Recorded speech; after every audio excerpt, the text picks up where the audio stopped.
Seems Jean wants our help with something. We should go pay a visit to the Knights of Avonius when we have a moment. Wonder what's up this time.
A new job.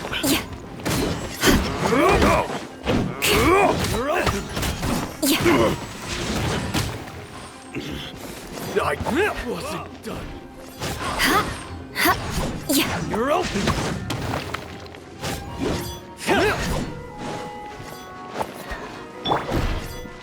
Final warning. Oz, reveal thyself. On the rocks!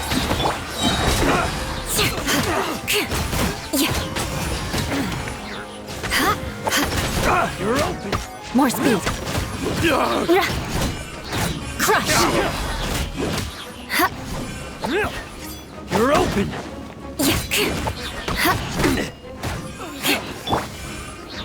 You're open. By royal decree. You're open. Shudder. Want to die, my hammer? Vengeance will be mine. You're open.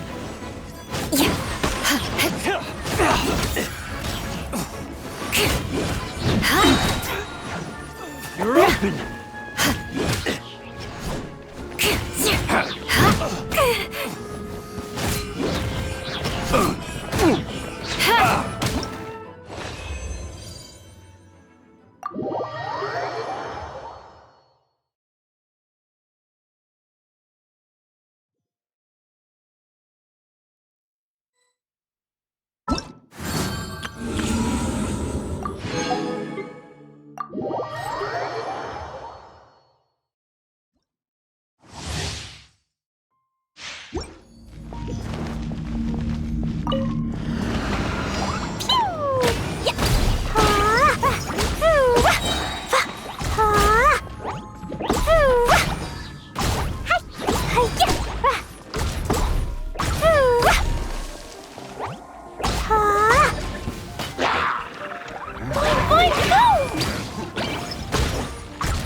La la la.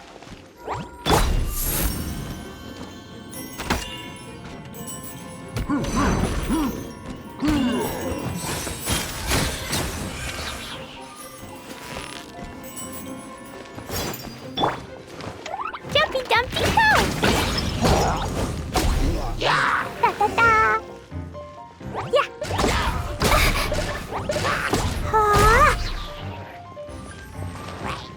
Sparks and flash!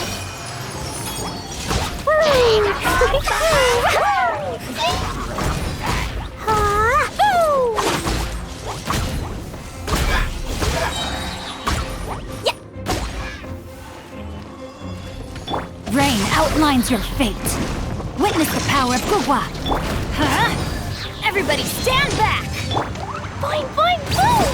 Blazing delight! La la la.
Yeah.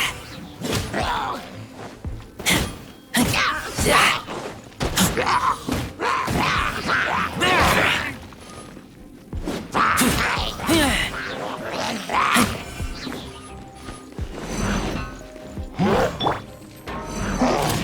Precision strike!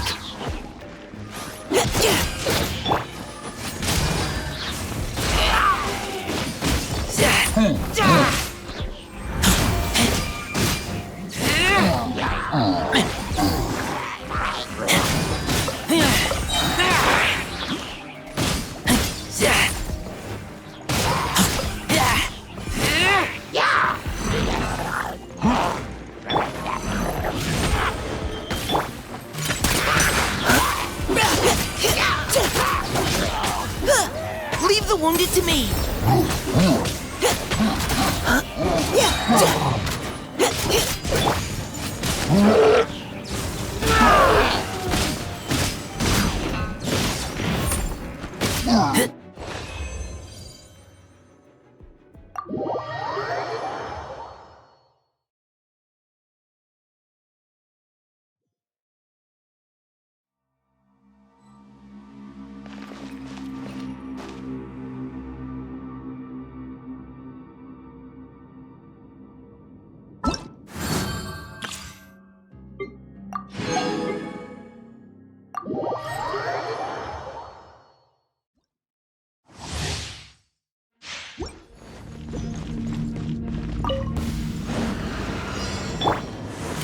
Neutralizing threats. Hurry! You're open! You're open! You're open! You got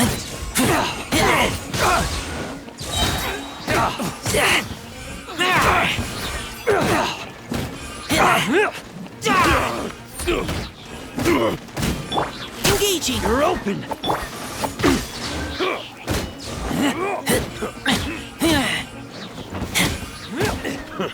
A new job.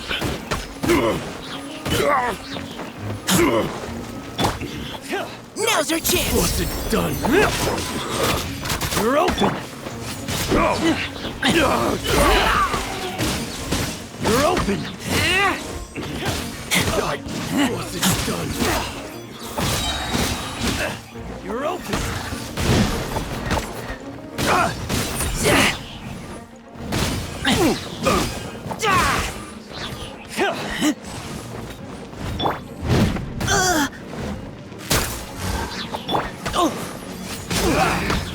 Should replace my hammer.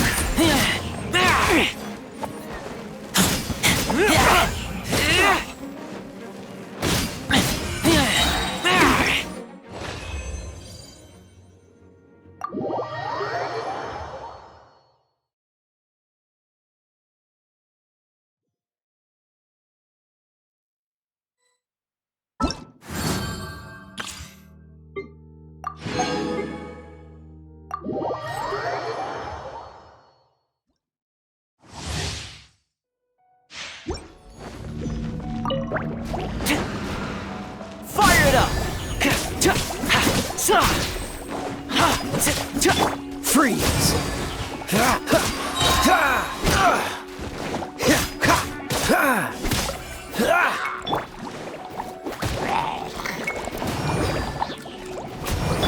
Dodge this! This moment will be frozen in time. Don't get too close!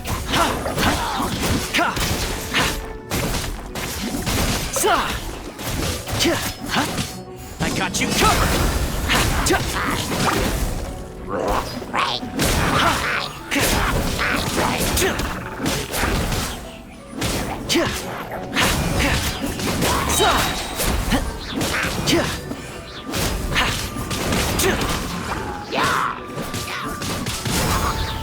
Supporting fire!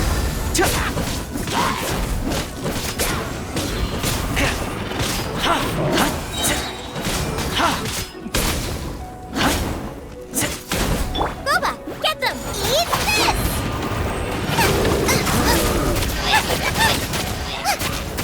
Race you!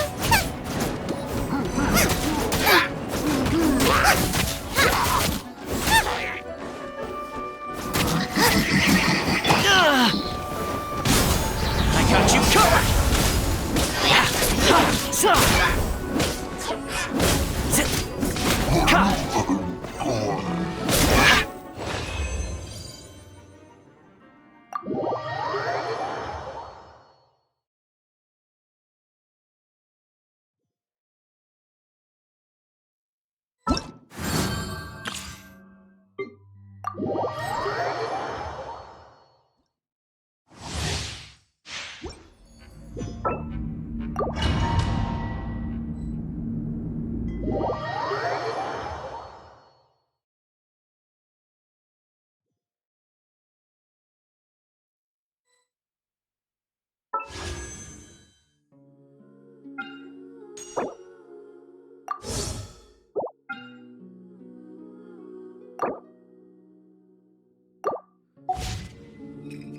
Ah.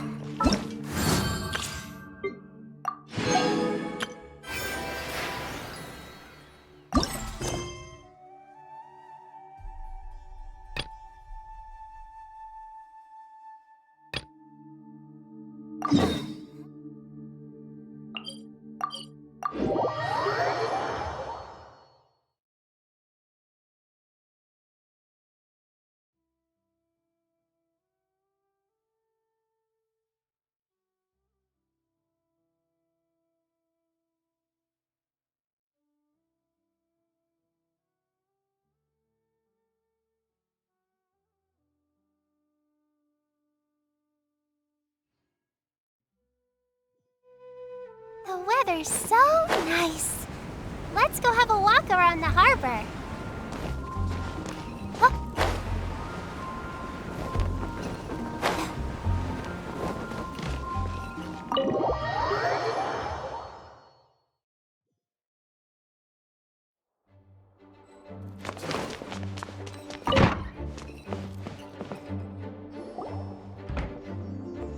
Hey, Jean! We're here!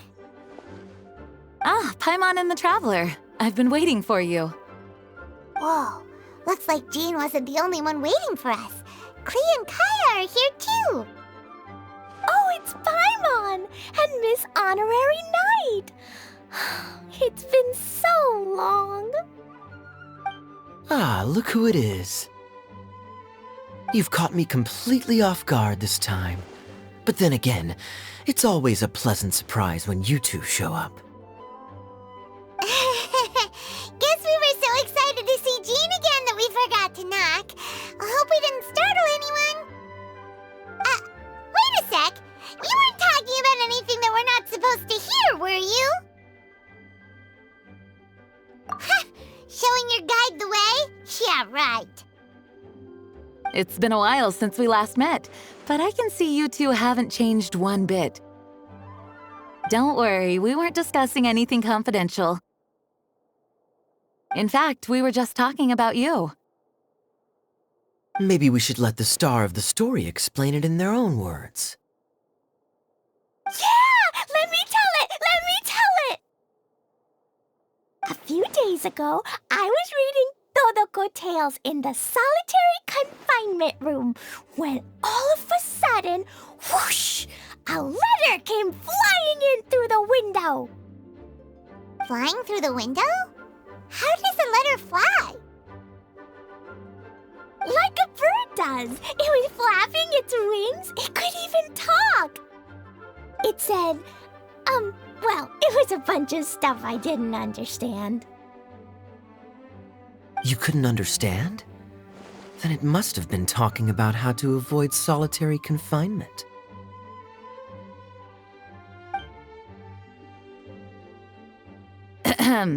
Kaeya? Just saying. We don't want to let a teachable moment slip by. Okay, I know. Anyway, the letter said, "Oh, Klee, are you behaving? I see you've wound up in the solitary confinement room again." Sorry about that.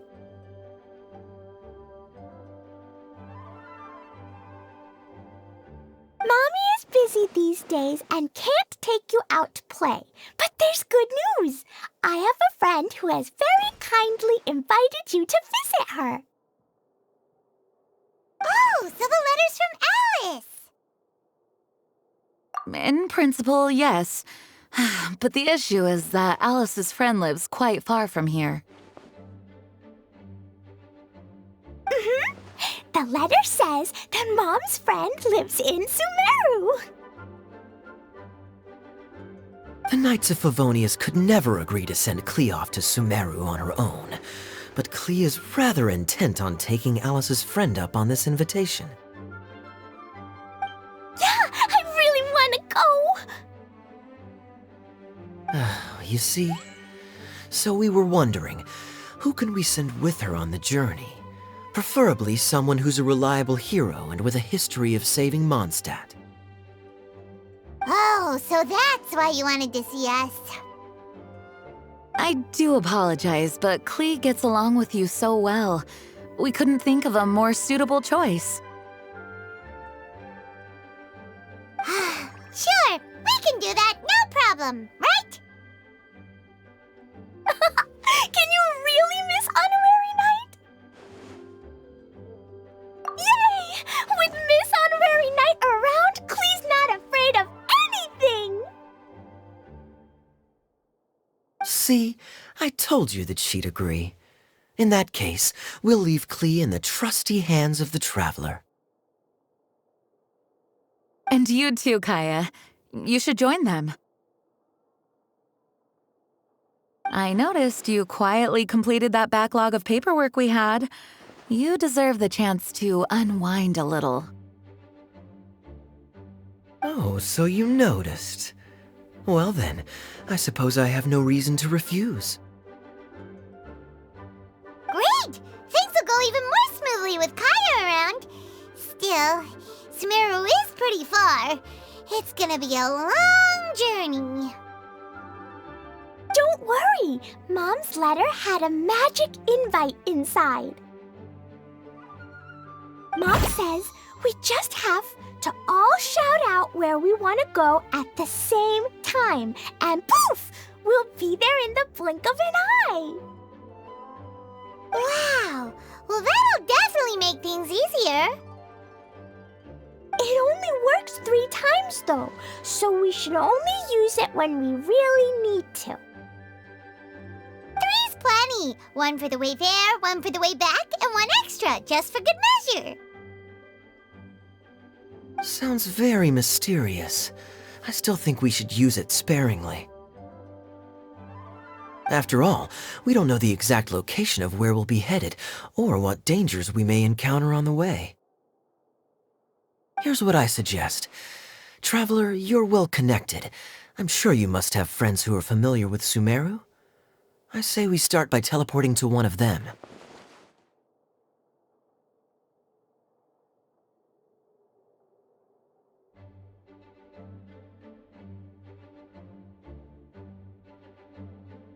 It'll give us a chance to test out the magic invite, and also find ourselves a local guide.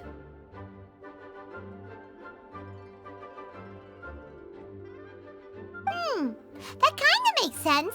And since it has 3 uses, there's no point letting one of them go to waste. Couldn't have put it better myself, Paimon. So, do you have a particular contact in mind? Well, we need someone who's familiar with Sumeru and can be our guide, so sounds like we need a forest ranger. And everyone knows that the best place to go looking for a forest ranger is a little place called... That's the one! Maybe we can get Tighnari to help us. All right, Gandharvaville it is.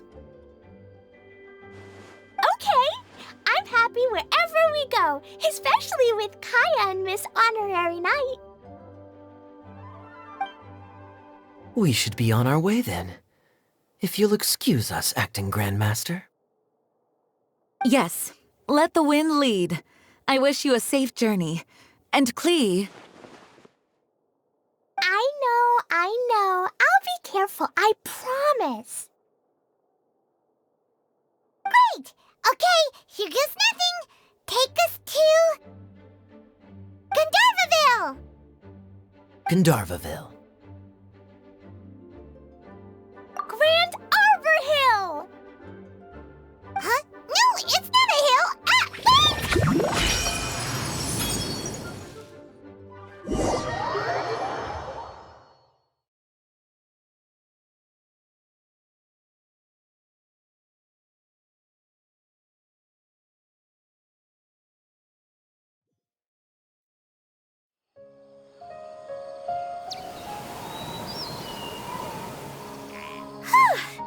We made it! Paimon was sure we were about to end up someplace super weird. Sorry, it was an accident. It's okay, Klee. Good news is this magic invite really does work. Fascinating. One moment we're in Mondstadt, the next we're in Sumeru. So this is where Mom's friend lives? Wow! There are so many big flowers! Oh, and jumpy mushrooms! Oh, you ain't seen nothing yet. Sumeru's full of strange stuff like this. Like, Huh? Paimon doesn't remember seeing one of those.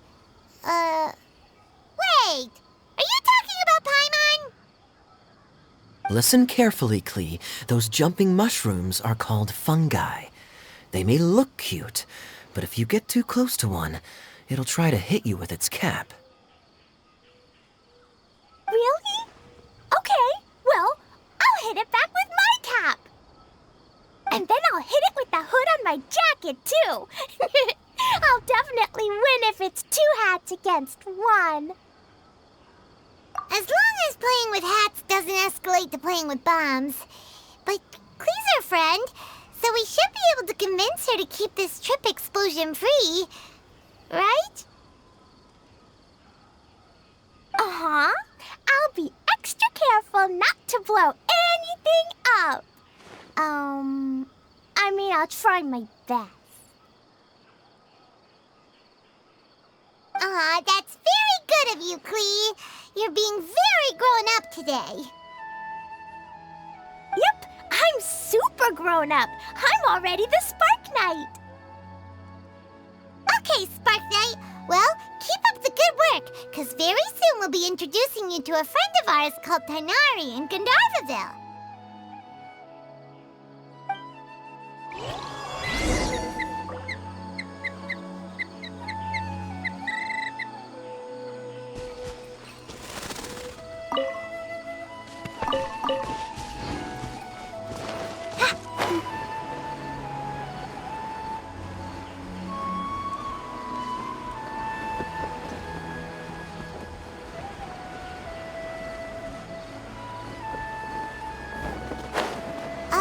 Hey, look! It's Kaeya! Mushrooms do I need to sell And before I can is that finally you, buy Lilith? property in town? What's she doing in Gandharvaville?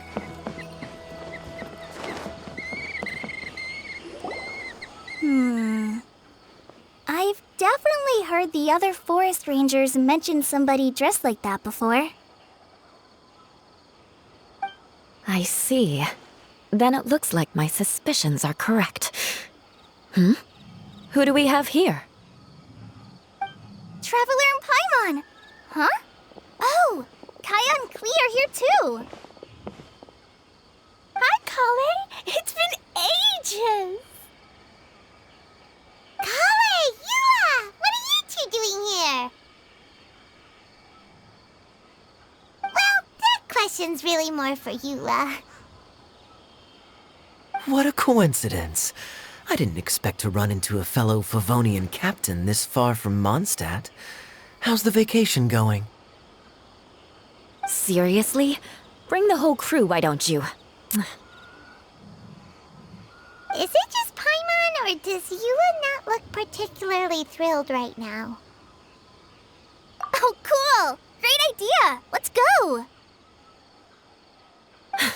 If you're trying to accommodate me, there must be some misunderstanding. I'm fine. There's nothing embarrassing about running into colleagues in the wild. But earlier you were... Great. Well, I'm sure there's a fascinating reason behind why you're all the way out here in Sumeru. Do share it with us.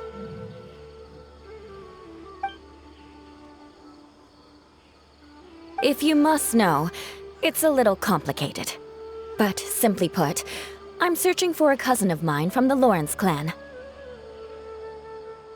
He went missing recently, and after searching his home, we found evidence that led us here. He appears to believe that somewhere in Sumeru lies the key to restoring our clan to its former glory. He came all the way to Sumeru for that? What was he going to do, enroll at the academia? I doubt he came here to learn. He's much too old to start getting a basic education now, and from what I know of him, I doubt he has any interest in intellectual pursuits. All he cares about is restoring his clan's honor. Nothing wrong with that idea in principle, but I'm not certain how fanatical he is about it. So, there's no knowing what lengths he might go to. As a knight and a member of the Lawrence clan, it's my duty to make sure he doesn't bring harm to others. Oh-ho. If this is true, then your cousin is quite a man of action. Traveling alone to Sumeru from Mondstadt is no mean feat. Nor is daring to make me personally concerned about his safety. He has no idea what's coming to him. You know, underneath it all, Paimon thinks Yula's a really caring person. Yeah, she's the best! She brought me some moon pie last time. He is family, after all. Anyway, I will make sure to find him and escort him safely back to Mondstadt. Now, back to you. How and why did you all suddenly show up here?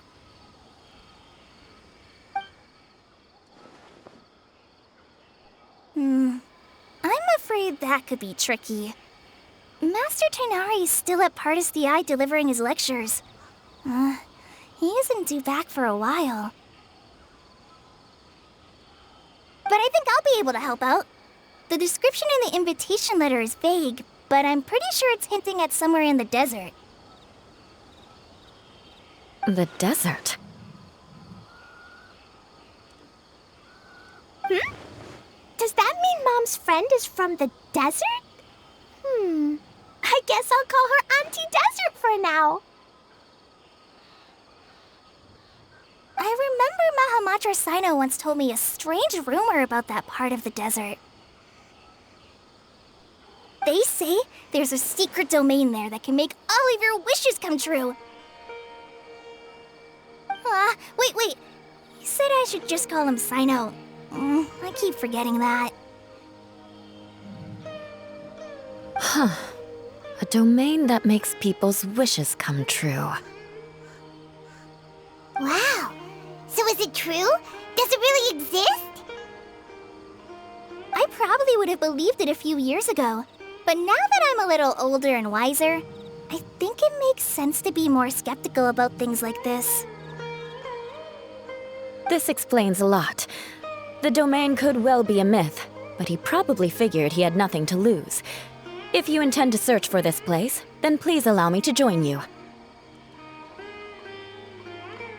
My cousin has quite a collection of books about Sumeru desert mythology on his shelves. I highly suspect that he, too, is looking for that domain. Can I come too?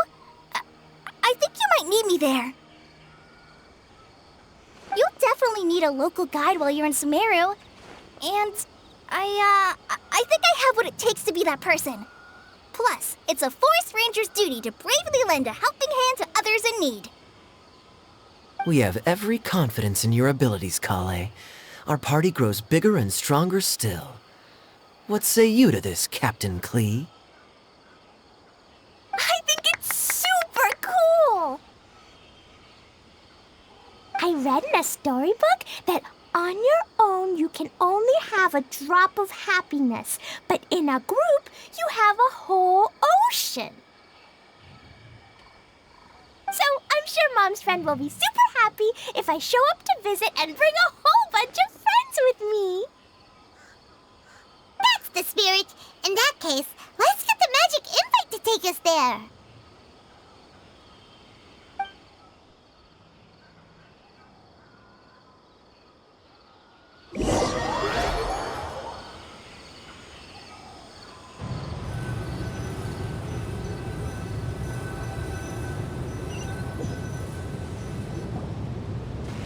Whoa! This desert is huge!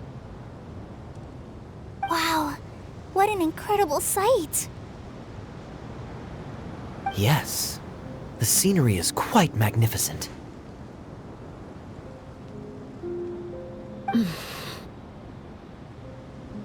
Are you okay, Eula? You don't look so good. I'm fine. Just taking a moment to acclimatize. The air here is much drier than in Mondstadt. This area doesn't look very habitable, and I don't see a domain entrance nearby either. Oh no.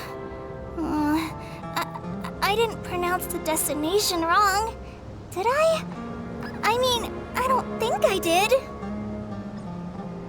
Nope, you got it right. It definitely wasn't your fault. I said Gunjarvaville wrong earlier, but we still ended up in the right place. Klee's right. We're in the right place. There's no doubt about that. Phew. Maybe the entrance is hidden under a sand dune. Who knows? We'll just have to start by looking around.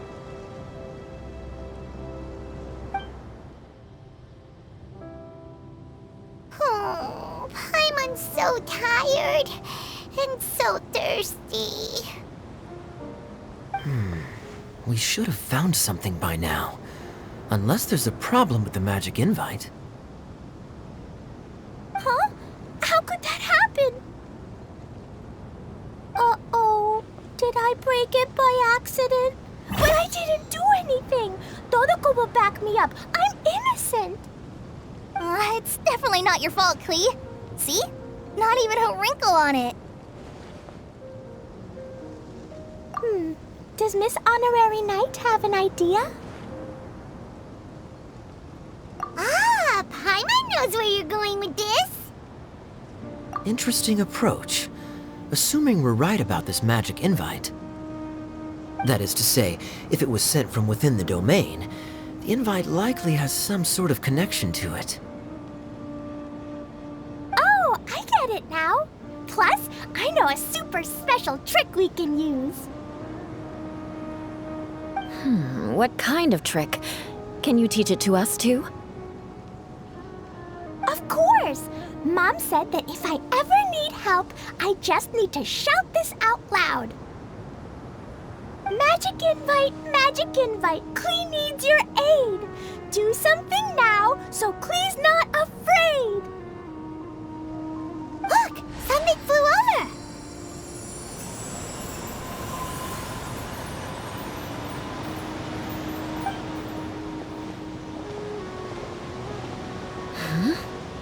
It looks like a bottle. Remarkably effective. That's one trick I'll be keeping up my sleeve in the future. You should make a note of it too, Eula. Absolutely not. It's not my style. I suppose bottles are pretty common in Sumerian mythology. So, is this supposed to be the entrance to the domain? A domain? In a bottle? Huh. Well, if there's one thing we learned in Liyue, it's never judge a domain by its cover. Guess there's one way to find out if this really is the way in. Come on, reach out with your hand.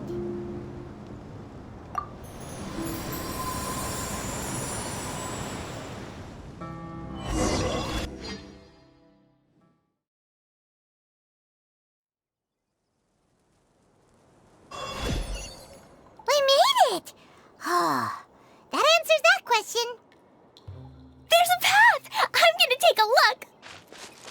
Hey, don't run off and leave us all behind.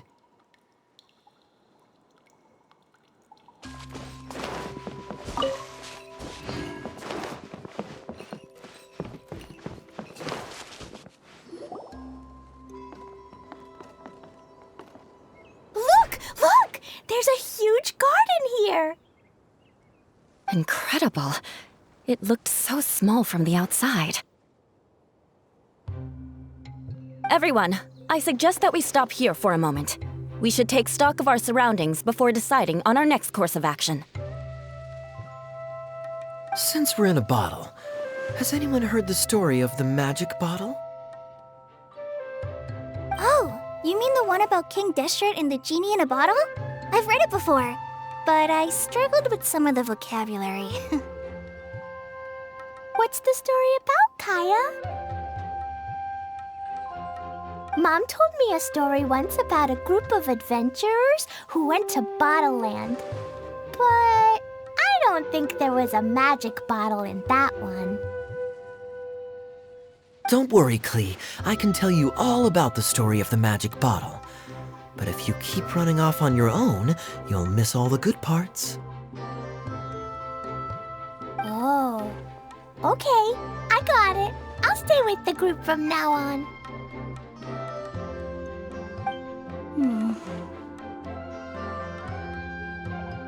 You sense it too, don't you, Kale? Something's not quite right. Yeah, the scenery here is beautiful, but it's too quiet. And there's no sign of Klee's Auntie Desert here anywhere. Maybe Auntie Desert lives way further down inside. This place is super big, just like Fischl's Immer Nachtreich. We still have a long way to go. Guess we won't know until we get there. Let's keep going. Hopefully we'll meet her soon.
Let's go gather some samples.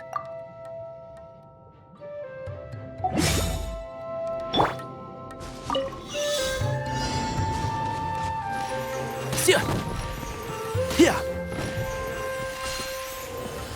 Ra.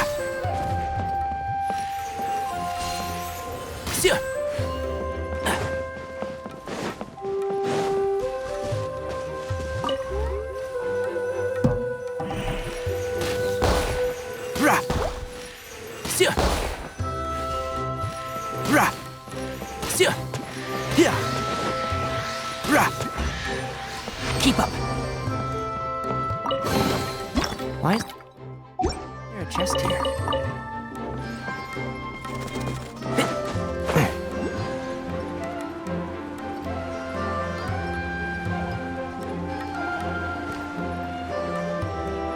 It looks like no one set foot on this road for quite some time.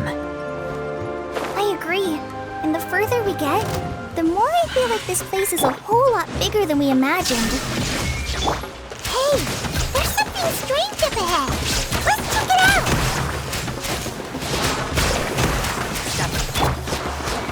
Shine down!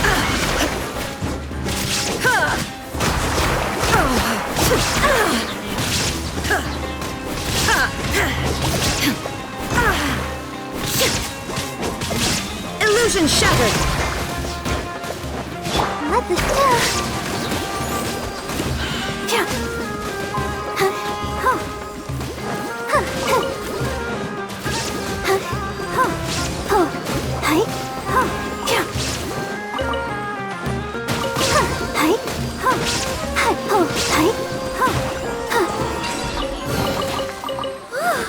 Look at it sparkle.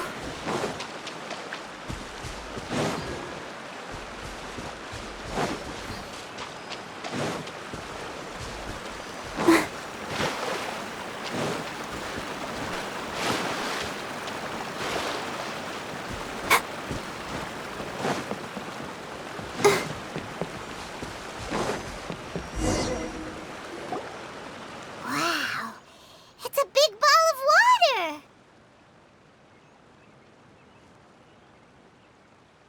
I wonder what it feels like. Can I touch it? It's so big that we could probably pass straight through it.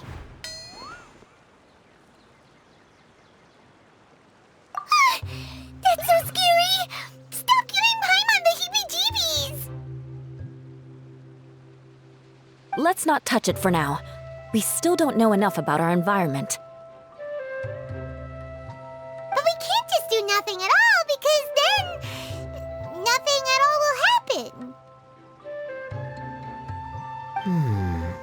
I have a feeling that this could be the core that sustains this entire bottle domain.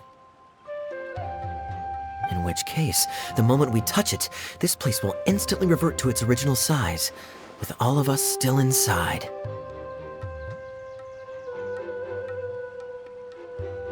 Yikes. Okay. Paimon won't touch it. Jeez. Kaeya, are we really gonna get squished inside a bottle? Of course not, Klee. I'm sure the real core of this domain is hidden away in a very safe place. Somewhere like... over there, for example. I was so nervous that I didn't notice that big wheel at all. Wait, who goes there?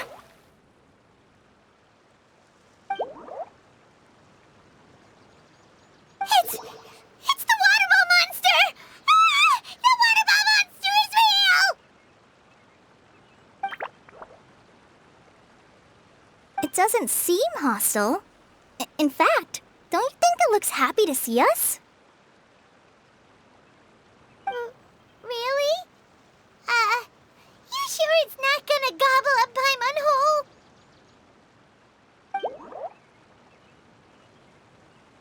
I don't think it's hungry. Are you, water droplet?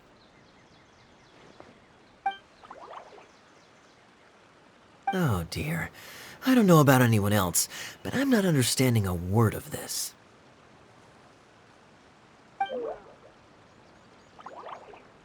Wait! Don't go! Wait for us!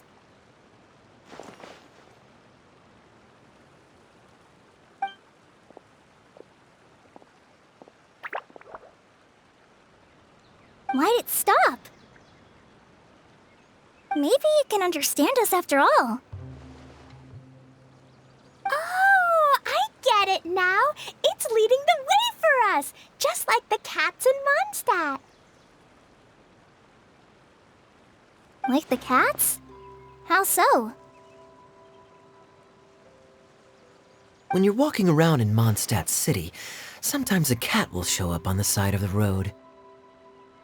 It'll walk ahead of you for a while, and if you're curious enough to follow it, you'll soon find yourself in front of a fine establishment called...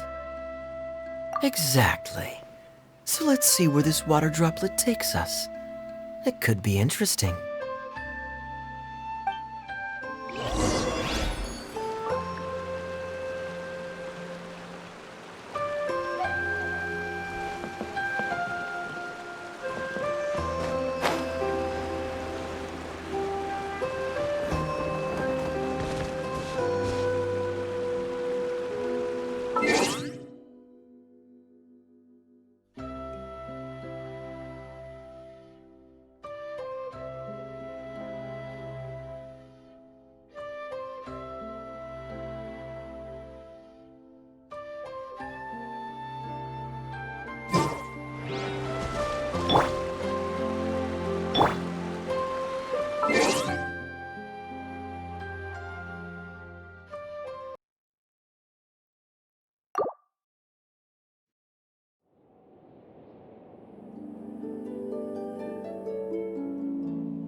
We haven't lost it. Did the water droplet go into that cave?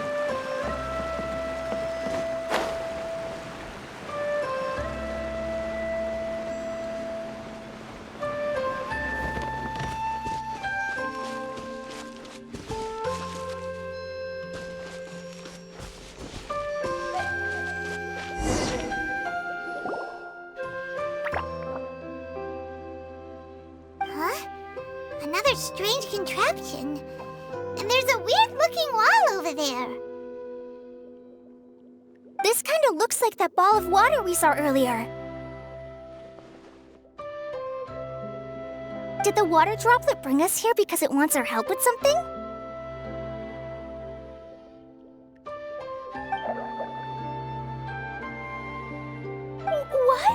Your friend is trapped in the wall. Don't be sad, Water Droplet. We're here now. We'll save your friend. You bet. But how are we gonna save them? Do we have to break down this wall somehow?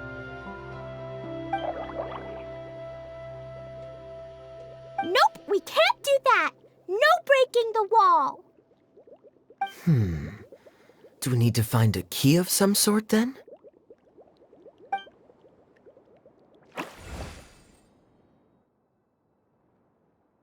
Oh no! Where'd it go?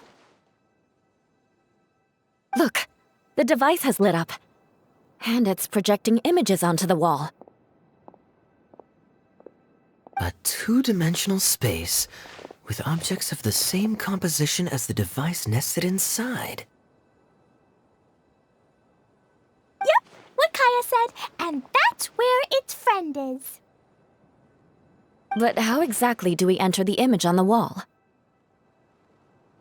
Maybe we just copy what the water droplet did? But what does that mean? Hold on, I think Klee's onto something.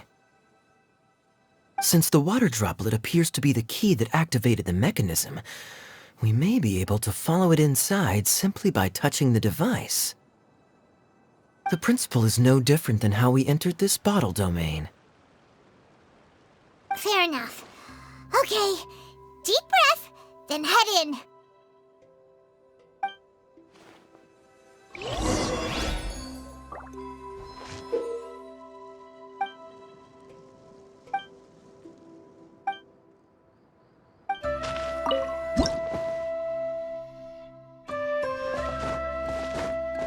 Whoa! Huh? There's a box blocking your way. Wait, is it a reflection of this box in front of the wall? Come back out for a second.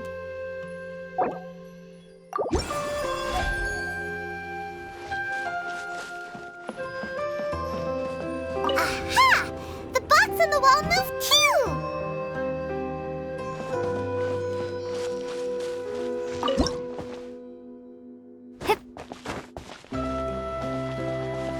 Wow, another water droplet just came out from the wall!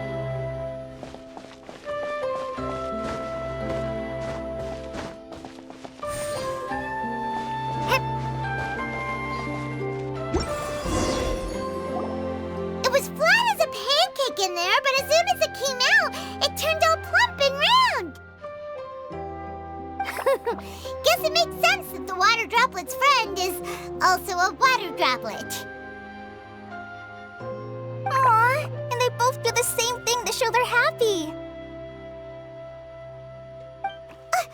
Water droplet number 2 ran off!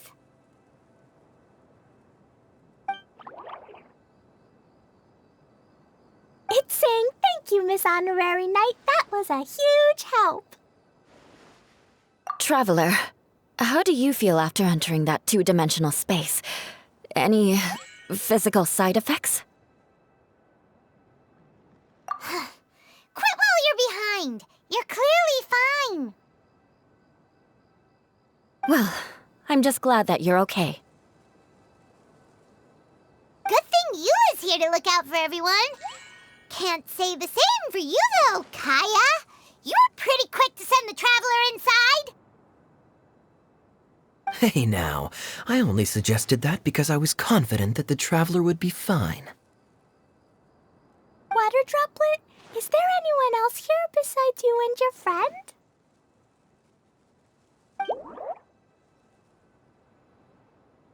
Yep, you know, anyone who looks like me or my friends.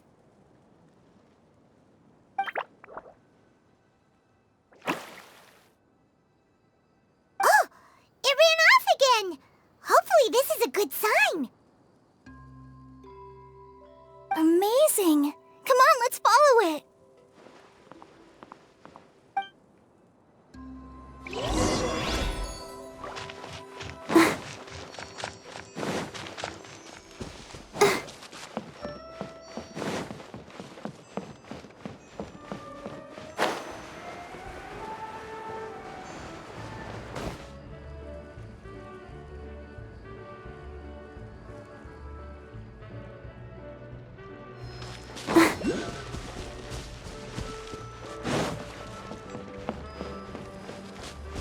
Barbara, go!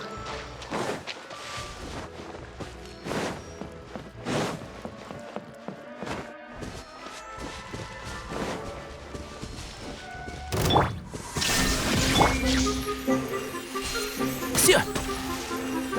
Ra! Hia! Ra!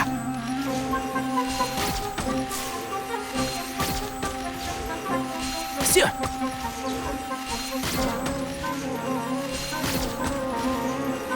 Ra! Sia! Hia! Sia! Ra! There is no escape! Sia! Hia! Sia! Hia! Ra!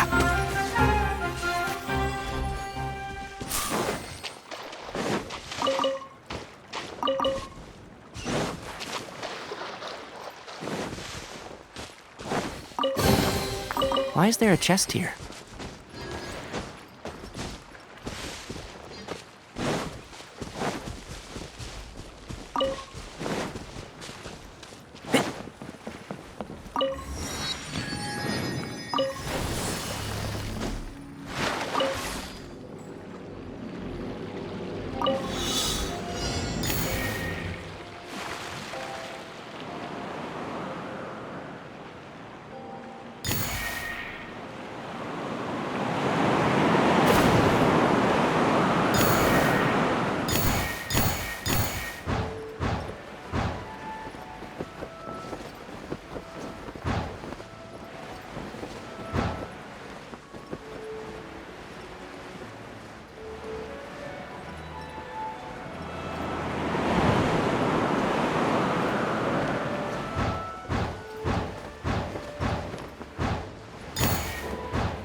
Yeah.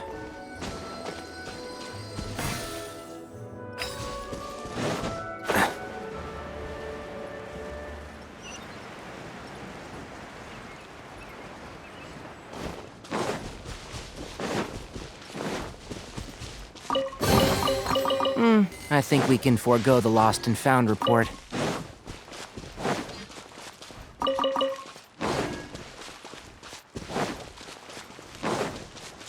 Keep up.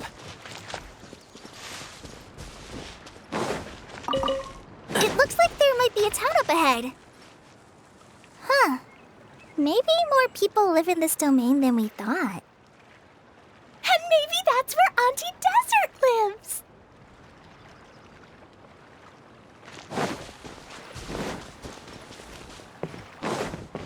Keep up.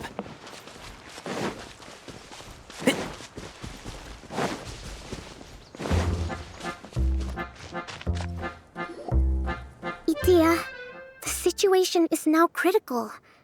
Our window of opportunity to fix this is rapidly closing. I'm sure you've noticed just how much things have deteriorated in recent days. But even so... This is your home. Are you really going to let everything fall to pieces? Well, I live here, but it doesn't actually belong to me. Huh? Paimon knows that voice.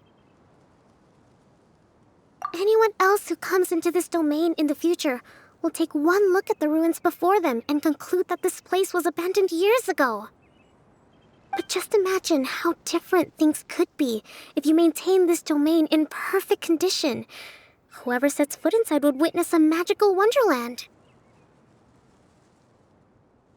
How miraculous it would feel to them to find such unimaginable beauty in the middle of a lifeless desert. Oh, you're right, General. Truly, but... Act now while you still can. You have to stand up to this and break free from your despair.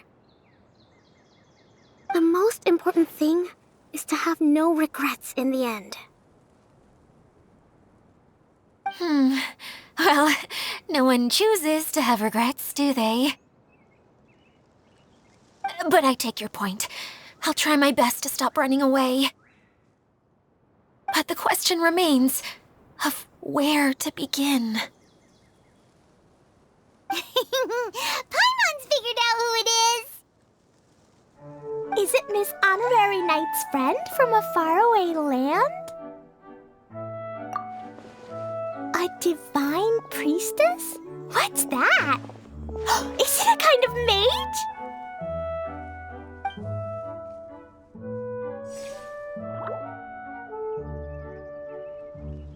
What are you doing here? Huh? We have new visitors? Greetings, everyone. This is the Valurium Mirage, and I'm the caretaker, Adia. I'm so sorry that you have to see this domain in its current state of disarray. We are actively working on repairs, and everything will be back to normal shortly. I hope. Greetings, everyone.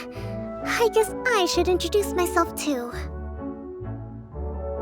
It's all right. Just leave the introductions to me.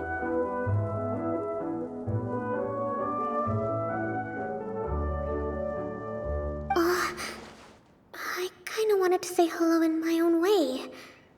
But no harm done. I guess I'll let her do the honors. This lady is a visitor to the domain, just like yourselves. She is a formidable military general. Have any of you heard of Inazuma's Onmyo Chamber?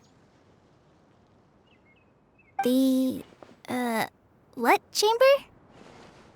Onmyo Chamber. It's an elite training academy for gifted students of Onmyodo.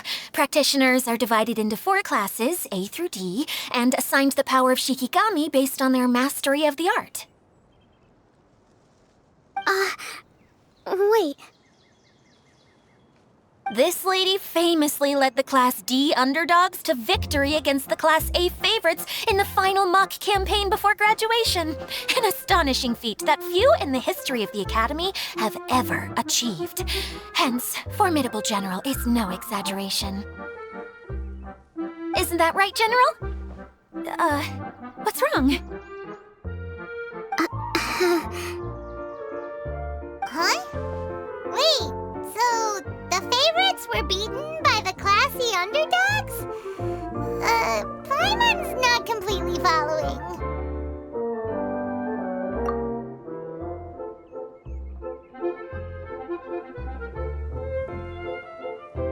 That doesn't sound like the divine priestess Miss Honorary Knight was talking about. Uh-oh. Did she just get caught lying in front of someone she was trying to impress? Or maybe she uses a different identity in her private life, and this is the first time her friends are learning about it. Seems kind of embarrassing, but also kind of cool. I guess having someone else to introduce you is a good way to make an impression. Maybe I'd fit in better with everyone if I had a title too. Some people call me a general, but it's just their way of showing respect. My actual name is Sangonomiya Kokomi. Huh? Oh no. Sorry, my mistake, General. I mean, Miss Sangonomiya. Call me whatever you like, Idia. The only important thing about names is knowing who's who. Oh, I get it now. It's like that story that Mom told me that time.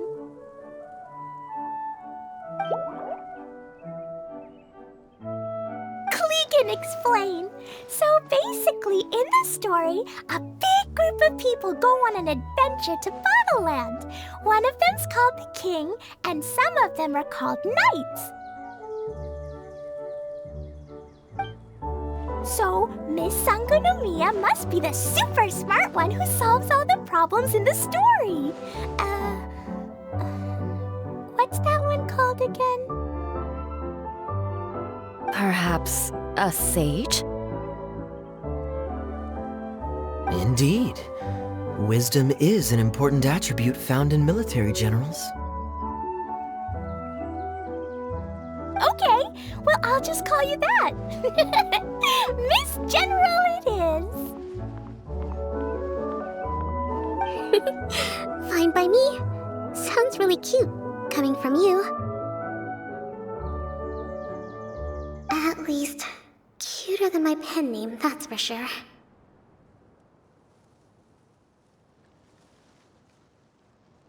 Well then, how should I address the rest of you?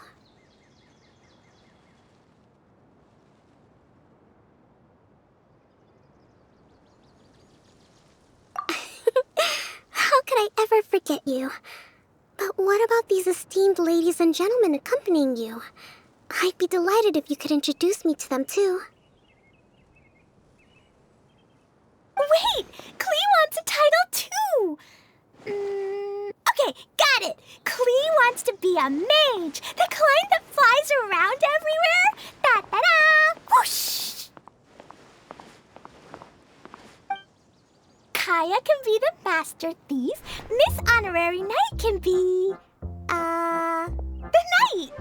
And Paimon will be the fairy who follows the knight everywhere. Master Thief, huh? I did like playing pirates as a child, so I suppose this is an apt role for me. And I must admit, the master part is a nice touch. Hold on a second. Are you saying the position of knight is now filled? Yula can be the sword master who can cut through anything and also gets to wear a super sparkly cape. That's more like it. And Kale can be... the healer.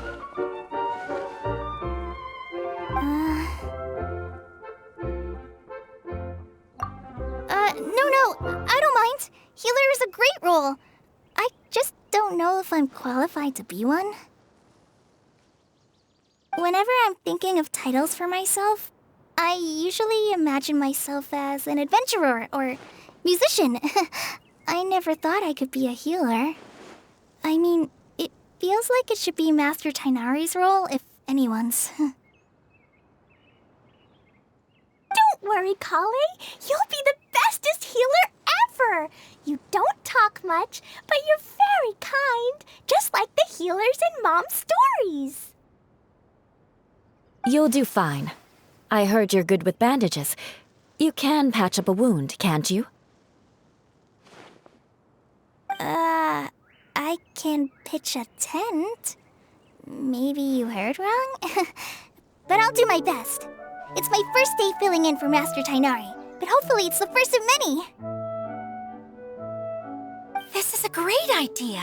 Once a new visitor arrives, they can assume a new identity, then add in some role-playing. Oh, we can't leave you out, Miss Adia. There are lots of characters in Mom's stories, but you don't remind me of any of them. That's perfectly okay. I already have a role here anyway, remember? I'm the caretaker. I got it! This wasn't in any of the stories, but you can be the mascot. Mascot? Klee, maybe you could think up an even better role for Miss Adia. A mascot, you say? Isn't that a character that doesn't have to actually do anything and sits around letting everyone else do all the important work? Incredible. You've seen right through me. Sounds like the idea of being lazy is pretty exciting to her. The mascot serves to maintain troop morale, Adia. Don't underestimate your role. All right, I'll be the mascot then.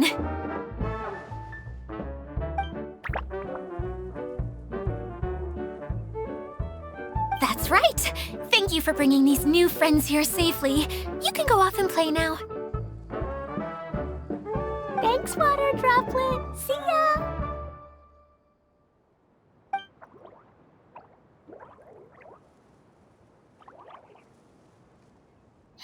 Water Droplet? Is that your pet name for it? I suppose it's as accurate a nickname as any. We keep getting sidetracked, but I believe you were saying something about being in a difficult predicament. Is something wrong with the Veluria Mirage? Oh, yes, about that. I'm afraid the entire domain has recently sustained some significant damage.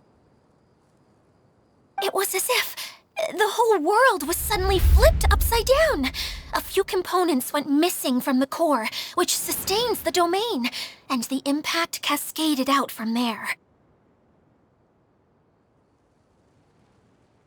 Needless to say, many things in the Veluria Mirage have now stopped working. Just days after I agreed to let my friend's daughter come and visit too. When she gets here and sees the state this place is in... Oh, so you're Mom's friend? Hi, Auntie Desert. I'm Klee. Here, I brought the magic invite, see? Huh? Wait, so you're... Look how dilated her pupils are. She must be very surprised. Yeah, and not in a good way. Mom's the one who sent me here. She's the strongest mage ever. She said that her friend lives in the desert. You live in the desert, so that must be you. Right, Auntie Desert? Ah, I see. So being a mage runs in the family.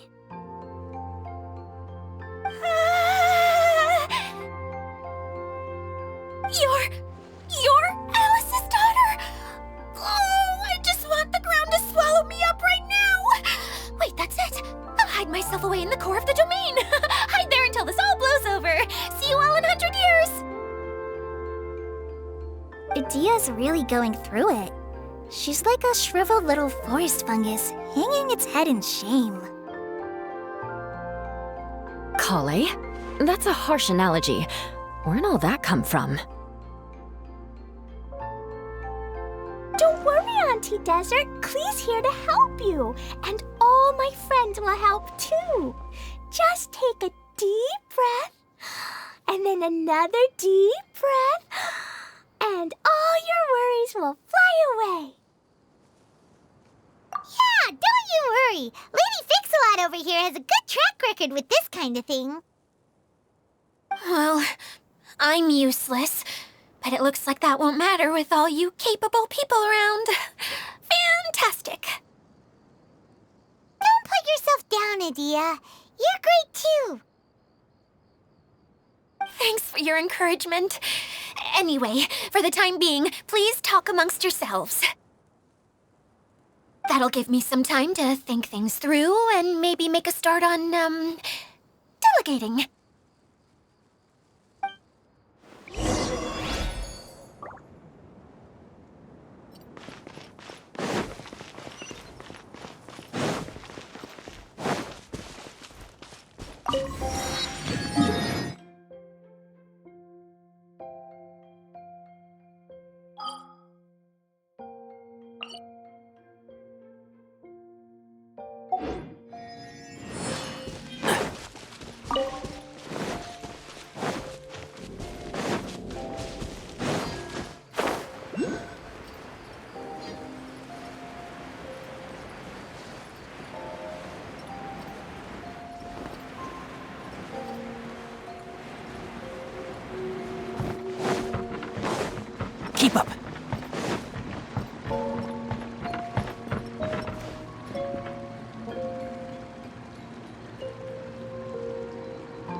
Keep up.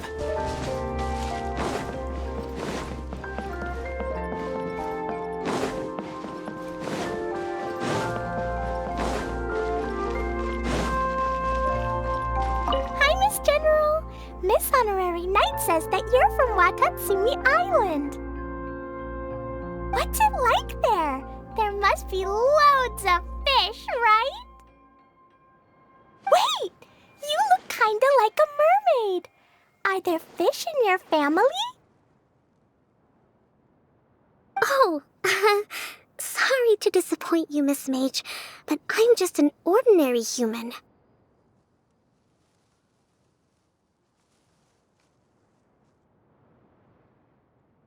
I have lots of great stories about Watatsumi Island, though.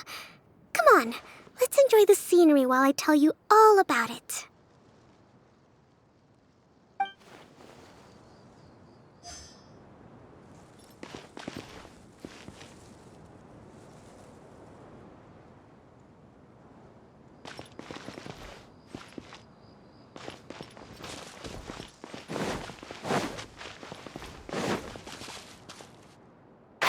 Can't see?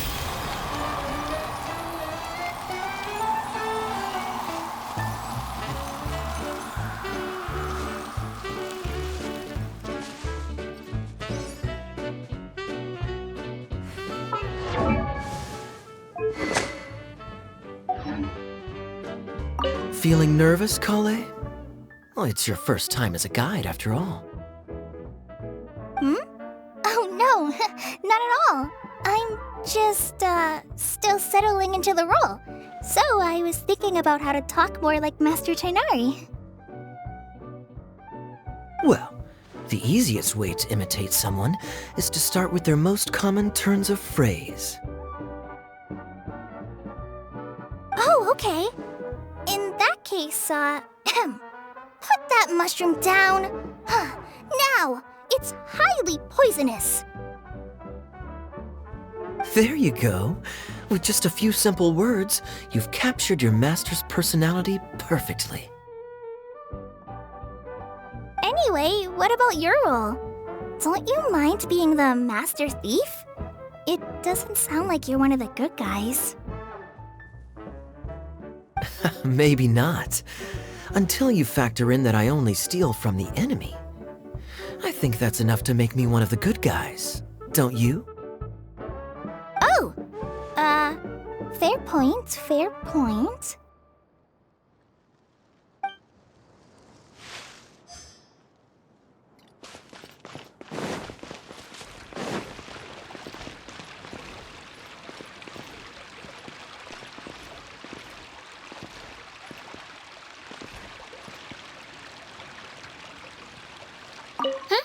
Who else has visited the Veloria Mirage recently? There was someone from the academia who came not long ago. A Kasharawar scholar. Blonde hair. Architect, I think. He was a huge help, and redesigned many of the buildings here. Although he was always grumbling to himself, he was extremely diligent in his work. What a kind person. I could tell that was a sensitive soul. A lot like me. Sorry. Please pretend you didn't hear that. I'm, of course, a very strong and resilient person. After him, an aristocrat from Mondstadt showed up. Then the Miss Sangonomiya.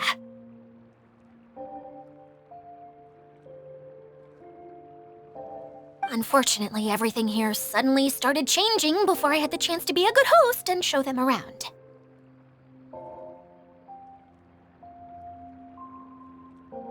Do you know where the Mondstadt aristocrat is now? If I remember correctly, he headed north after the incident. It's a pity we're having all these issues. If we could get everything working normally again, I could probably locate him in an instant. Still, not to worry. There's nothing dangerous here.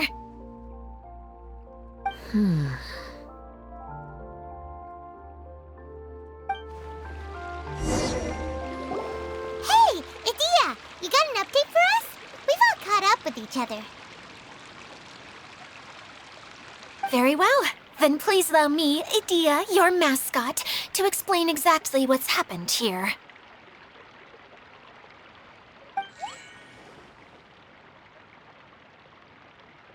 Basically, this entire domain is powered by a device called the Central Hub, which you all saw earlier. But following a major incident, several key components from the Central Hub came loose and went flying. 4 components, I believe, which has caused the Central Hub to stop turning. Oh, so that thing's supposed to spin? Yes, it definitely shouldn't be frozen still like it is now. At least, that's not how it was when I first got here. Oh, I've done such a terrible job of taking care of it. It's so embarrassing. Hey, everything's gonna be okay. So, we need to fix the big wheel up there. And to do that, we need to find the missing parts. Right. I do know where one of the parts is. It landed not too far away. But the rest all landed in different areas. I'm afraid you'll have to go and look for those. Now, as the caretaker and your mascot, I shall announce your respective adventure duties. You can just be yourself if you want. No need to force the whole role-playing thing. Oh, I see. Okay, so I was thinking that maybe Swordmaster Eula and Healer Kale could investigate the Northern Zone, if that's okay? Fine by me. I was going to be looking for my cousin there anyway. I'll be your backup, Eula. I know you usually team up with Amber, so I'll try my best to fill her shoes. Oh? Well, this'll be fun. Let's see if a forest ranger can outperform an outrider. Master Thief Kaeya and Mage Klee, if you could earmark some time in your busy schedules to search the West Zone. Earmark? What does that mean? It just means we mustn't forget to do it. Don't worry. We can handle that. Finally, we have our General, Miss Sangonomiya, and our Knight, the Traveler. If there's no objections, please come with me to retrieve the first component.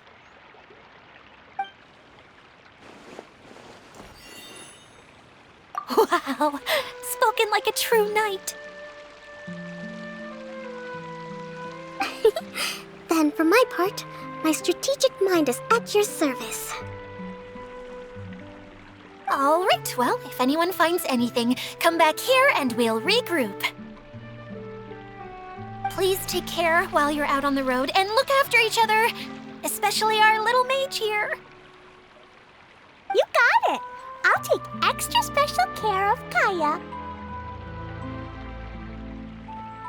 I'll be on my best behavior.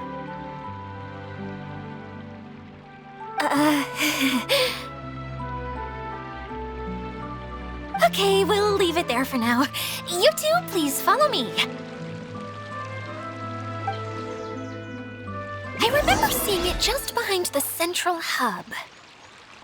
So, how come you didn't bring it back when you first saw it? I'd have been more than happy to, if this one component was enough to fix the whole domain. But with 3 other components to find, oh, I suddenly felt overwhelmed by how much work needed doing. Paimon kinda gets that. Taking the first step is always the hardest part.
Keep up.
Hey, so Paimon's been meaning to ask, what brought you here, Kokomi? Oh, well, things have quieted down in Watatsumi Island for now, so I thought I'd take the chance to get out and see more of the world. You've traveled a pretty long way. Why Sumeru? I figured that I needed to venture further than usual to really broaden my horizons. Well, that's one reason anyway. I can explain in more detail another time.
Shine down!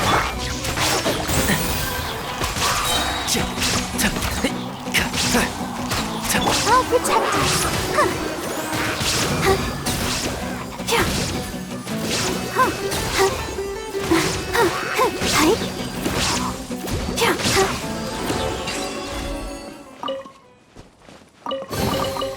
This is the kind of surprise I could sing about.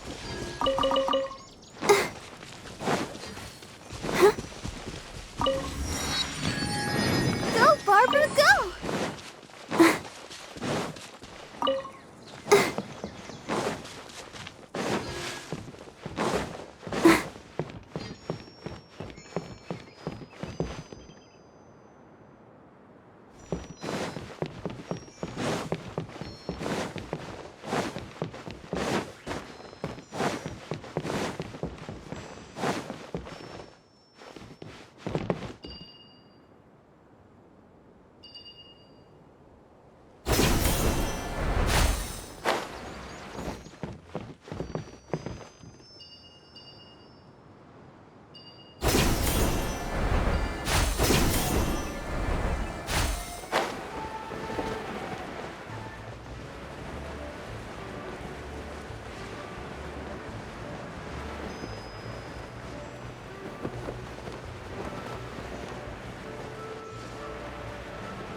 Go, Barbara, go!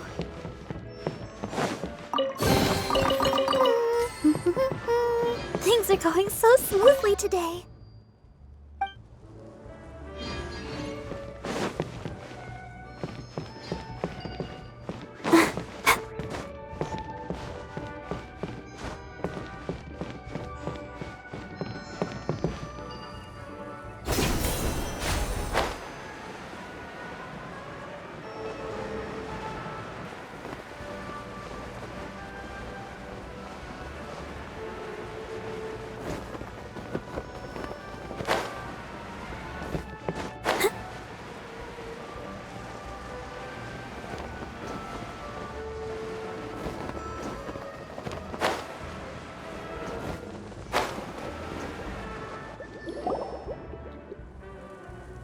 Okay, this is the spot.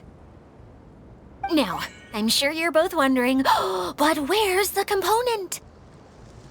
There's nothing here. Oh, where could it be? Oh, it's that lamp thingy, right? Water Droplet showed us how that works already. Yes, that's the one. There goes my big introduction. Showing people the ropes is supposed to be my job. Oh, I can't believe I'm being shown up by a Hydroidolon. Cheer up, Edea. The Hydroidolon can give a basic demonstration of how to use things, but beyond that, it can't communicate. That's where you come in. Your descriptions can explain everything in full, vivid detail. Paimon forgot how persuasive Kokomi can be when she really wants to. Sometimes having a genius strategist around really comes in handy.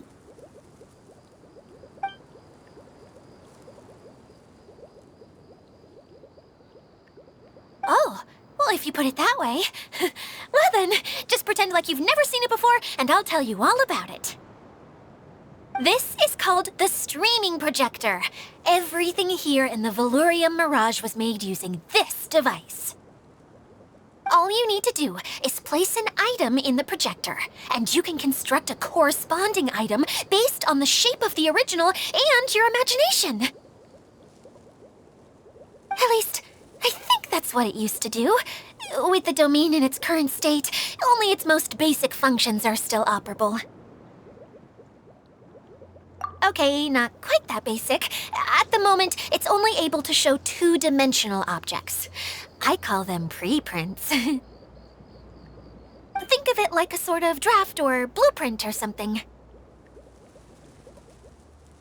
So you're saying the component fell into the preprints? Yes, exactly. I'll leave you to go in and physically retrieve it.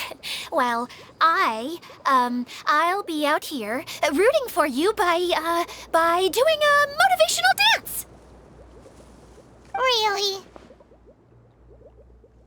No, sorry. I feel like I have two left feet when I try to dance. I guess I'll just find a place nearby to sit and wait patiently for you. Hey, come on! Cheer up! We'll handle everything from here!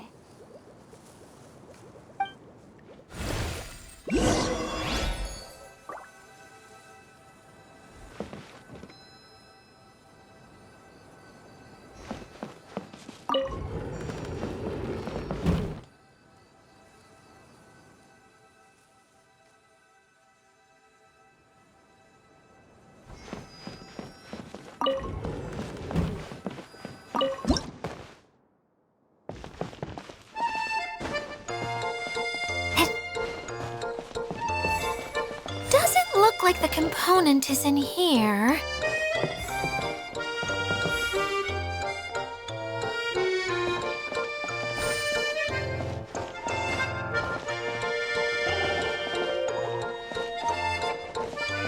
Yes, that's the one! Now you just need to bring it back out.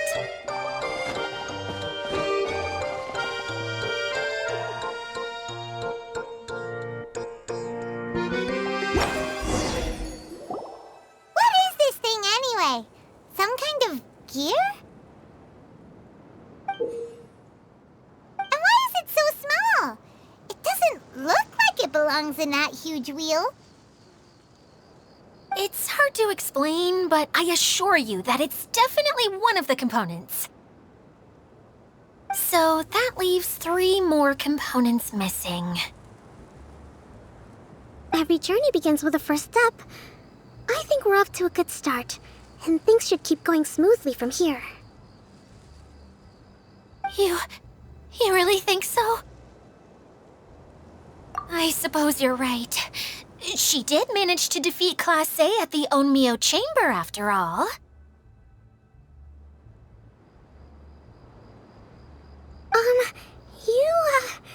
You don't need to keep bringing that up.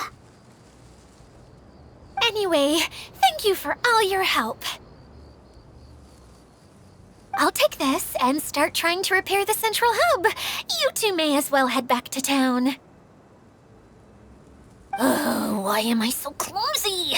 Once again, I was no help at all. The least I can do is try and handle the actual repairs.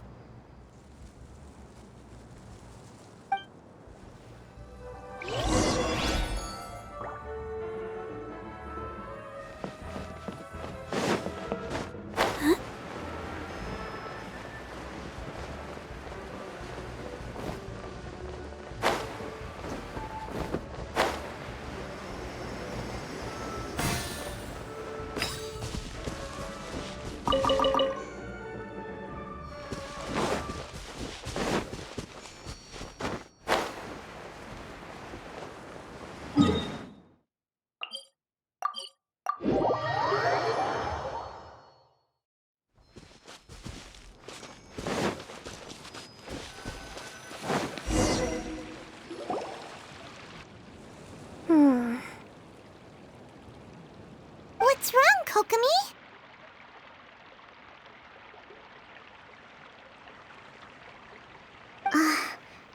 I'm just a little confused. You mentioned that the water droplet showed you how to use the projector? Can you tell me a little bit more about that?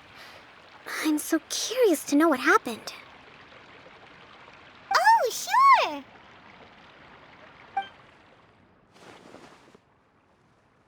I see. Hey, look! The wheel is spinning now! Oh, and now it's stopped again! Well, that didn't last long. It also wasn't spinning at the right speed. Before the incident, it spun much faster than that. Oh, so you saw it back when it was still working? Oh, yes. I arrived here a little earlier than the rest of you. But the incident took place not long after I entered. Like Kaeya said, it felt like the world was flipped upside down. I don't know how else to describe it. And I certainly don't want to experience it again. No, it's no use. Seems it won't run until all the missing components are returned. For a moment there, when it started turning, I got excited. I thought that maybe the hub can work just fine without the other three. Wishful thinking is only going to lead to disappointment, Kaeya. Let's stick to the plan. We'll get there. Hey! Miss Honorary Knight and Miss General are here. Oh, and our mascot. You beat us! I was sure we were gonna be the first ones back. Hey, how'd it go?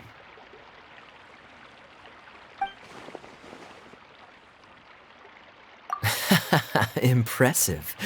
I doubt you'd find many other knights of such caliber even among the Knights of Favonius. How about our master thief and mage? Did you find anything? You bet! We made a huge discovery! The place we were trying to get to was blocked off. We couldn't see anything past it, and there was no way around. But then, just now, a huge canyon appeared out of nowhere, so we hurried back here. It appeared just now? Come and see, Miss Honorary Knight. Let's go on a canyon adventure. I'll sit this one out. I'm beat after trying to make those repairs. I need to take a break. Miss General, you should come too. You can hide behind me and give me smart advice while I protect you. Wonderful. It would be an honor to serve as advisor for our young mage. Let's go!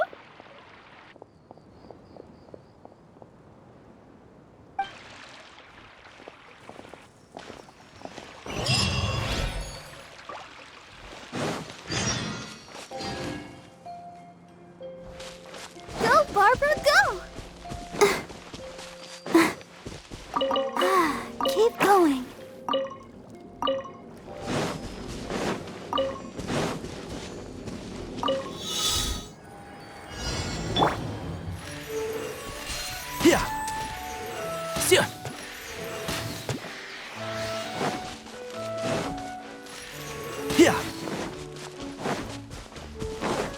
Keep up.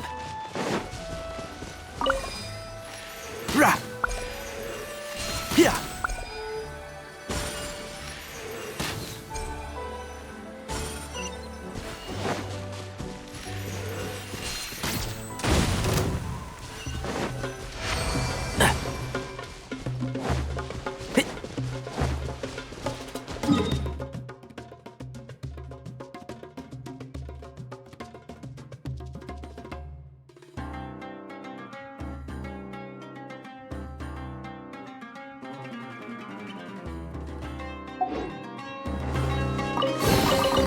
Why is there a chest here?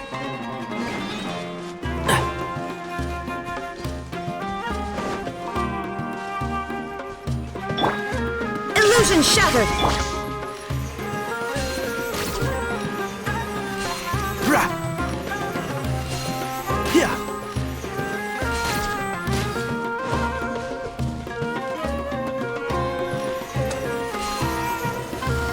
Rah.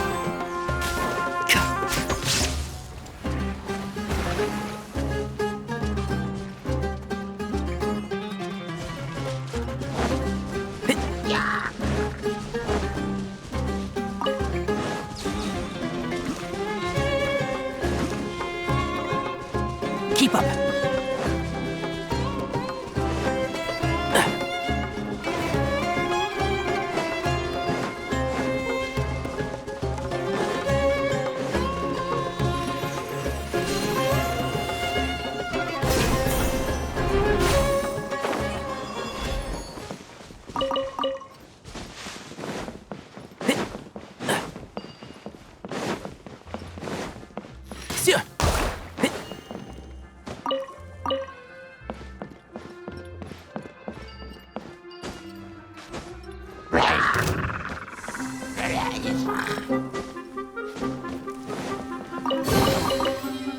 I think we can forego the lost and found report.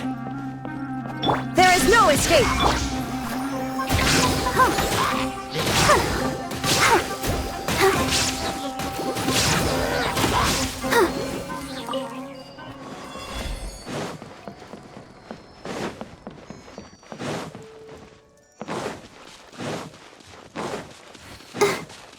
Go, Barbara, go!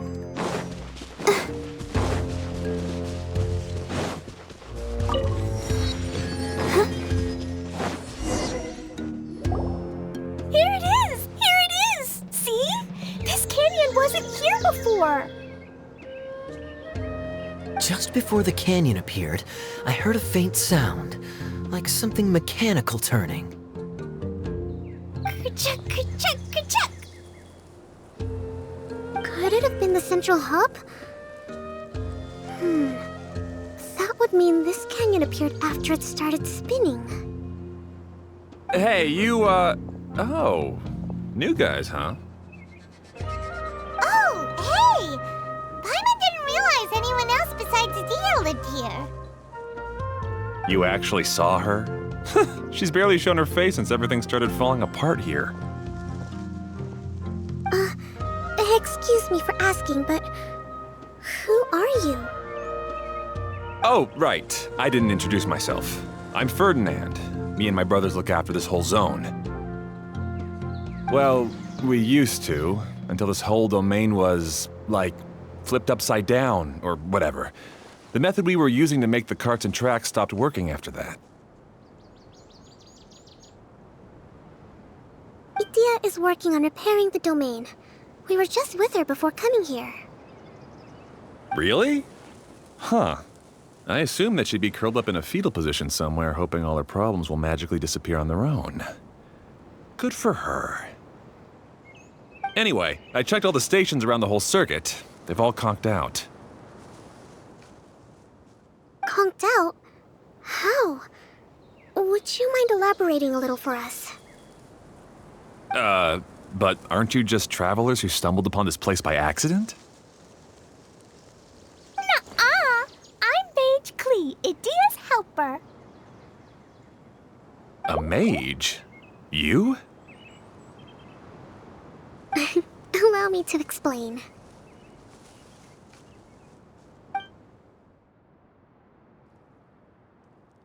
Okay, I gotcha.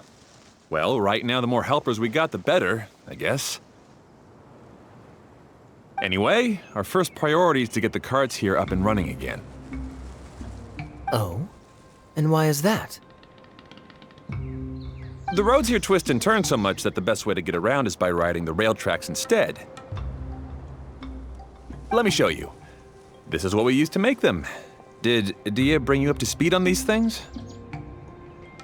Yep. Basically, we need something that we can put inside that'll make a cart for us.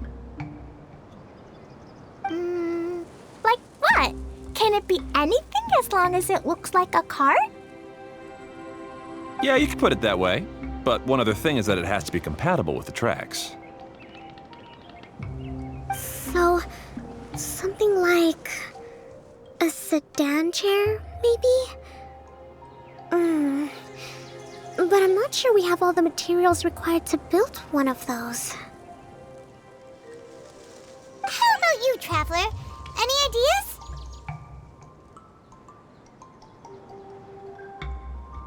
What kind of a suggestion is that? That would be way too complicated to make. Yeah. Sorry, I don't think we have the right materials for that. Really? Hey everyone, come and see what Klee made. Ta-da! Look! I made a cart! Wow! Amazing work, Klee! Whoa! It fits the track like a glove, too. Plus, it's a heck of a lot cuter than the ones Adia made. I just wanted to give it a try. Then suddenly, boom! There it was! Paimon's gotta ask, what exactly did you make your cart from, Klee? I used Jumpy Dumpy.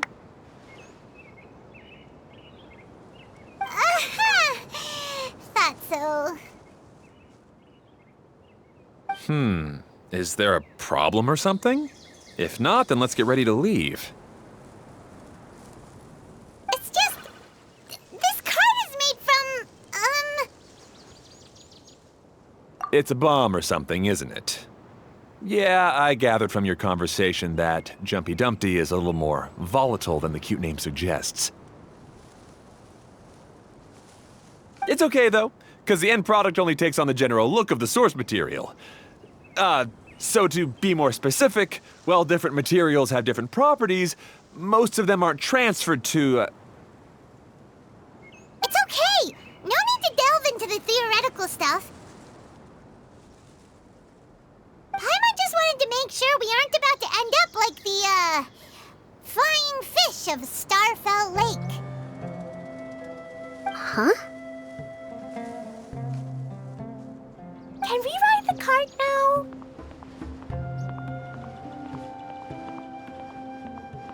In a moment. We need a hydroidolin to power it up first.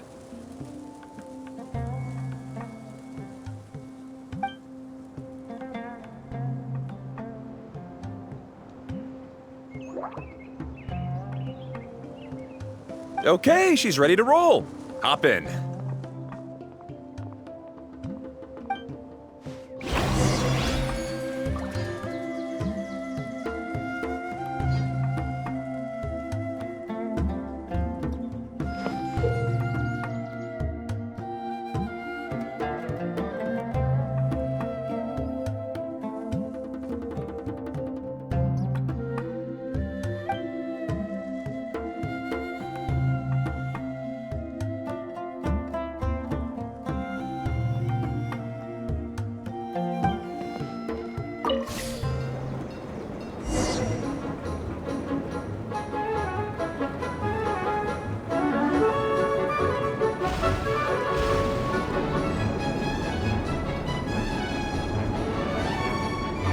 Whoa!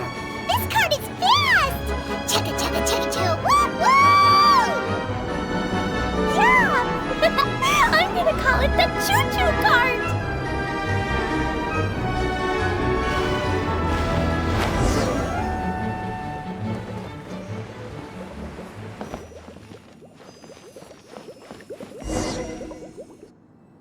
The track is damaged up ahead. We need to make some repairs before we can go any further. Yep, looks like it's all reverted to a preprint state here. Do you know why that happened? Everything in this domain starts as a preprint and only takes shape after being illuminated by the streaming projector. But the hydroidolin that forms the tracks here has been trapped in the print.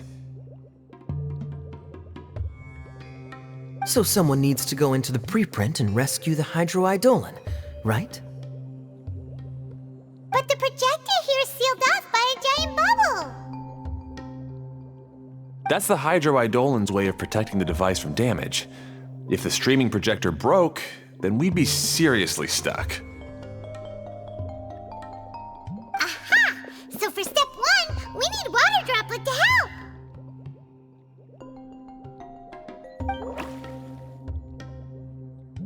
Aw, it seems to really like that name.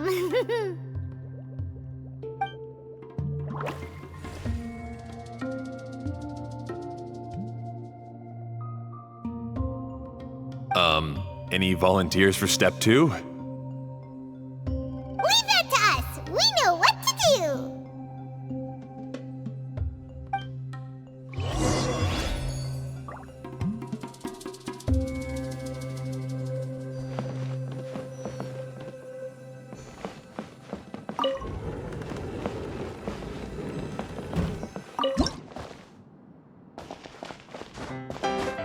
Ah, so the hydroidolin was locked up in that chest.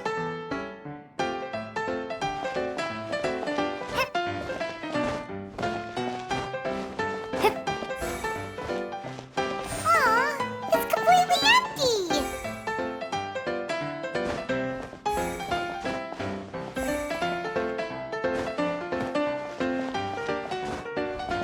Yay! We saved 2 water droplets now.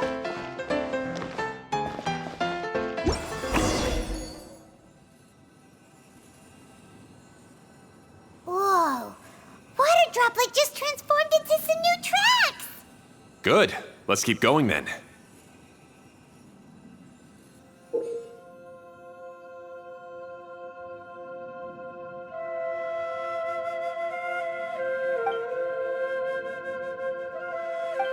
Hey,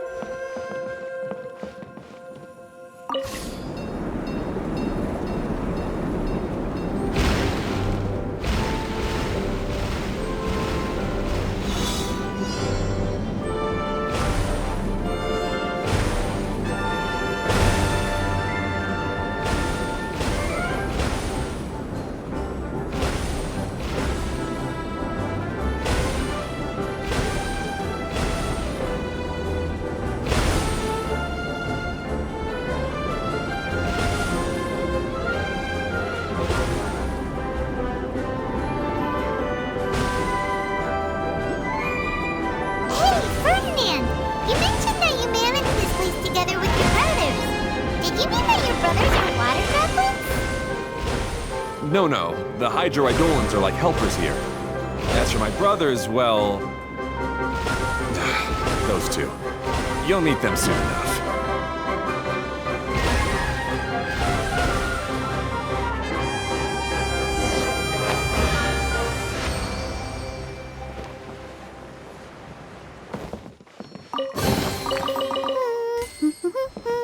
Things are going so smoothly today.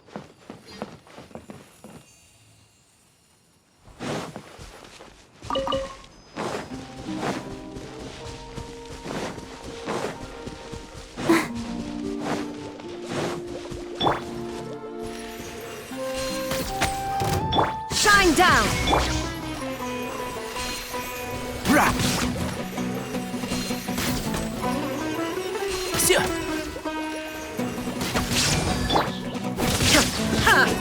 Illusion shattered!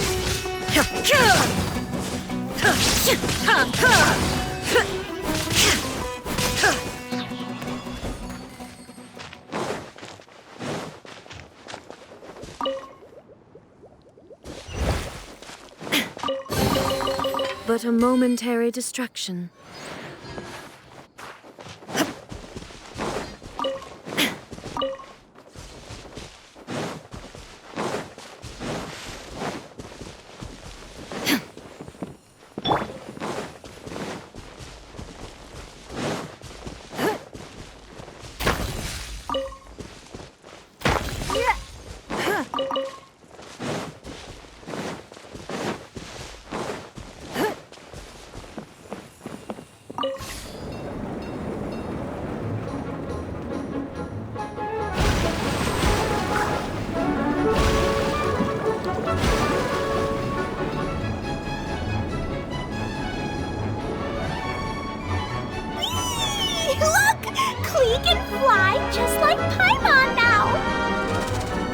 is way more exciting than how Paimon usually flies.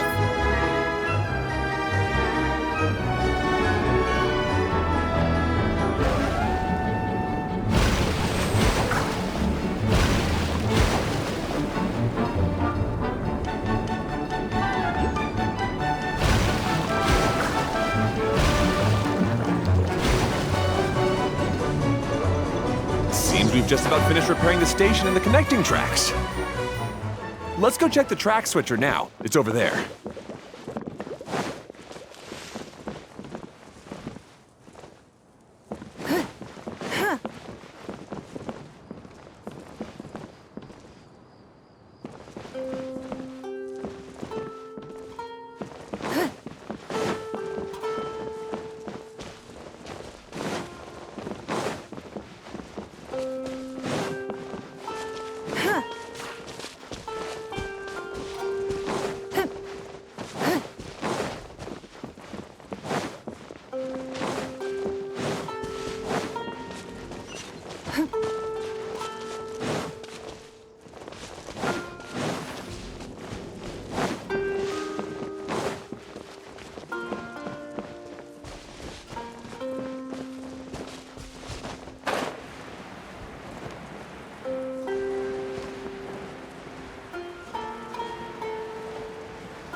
Oh, there's another spinny thing here. It's so big.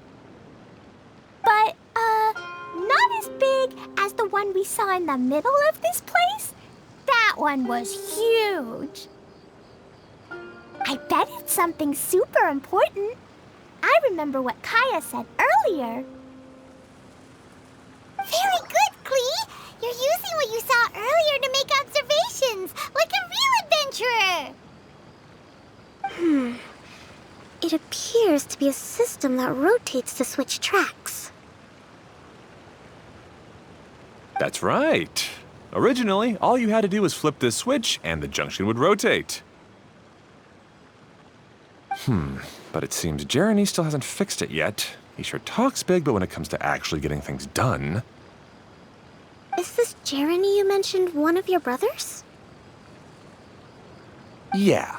When I talked to him about repairing the tracks, I suggested we start with the station, but he said we should start at the junction. Really, it made no difference which one we started with, but he just had to turn it into a huge argument. He always treats me like I'm a fool and disagrees with anything I say. Let's see what he has to say now that I've already fixed the tracks. If you ask me, you're clearly a sharp person, Ferdinand. Yes, finally someone who can recognize that, rather than just shrugging off my ideas. Come on, let's make our way to the junction and see what he's up to. I bet he's still fretting over what to do.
Sometimes I can't help but get angry just thinking of Jeremy. You should have seen him back in the sandstorm. I suggested we go east, and he argued that we should go west. You were in a sandstorm? What happened after that? We separated and each went our own way. Lucky for us, we stumbled across this domain. Otherwise, I'm sure we would have been buried in the sand.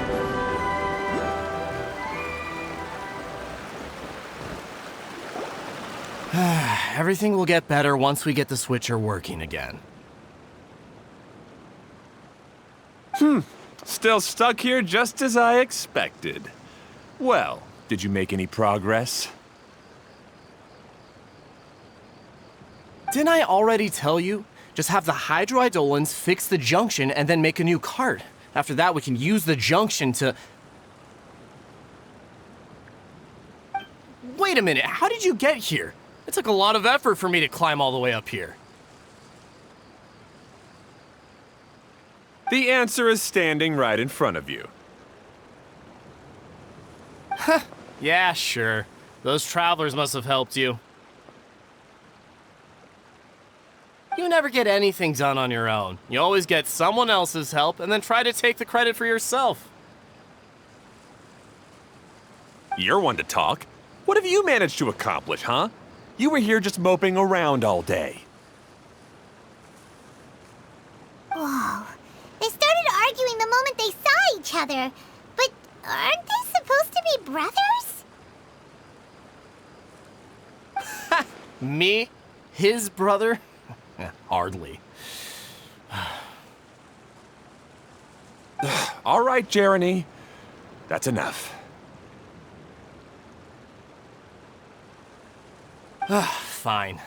I'd rather be focusing my efforts on fixing the track switch rather than arguing anyway. You should calm down too, Ferdinand. Let's all focus on the situation at hand. Any personal problems can be settled later. Fine.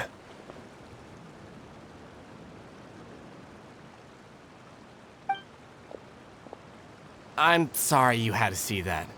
My name's Jeremy. I'm one of the people responsible for taking care of this area. I assume you're the ones who helped repair the tracks. Thank you very much. It means a lot. No need to thank us. We're just trying to help Idea restore the domain.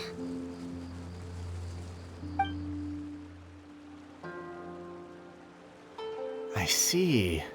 Now that you and Ferdinand brought the cart up here, we'll need the hydroidolins to fix the area below. Them again, huh? Seems the hydroidolins are really important around this place. Yes, of course. Not only do they keep the junction turning, they operate practically everything else in the domain too.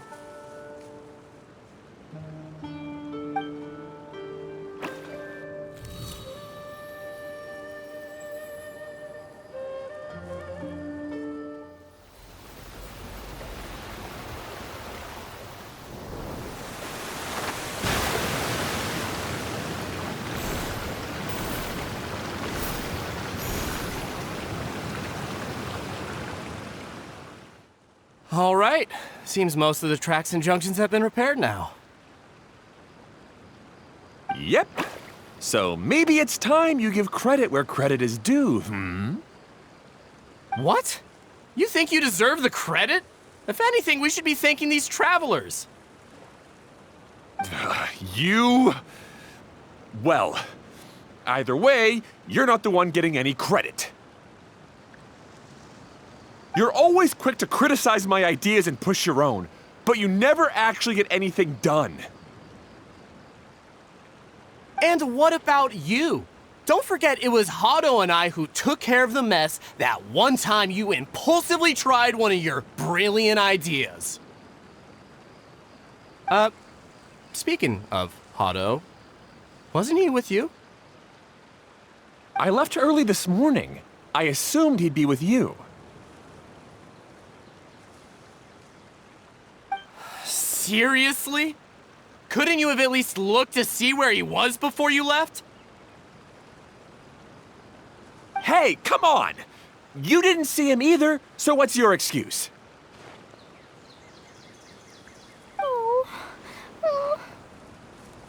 Klee?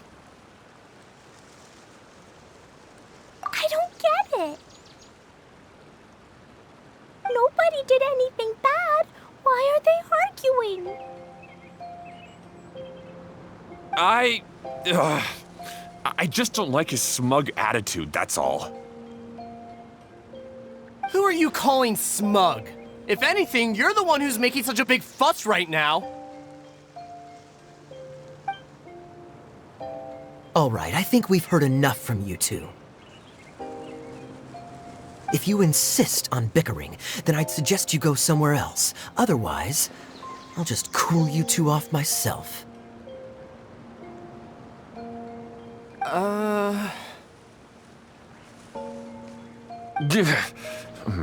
Fine. Now, come with me. I'd like to have a word with you. Phew. Don't be upset, Klee. There are many complicated situations in this world which don't always have a logical explanation. As a passing traveler here, it's not my place to comment on their disputes. But in my experience, family issues can be the toughest to resolve.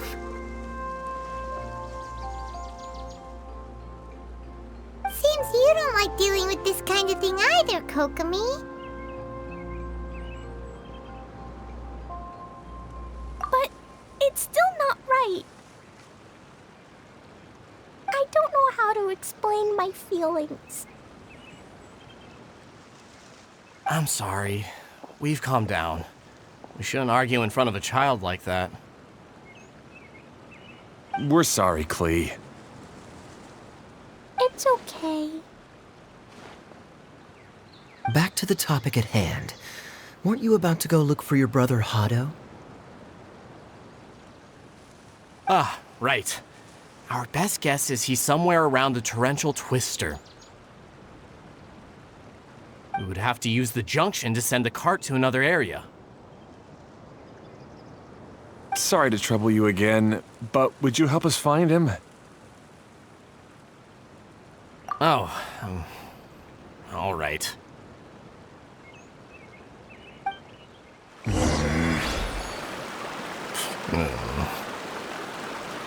come on, you two. You're brothers after all. Can't you try to get along?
Okay, this is the end of this track segment. Otto should be nearby.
Ah, I guess you had repaired the tracks and stations as soon as I saw a cart come zipping along.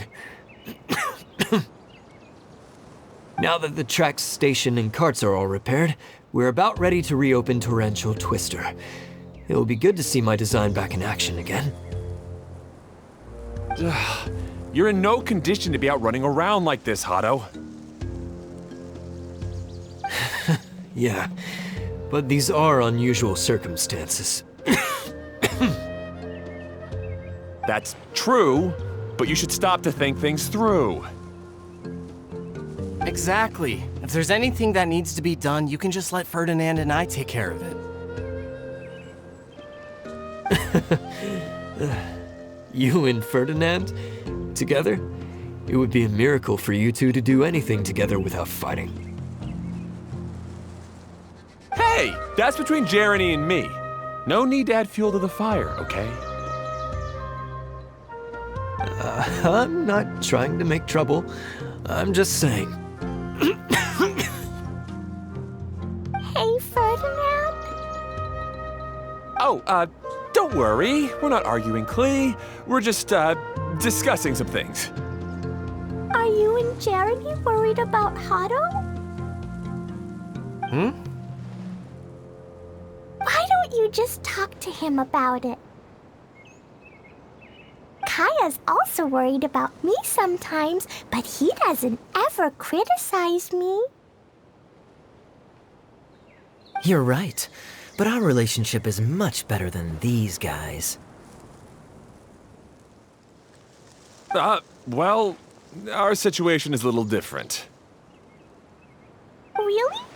How so? We've been through this kind of thing before. If we didn't warn Hado, then he wouldn't take it seriously and something would eventually happen. As his brothers, we have to help him. But it doesn't look like you're helping. Huh? Maybe Klee doesn't understand everything. But my mommy told me that you help someone to make them feel happy, not to make yourself happy. Hado sure doesn't look very happy. Why don't you ask him what he needs?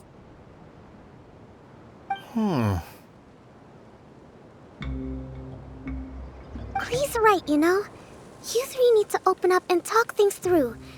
You are brothers after all.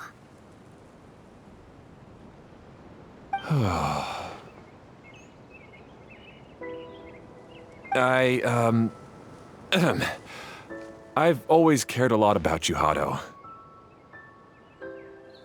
Just like when we were back in the desert. You suddenly passed out and Jeremy and I started arguing. Eventually, all three of us ended up in this domain. I'm just worried that something similar could happen again. If you were to pass out and with nobody around to help you.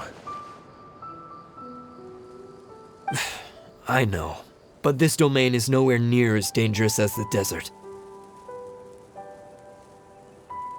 I was thinking that if I could handle these problems myself, then you two wouldn't have to argue about anything.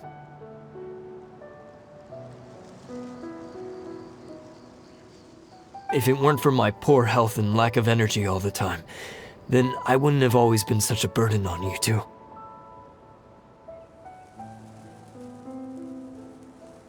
No need to feel guilty, Hado. This was our choice. The three of us love adventuring. No one is a burden on anyone. Isn't that why we came up with the idea for this area? I would do the thinking, Ferdinand would use his muscle, and you would... Draw the blueprints and build tracks. It'll be a safe way to see all kinds of amazing scenery. Yes, that was the plan. See? Doesn't it feel better just to get along? Hey, what are you trying to say? You make it sound like I've only been trying to talk myself up. The choo-choo cart is great, Ferdinand. Really? You know, Klee, having the car zip along the tracks was my idea.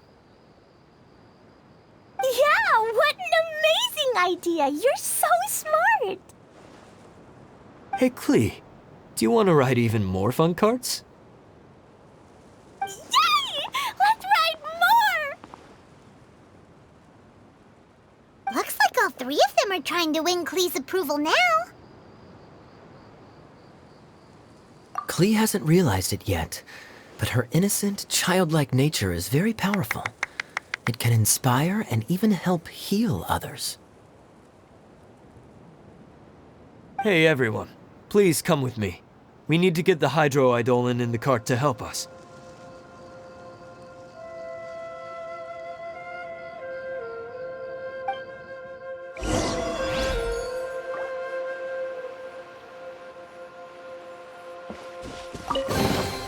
Why is there a chest here?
Good. Torrential Twister is ready to run now. Let's go to the station and start the track.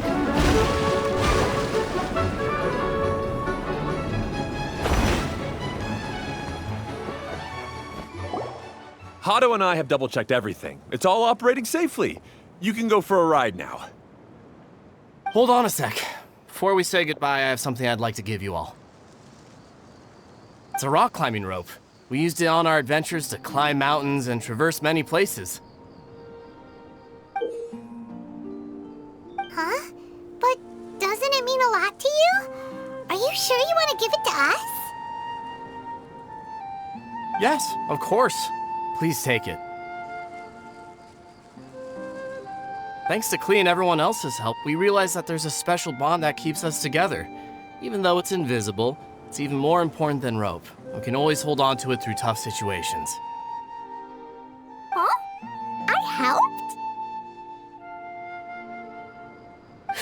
helped?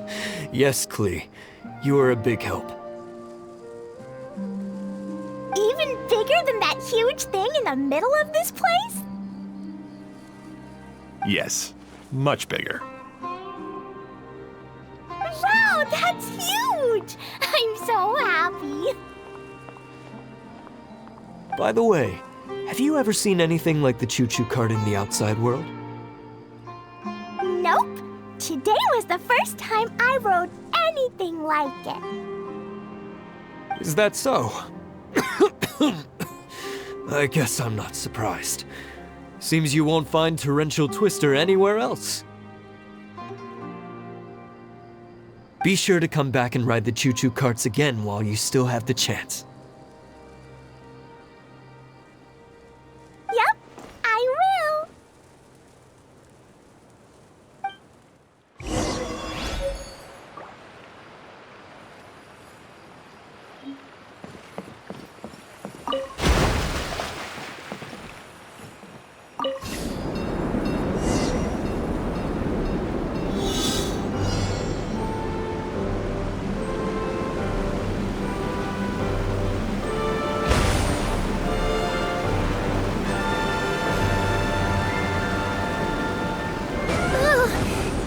Even higher than I expected. The drops are pretty steep, too. Are you okay, Kokomi? If you're scared, just yell and let it out. We won't tell anyone. What happens in the bottle domain stays in the bottle domain.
sorta makes sense.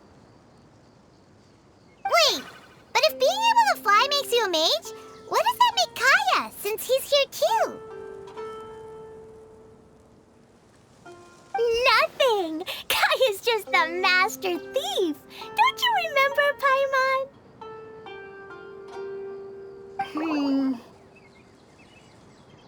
Oh, right. Guess it slipped Paimon's mind.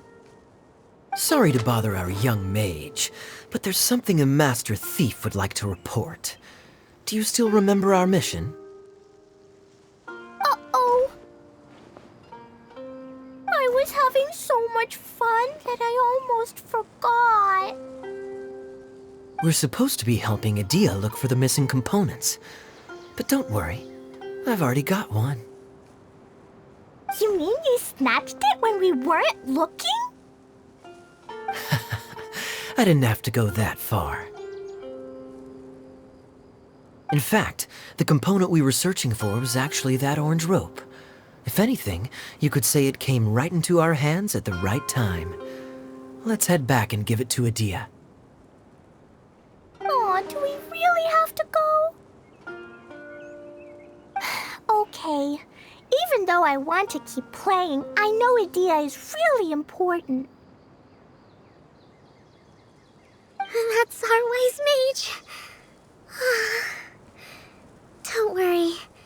Tonight, he'll be able to see stars in the water and watch fish dance in the sky.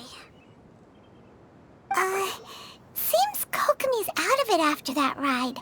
Her face is completely blank and her lip was trembling while she was speaking. Maybe we should have a rest for a while.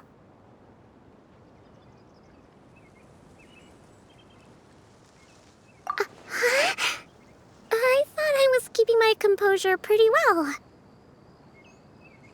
Don't worry, my mind is always spinning. I'm used to this. We should head back to Adia. How about we hold hands, Miss General? Klee will give you energy.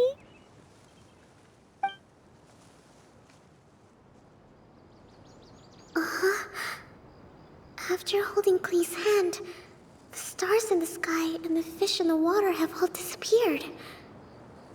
I must have been seeing things from riding the cart.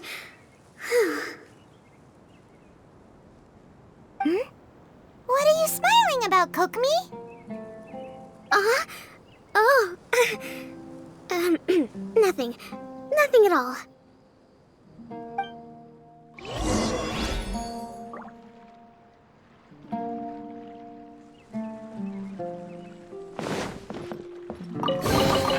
Why is there a chest here?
Welcome back! Well, Any good news? Oh, don't tell me! You've taken care of all the problems and now I don't have to do anything? Yeah, we even rode the choo-choo cart. Do you want to come ride too?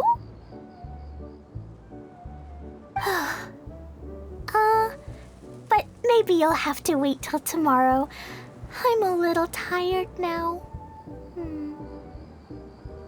Seems she had a little too much fun and now she's about to crash. I think it's time for a rest. Good idea. I think we could all use some downtime. Thanks for giving me some energy, Klee. Then we'll see you later. Bye, Miss Honorary Knight. Bye, everyone.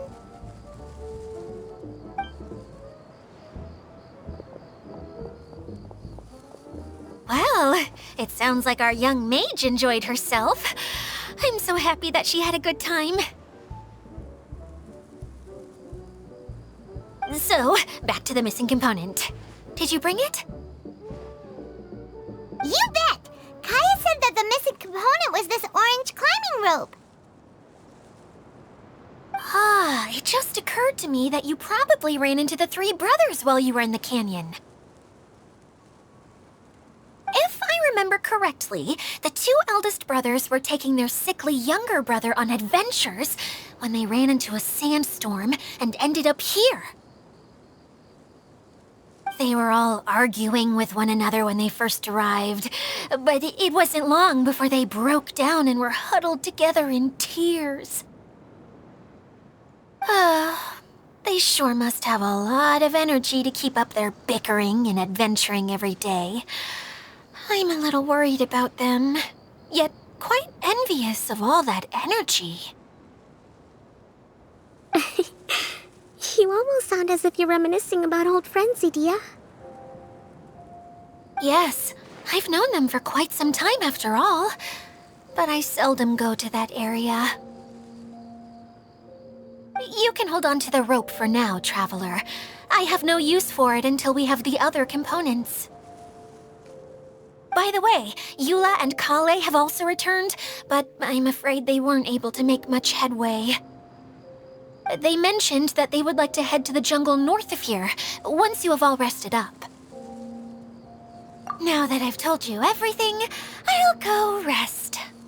I'll go and check on the situation in the remaining two areas. Do you need me to accompany you? Oh, no, it's all right. You've already accomplished a lot today. You should rest up.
Did you rest well? Yep, this is a comfortable place to rest. I guess that's one thing here that's better than the desert. But other than that, there's not much going for this place.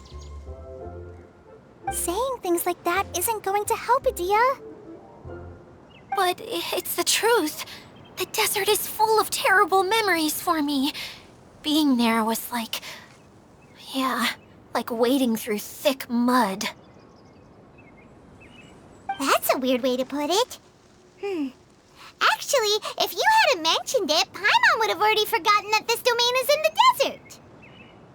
I know what you mean. The air here isn't at all like the desert.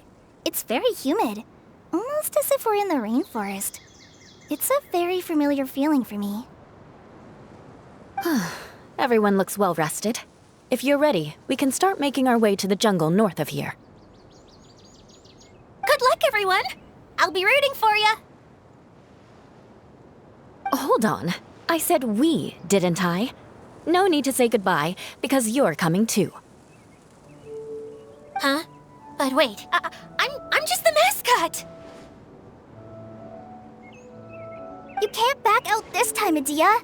The manager of the fairgrounds is waiting to see you. She said Adia is the only person who could help. Yes, Kaeya and I discovered a fairgrounds in the forest. The person in charge of it seems to be a Spontamod scholar. A scholar? But what's she doing there? Researching the forest ley lines? Oh, I wish there were ley lines here that I could ever study. Anyway, I know who you're talking about. I'd better come along then.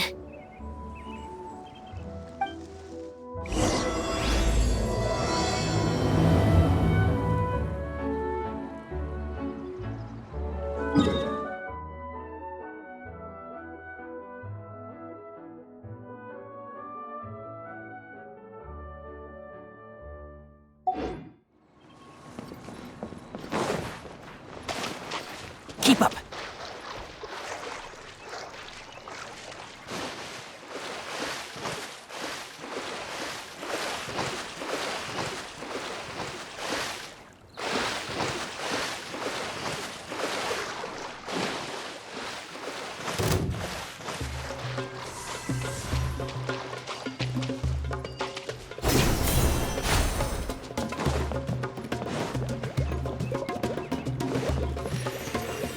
Yeah.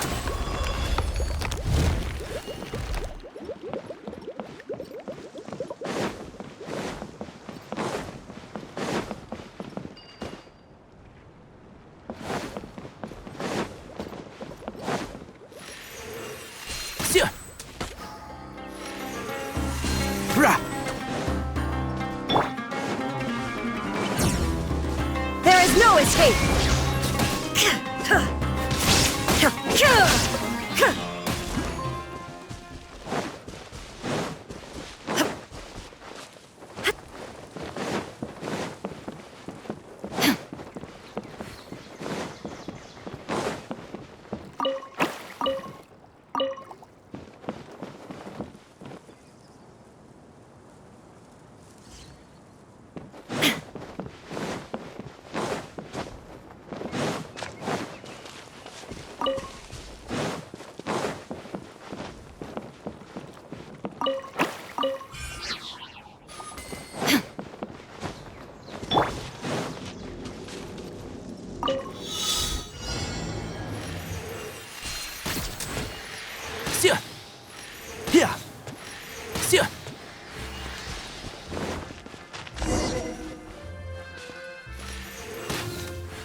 Keep up.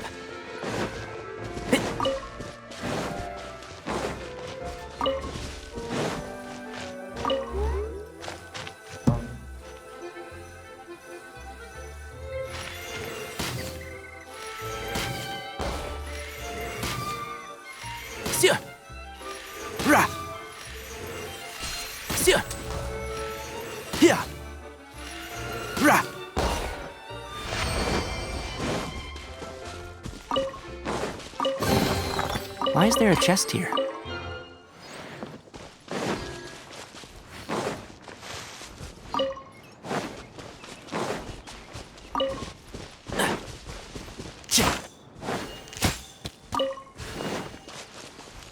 Keep up.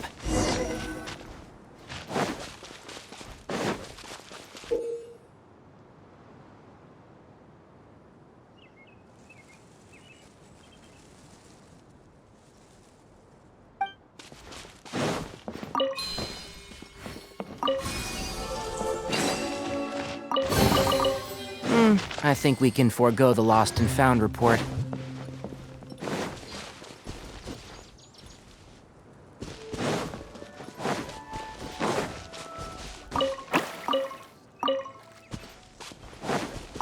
Keep up. Keep up. One with the force. Shine down.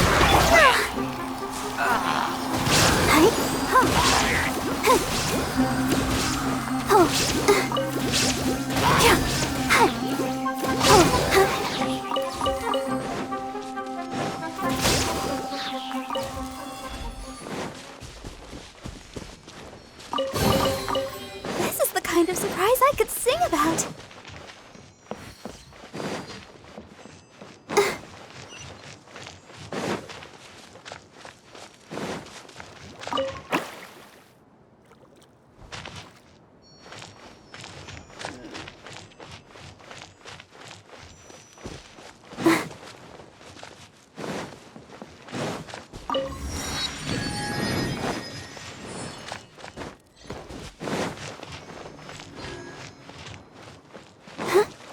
Go, Barbara, go!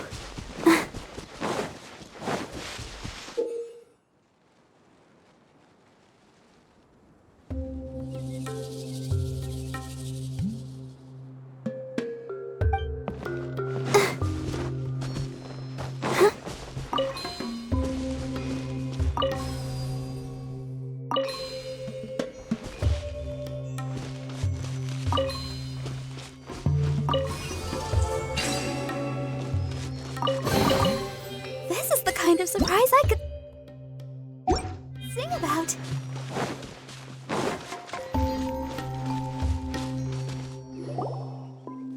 Finally, someone has arrived. Sorry to keep you waiting, Maimuna. We've brought Adia with us. Thank you, Kale. It's been quite some time since I've seen you, Idia. To be honest, I didn't think you'd actually show up. If anything, I thought you'd be curled up somewhere crying alone. Hey, you shouldn't be saying things like that. Doesn't seem to be the first time Paimon's heard someone say that about Adia, though. You want to see me cry? Fine. I'll stop crying right here.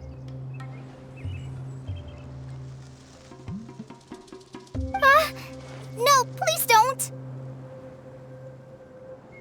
All right, I shouldn't have said that. Now, who are these two? And Paimon is Paimon! They're reliable helpers. Lucky for you that I found them. You'd better be more careful about how you speak to them, okay? Of course. Good to meet you. You may call me Maimuna. For the sake of time, we should forego the usual pleasantries. Please follow me.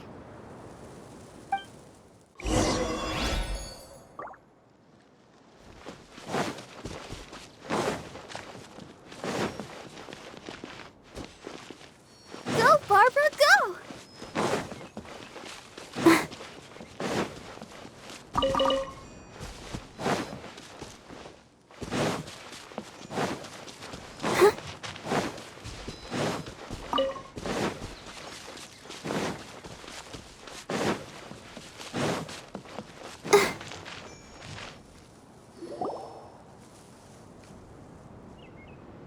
Wow!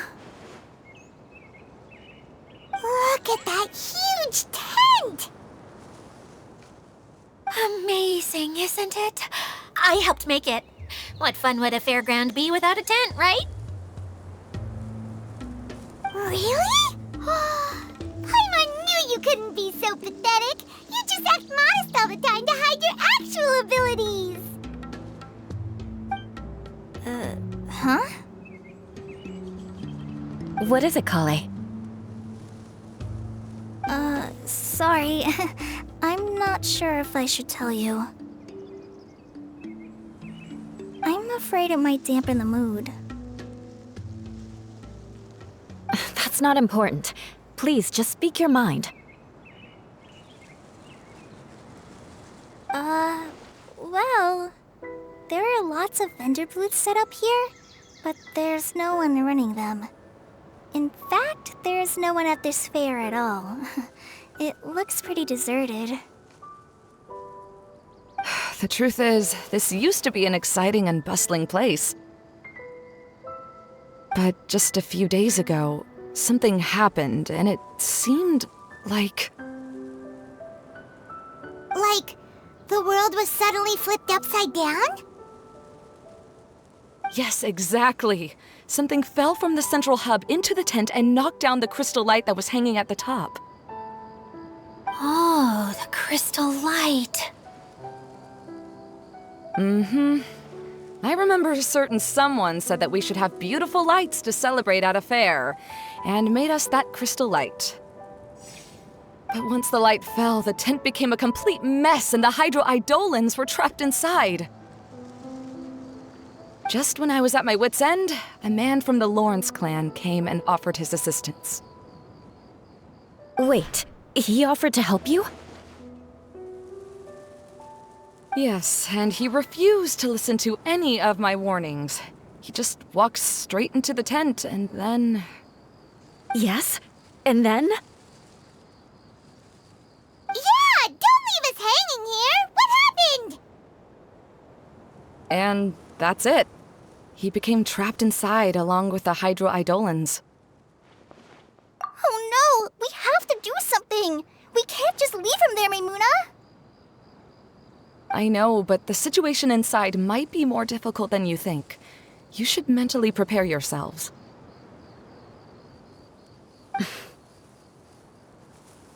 Just talking about it is a waste of time. Since we're already here, let's go and scout out the situation ourselves. All right, this way, please.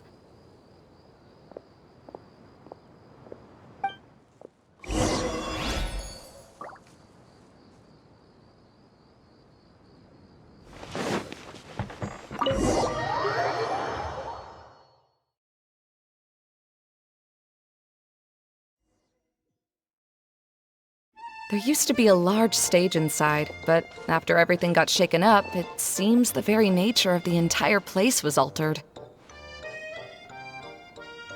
The lamps and crystal light that were hanging above have all fallen down, which makes repairs near impossible. Wait, so you mean it's difficult to move around in there? Yes, mainly because of the lights. Do any of you have experience being on stage? Once the stage lights turn on, everyone's attention is focused on you.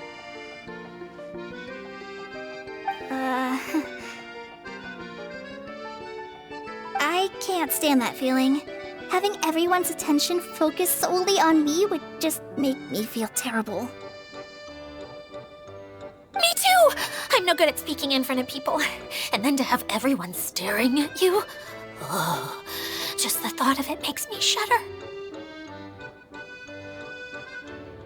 Sounds like you have some things you haven't been able to let go of yet. Please don't laugh.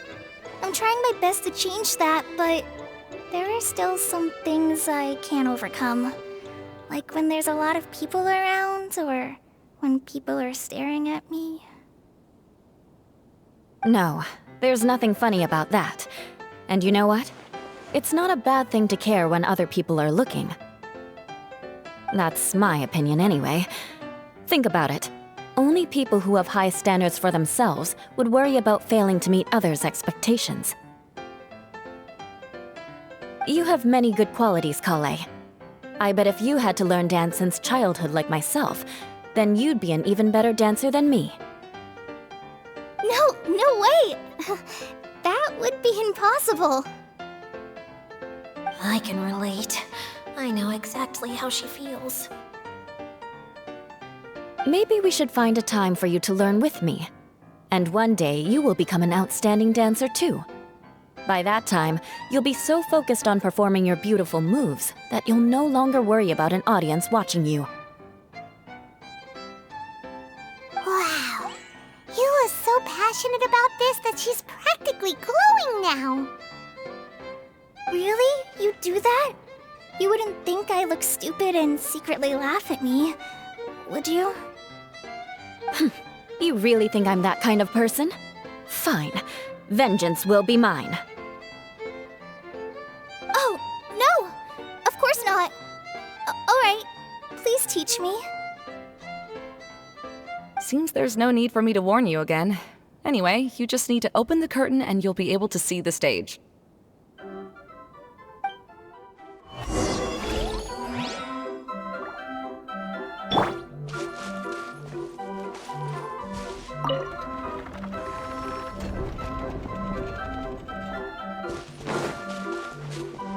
Wait, what's that thing in the middle there? That's my crystal light! It's been locked up. Well, let's figure out a way to fix this. Looks like we need to raise the platform underneath the crystal light. If I remember correctly, the stage controls should be somewhere around here.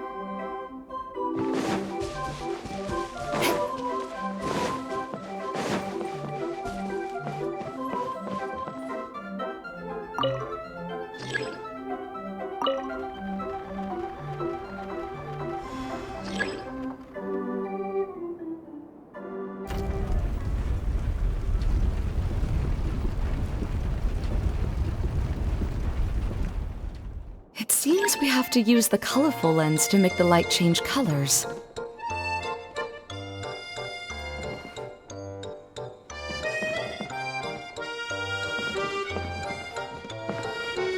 More speed.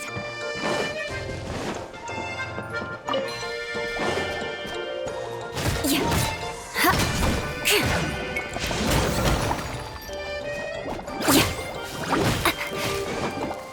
Ha. Beg for mercy. Ra. Yeah. Ha. Ha.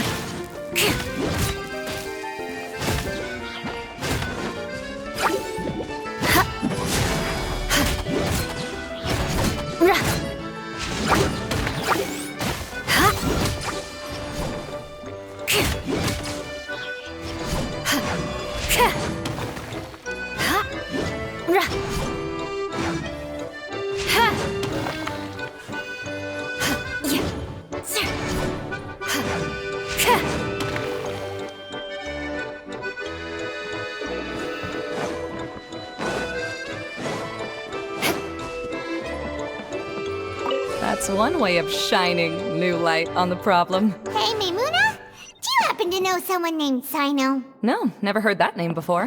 Why do you ask? Oh, never mind then.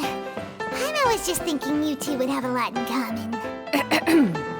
Back to the situation at hand. We should probably head into the passageway that opened now.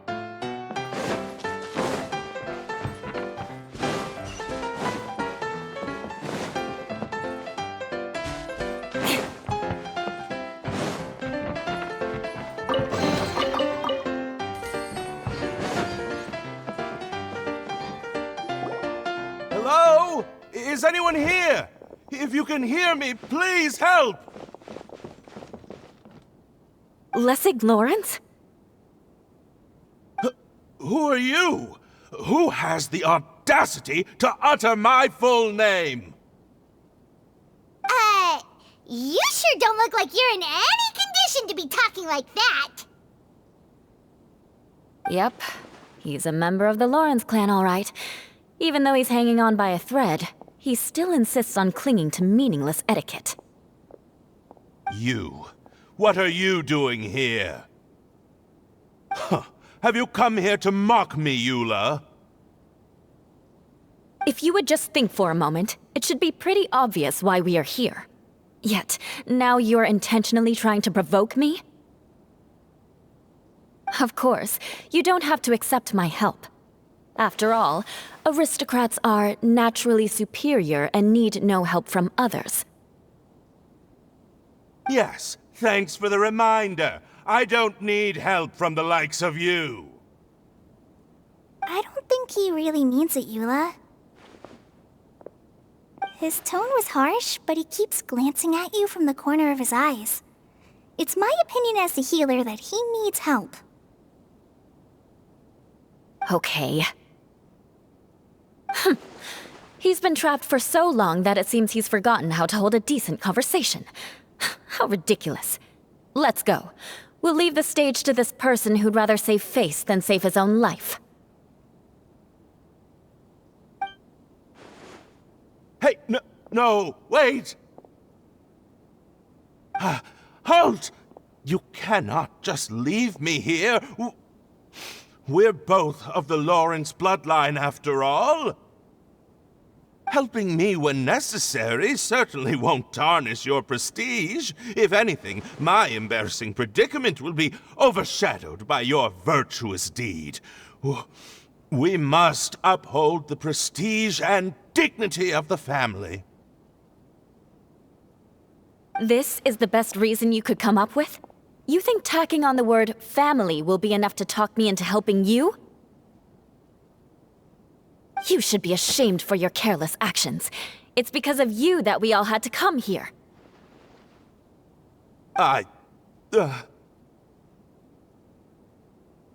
Seems everyone in the Lawrence clan is this way. They'll do anything to save face. All right. Looks like it's time for the mascot to step in. Here you go. One for Eula, and one for Lessig. What is this? Candy? Thanks. Oh, the smell. It's just like the aroma I smelled coming from the lens. Yes, that's right. Enjoying something sweet always lightens the mood. Oh, thank you, Miss Mascot. I certainly do feel much better now. So he's willing to thank someone else, but not me. Eula has been worrying about you the past few days, and asked me several times regarding how to find you. But now that you two have been reunited, I won't have to keep answering her questions anymore. Oh, I'm so happy. Let me clarify one thing. I don't care what happens to him. If you're going to keep saying nonsense like this, then... Eula will never admit that she actually cares about him. Yeah, you're probably right. If you're going to keep saying nonsense like this, then at least give me another piece of candy. Hmm? Oh, sure. I still have more. Sorry. I admit my mistake. I know I've caused heaps of trouble for all of you.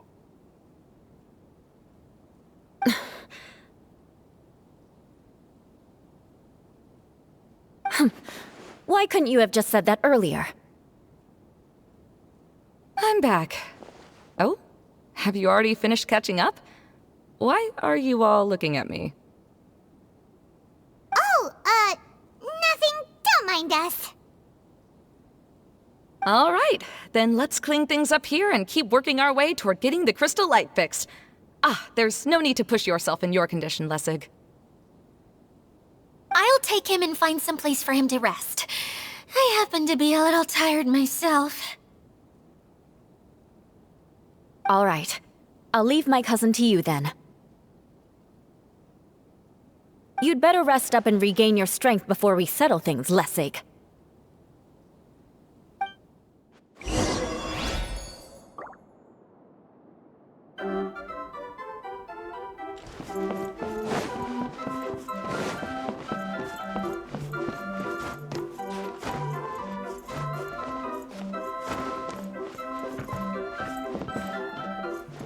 Now, let's see if there's any way to keep raising the platform higher. We probably will need to find a mechanism that's like a lamp.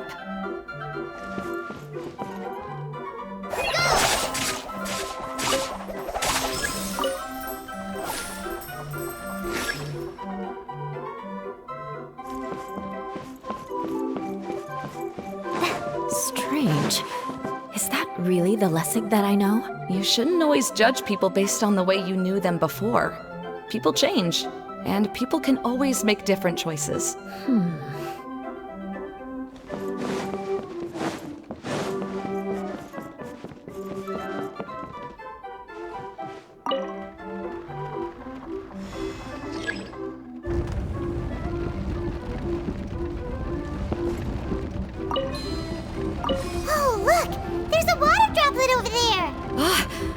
Hydro Eidolon.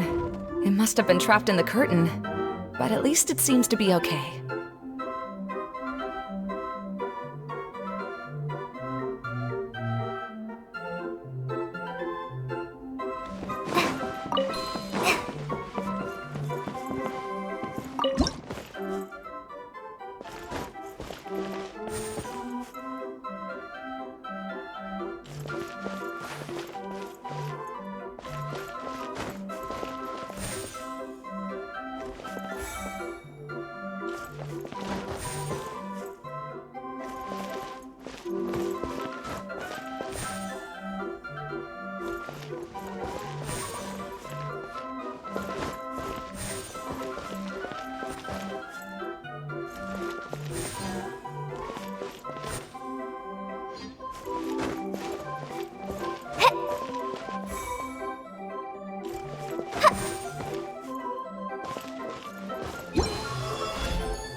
It is a magical tent, after all.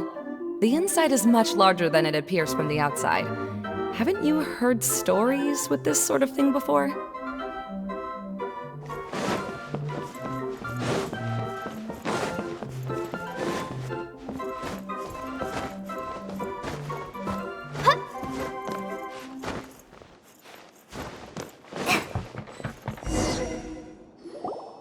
Oh, another path has appeared! This should be the last level. Yes, don't worry. We're almost to the top of the tent. The last thing we need to do is raise the crystal light to the very top of the tent. After the stage collapsed, I realized that having it raised only halfway makes it look a lot like the stage at the Grand Bazaar. Have any of you visited the Grand Bazaar before? No, I haven't. I have.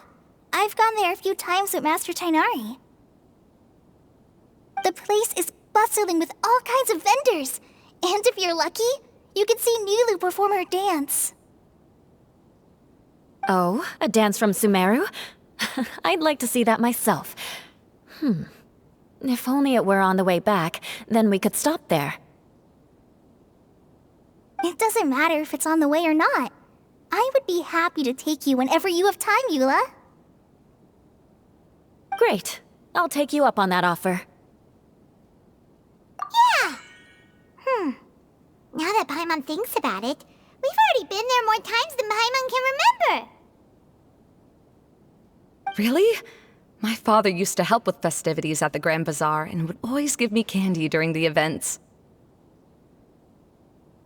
I was just a kid and didn't understand anything. I was happy as long as he gave me some candy. To me, fairs and festivals were the best things ever. I always thought my father was amazing and wanted to be just like him when I grew up. But aren't you a scholar in the academia, Maimuna? As far as I know, scholars seldom could spend time doing anything but research. I doubt you could have time to assist your father in preparing festivities. Yeah, seems you read me like a book.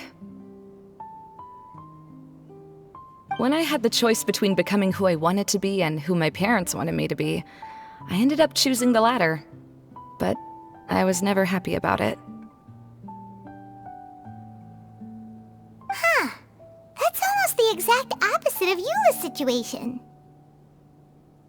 You must have already realized that. Why else would you set up all the booths here and make this place like a fairgrounds?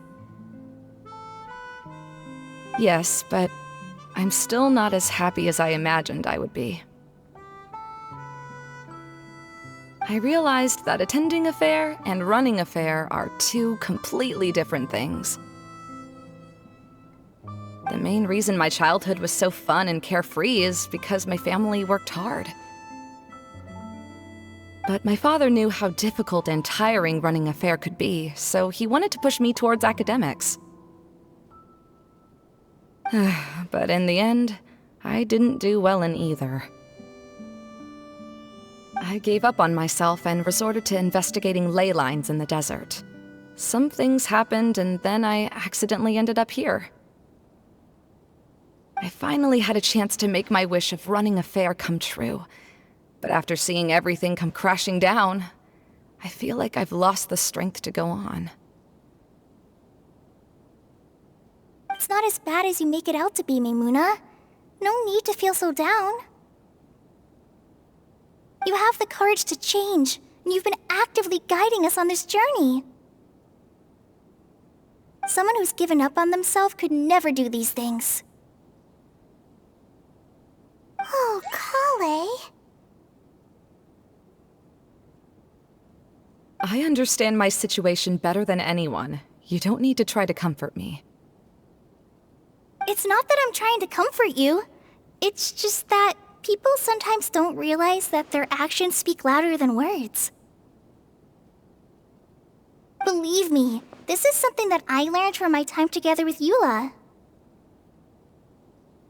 Oh, what are you trying to say? Oh, nothing. Now, let's get that crystal light fixed. All right.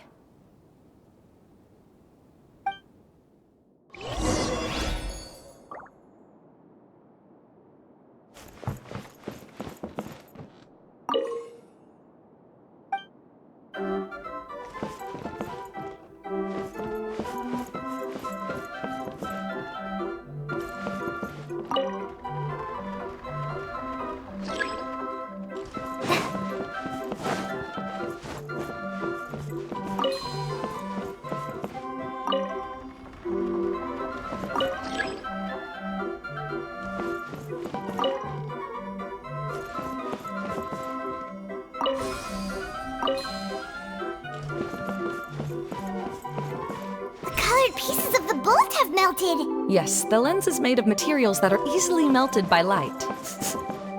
Is it me, or do I smell something sweet here?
If we're going to raise the crystal light, then we need to open the top of the tent.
starting to wonder what was taking you so long.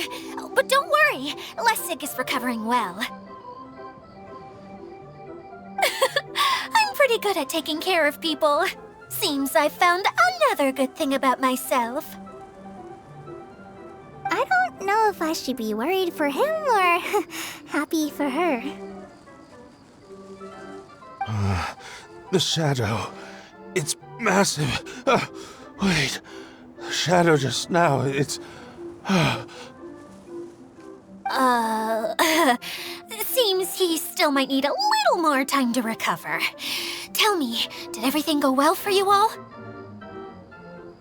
Of course. With a team like the Traveler, Paimon, Kale, and Eula, they're at least 40 times more reliable than you ever were. Only 40 times more reliable? That means I'm still pretty good then. I guess it's impossible to feel like you've lost once you've already given up. I'm a little concerned about how comfortable you are with that. Huh? What has happened? How did I get outside of the tent? Ah, that's right. I remember meeting Eula, and then... my head. Oh, you're awake now. Don't worry, that's just a side effect of your treatment, Lessig. I'm afraid I still feel a little disoriented.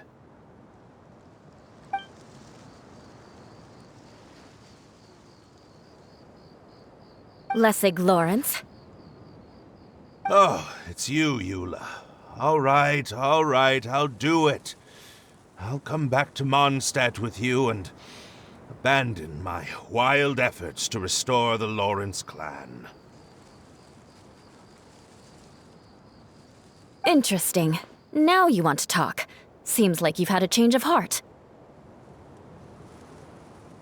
In that case, maybe you'll be able to explain everything in detail for us now.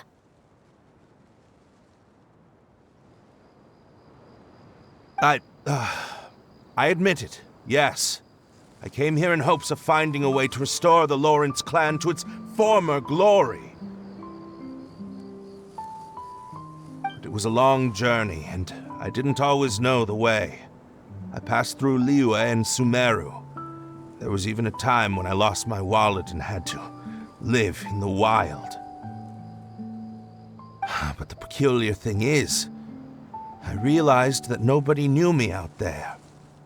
And not a single person even cared about the Lawrence clan.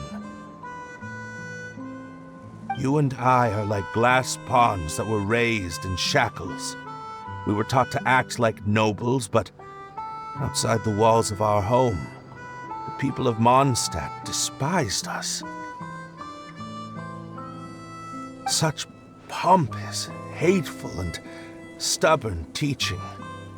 It all culminated to making us cling to the old aristocratic dogma in an attempt to maintain our pride. It's like a never-ending game of tug-of-war, but it is meaningless. You understand. Or I should say, you have already long understood. But I'm afraid that I have only just realized this. Paimon sorta understands what Lessig is saying. Everything he said is true. Your family is probably unaware that you've already changed how you see things. Yes, this has all happened recently. After coming to this domain, I realized the Mondstadt that I want is one where not everyone fears me. All that I and many other members of the Lawrence clan long for is a place where we can live peacefully with others. Lessig, both you and I never had anything to do with the glory of the Lawrence clan. That is all in the past. We are just ordinary people.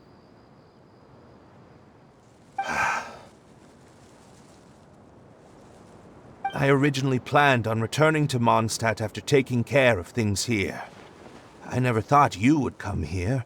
I was completely shocked, which is why I reacted like I did. I'm sorry. See, people can always make different choices, and it seems that Lessig has also chosen to become someone he truly wants to be. Yes, about that. I'm afraid I haven't quite found my own purpose in life yet. That's all right. Being able to clearly choose between becoming who you want to be and who your parents wanted you to be is already a step in the right direction. How to find true happiness is probably one of the most difficult research topics of all. I have a suggestion for you, Lessig. Why don't you return to Mondstadt and tell your parents what you just told us? They'll probably try to tear me limb from limb. But what about you? Did you ever tell your family about what you think? This is something that I've been thinking about, too. Perhaps the two of us can sit down with the rest of the clan and discuss it with them. The Lawrence clan is just like this stage. It was once home to glorious performances, but those days are now long gone. And it is time for the stage to be updated. She's so solid and tough, but also clear and open, like an ice cube. Is that why she's able to dance anytime and anywhere she wishes? Are you all done talking now?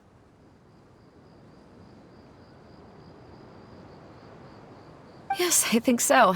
By the way, that is for you. Please take it. I found it on Lessig earlier.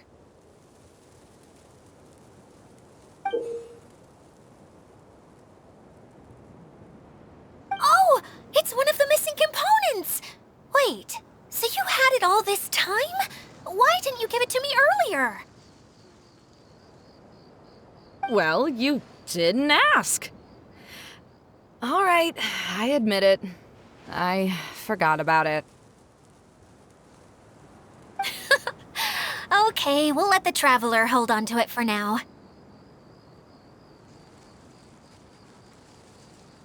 Wait, this looks like... It looks pretty familiar. Have we seen one of these before? Ah, right! I also bought a similar box at the last festival. Yes, people often use this kind of box for candy at festivals. This was one of the materials originally used to create the tent. But now that the tent has been repaired, we no longer need it. Eating the candy from the box as an adult will never be as delicious as it was when you were a kid. But if you really think about it, there are way more things you can eat as an adult. So when it comes down to it, eating candy is sort of like life. It's just another choice.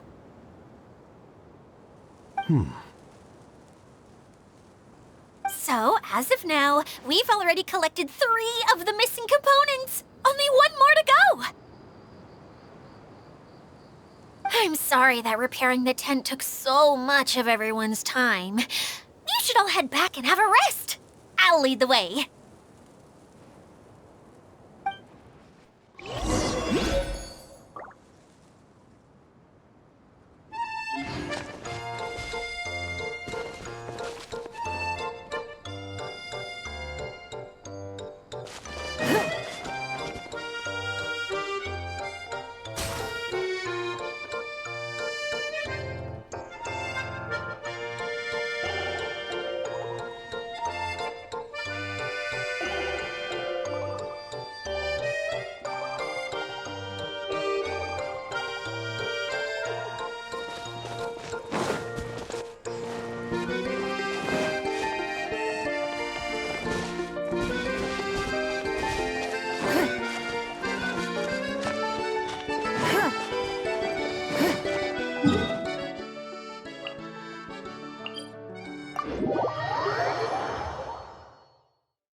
trust your adventures to the forest went smoothly? Yep, you could say that. How about you? Up to anything today? Well, I suppose it's time I told you that as the Divine Priestess of Watatsumi Island, I shouldn't actually be here now. The truth is that a relic known as the Shinro Casket was lost from Watatsumi Island long ago. But recently, an orb matching the relic's description suddenly began emitting light, almost as if it was guiding people to it. This is what led me to find the relic's whereabouts. I wasn't lying when I said that. Goro has often told me that sitting at home reading light novels is not the best of practices, and that I should try to get out more. As I made my way from Watatsumi Island to Sumeru, I enjoyed a variety of breathtaking sights. It really is a beautiful nation.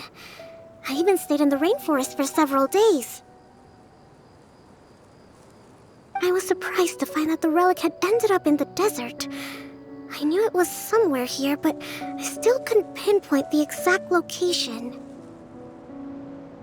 Though I feel that Itia was not intentionally trying to hide anything from us, this domain does have plenty of secrets. I'm sure you've sensed that too.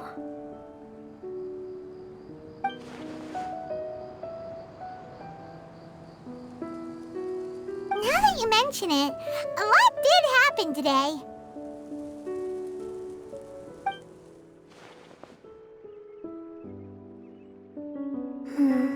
I see. When you found Lessig, did you also happen to find any clues related to this domain? I'm afraid that he was caught up in his thoughts and didn't pay attention to his surroundings. Actually, before the world was flipped upside down, this domain didn't look anything like this. Hey, everyone! Oh, I hope we're not interrupting your conversation. It's alright. You two did a lot today. Care to join me for a cup of tea? Sure! That would be perfect! Eula and I just made some snacks. Turns out Idia has a cooking stove and oven. Seriously, why didn't she mention it earlier? Oh, so did you make us some moon pies?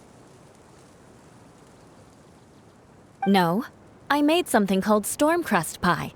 You should try one, Traveler. And I made some pita pockets. You could try some, Kokomi.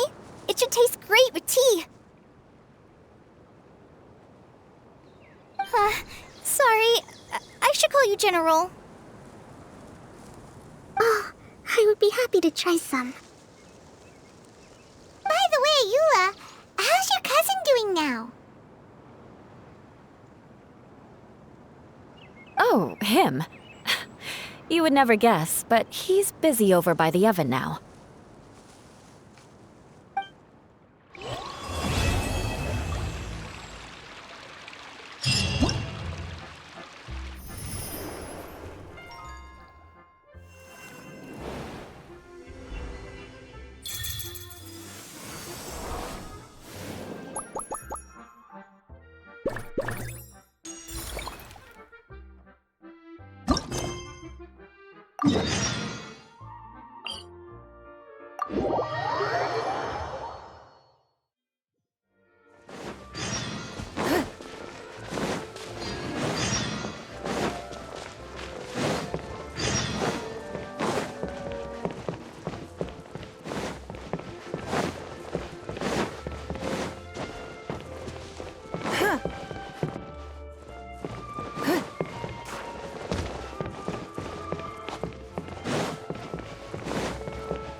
Really?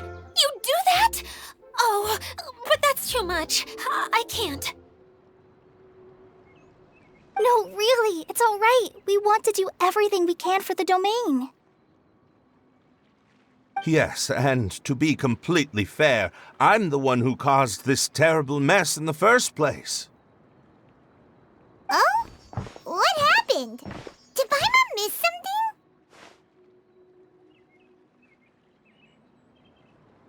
Hello, you two. Lessig was just telling us what happened. Perhaps you should allow me to explain.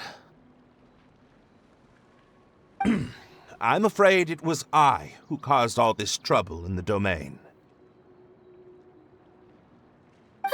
Yes, it was Lessig.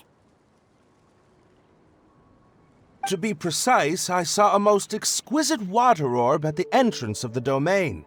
It reminded me of an astrolabe my grandfather gave me when I was 7 years old. I was curious if it could rotate, so I reached out and touched it. Little did I know that it was the core of this entire domain. What I mean to say is, I knew something was wrong as soon as the whole place started flipping. It's not just your fault. I failed in my responsibilities as the caretaker here. Oh, I knew I should have put the core somewhere more secure. Oh, you mean the big ball of water at the entrance? Yes, that's the one. Anyway, after giving it some thought, Lessig has offered to perform some more repairs and maintenance to help support the domain. But we were concerned he wouldn't be able to handle it all alone, so Eula and I will also stay here to lend him a hand. But don't be mistaken. I'm not doing this out of the kindness of my heart like Kale. My job is purely to monitor and ensure that Lessig doesn't cause any more trouble here. Oh, sure. I don't think anyone's buying that anymore, Eula. Though I do remember that Amber mentioned we should just nod and agree when you act like this.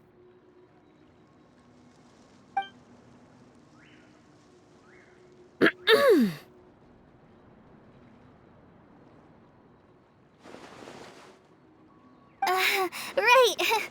You better not slack off today, Lessig. No, I'll get right to work.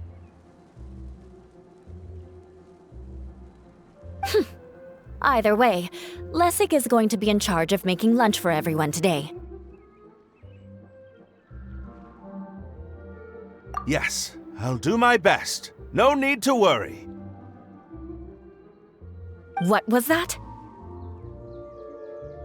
No, I mean, thanks everyone for giving me a chance to redeem myself. I can already feel new strength kindled inside me. Ha ha ha. No, maybe that's just the heat of the oven. Very good. But you should conserve your strength. Many parts of the domain are still in disrepair, so we have a lot to investigate. Seems Adia has a little more pep in her step after finding others to help do the work. Now that you three are situated, we can focus on what the rest of us will be doing today. I'll go gather the others. We should get ready to leave as soon as possible.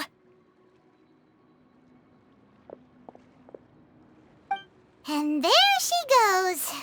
At least she seems to be happy. Maybe this is how it feels to be in charge.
Now, we're going to retrieve the last missing component. My working theory is that the director listed on the sign has it. No details slips by our general. What's a director? A director is a kind of job. The one we're looking for is named Zosimos. Zosimos is responsible for managing everything that happens on the stage, similar to how Idea is responsible for managing the whole realm. Wow! Sounds like Miss Idea must be way busier! You'd think so, wouldn't you? Care to comment on that at all, Idea? Maybe someone else can explain. I'm just enjoying taking it easy, as usual.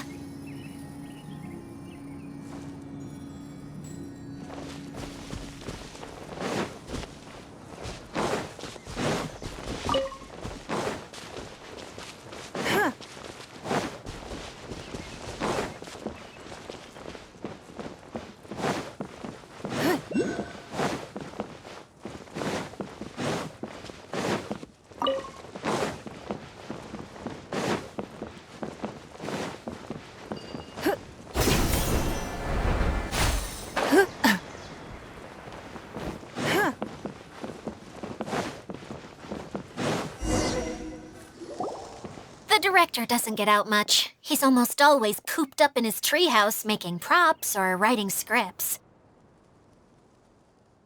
But I'm trying to remember now. Where is that treehouse of his? Huh? You don't remember? Hey, don't forget! I'm just the mascot. I believe it's that way.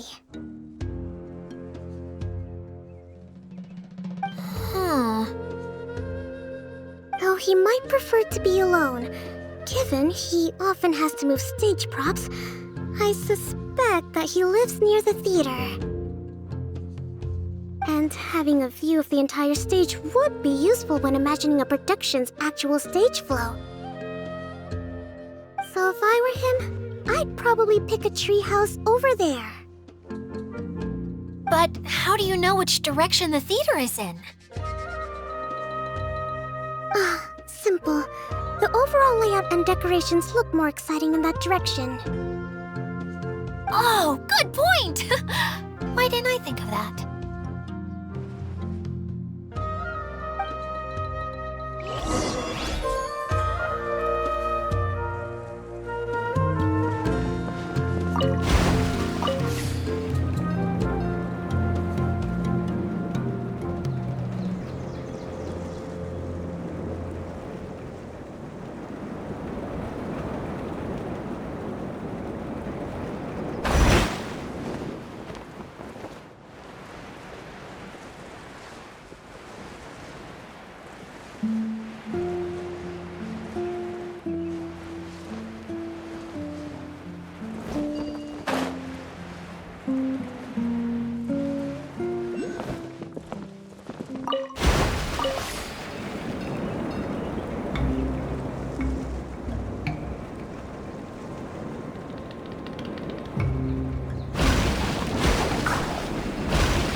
We can't have treasure unaccounted for.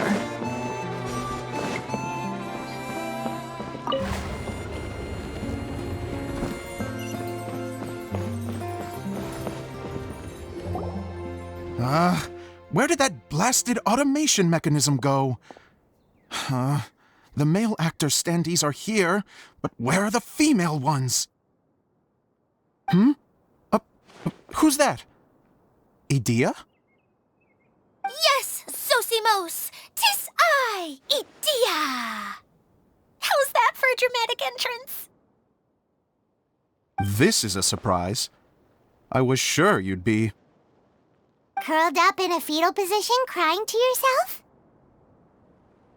Wow, what a fascinating little creature. Did you just read my mind? The name's Paimon? And no, Paimon's no mind reader. Just call it an educated guess. It seems everyone shares a similar opinion about you, Idea. I knew from the start that a managerial role wasn't for me. But I found my true calling now. As a mascot! Mascot? Is that a new role? I don't remember casting you for that. Okay, enough about me. I'm just here to introduce you to some new friends of mine.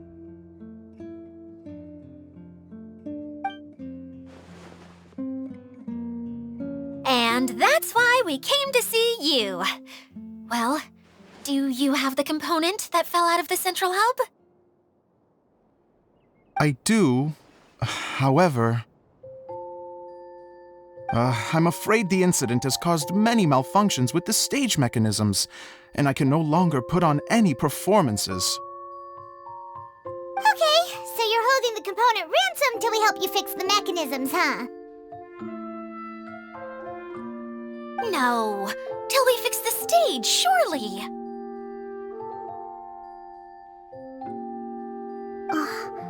I'd have thought he wants us to make some more props, no? Given that some of the standees are missing.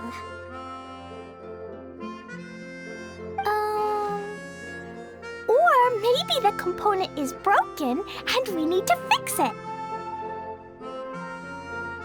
You're all forgetting that the majority of his work involves writing scripts. I'll wager that he wants us to edit them.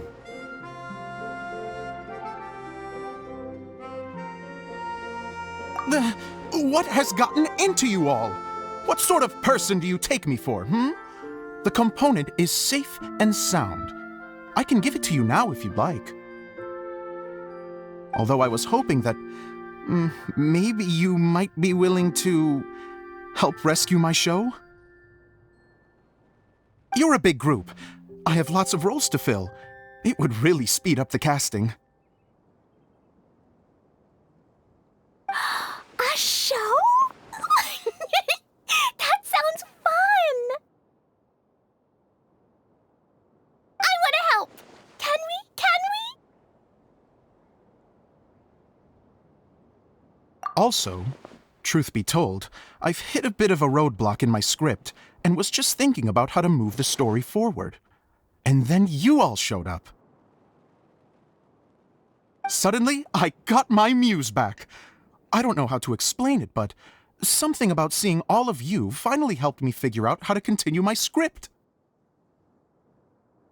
Huh? You mean that story you've been stuck on forever? Are you serious? You really think you can finish it now? Yes, really. Just give me a little time, and I'll write it all up. In the meantime, I'll leave things to you, Idea. Whoa! And he's off to write the script!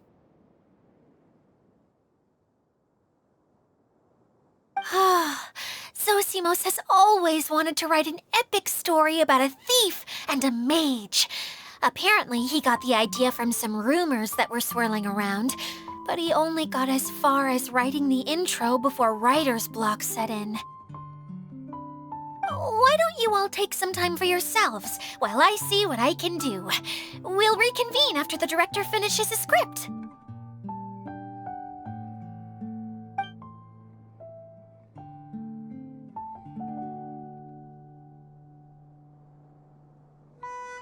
A director, my friends, is a storyteller. And the key ingredient to every good story is inspiration. The moment I laid eyes on General Sangonomiya, inspiration hit me for a brand new character. The heroine was the missing piece of the puzzle. The rest of the story flowed naturally from there, and now it's finished. So please, take a look through your scripts, and we will tell this story together.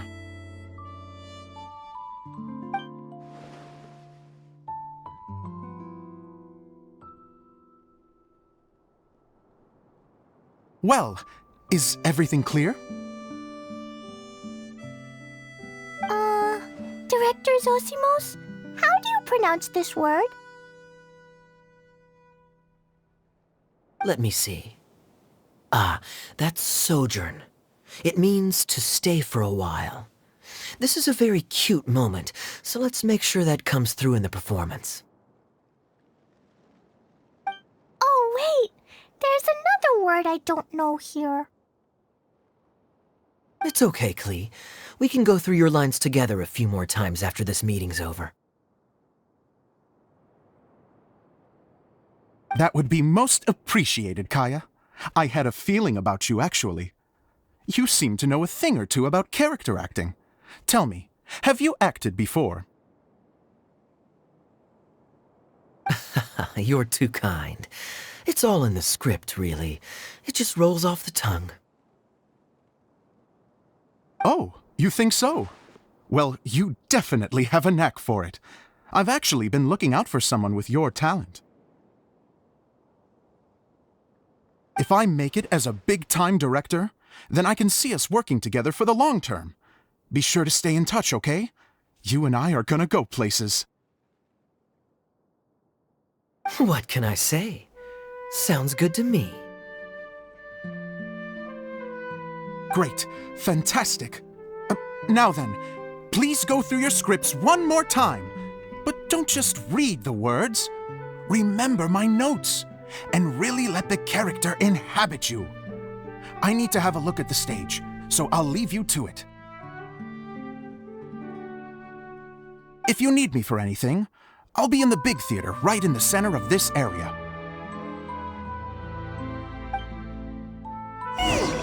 Wonder what the theaters are like here.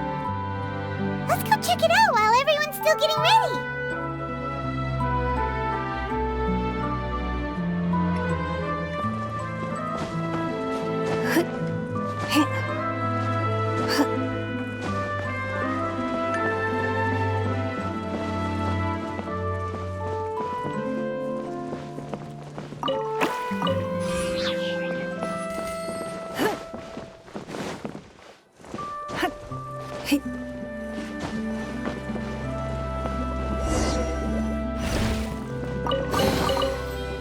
Wealth. Why settle for less than more?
Where did it go?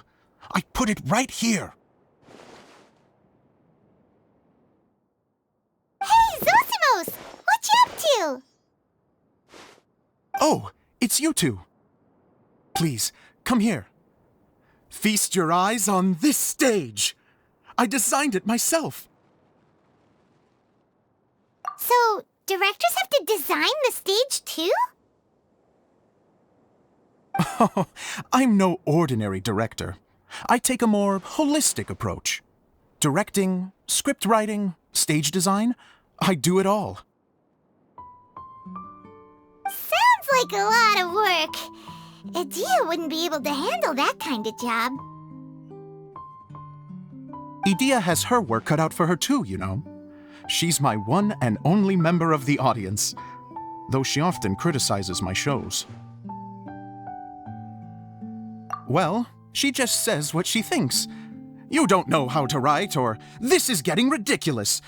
I think it's because I use preprints in a way that she feels goes against what they're intended for. But even though she's my harshest critic, she's also been my biggest supporter in a lot of ways. I guess you could say she's like my agent. I'm very grateful to her. I've always dreamed of being a director, but I've never had the chance until I came here. So, what did you do before you came here? Like I said, I dreamed. From a young age, every time I came home after a show, I'd go over the story again and again in my mind. Growing up, my biggest aspiration was to be a director. Unfortunately, I couldn't offer much beyond my practical skills, so I ended up spending most of my time as a prop designer and doing a bit of set design on the side. Don't get me wrong, I do love building the set, but nothing satisfies me more than putting on my very own show. No wonder you only wrote director on the sign. Exactly. You're not doing a great job of convincing me that you're not a mind reader. By the way, could I ask you for your help with something? I'm having trouble finding the master script, and I'll need it shortly. The one you only just finished writing? You lost it already? Yeah. After I handed everyone their copies, I held on to my master copy while I was checking on everything around the theater. I must have dropped it somewhere. If it's not here, then it might be in the attic. These are the only two places I've been since I finished writing it. But, I still have some things to do to get the stage ready. Would you two mind having a look for me? No problem, we'll find it.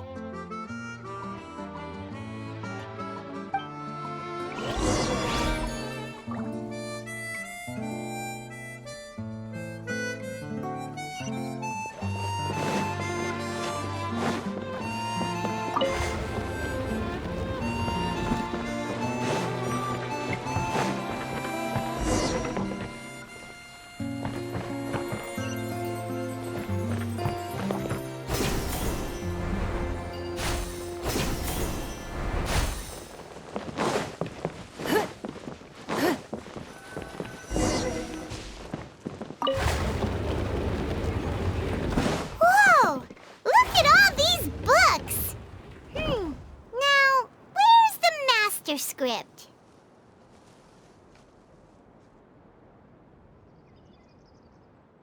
Oh, it sounds like a water droplet is on the second floor. Let's go have a look. Even if an antique is priceless, the happiness it brings lasts for only the moment that you obtain it. Hey. Huh.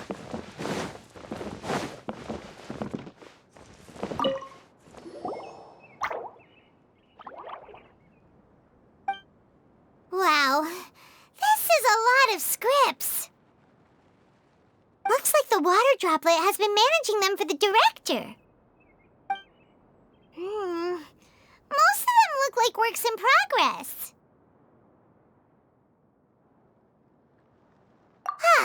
Then it should be the one that's finished. Okay, let's look for the thickest one and then check the ending. This is the only script that fits the bill.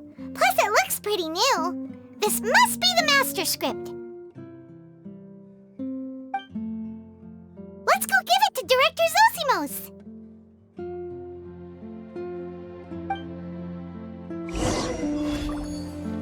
Zosimos, we got your script! Ah, thank you. That's a huge help. I'm running out of time here. There's no way I'll be able to fix everything up perfectly.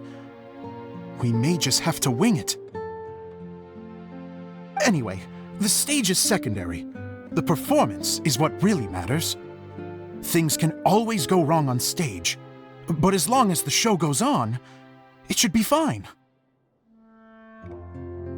You don't sound very confident in what you're saying. It's true. I realize now that a show is the art of the unknown. Even if you have the same actors performing on the same stage, the performance will be slightly different every time. Those subtle differences are what make each performance special.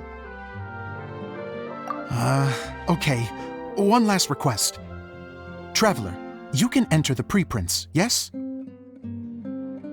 The truth is that my sets are composed entirely of preprints. First, I use materials to make the objects. Then I take those objects and turn them into the preprint. Now, of course, preprints are really meant for making objects to furnish the domain. So using objects to create preprints is, strictly speaking, the reverse of what this is intended for.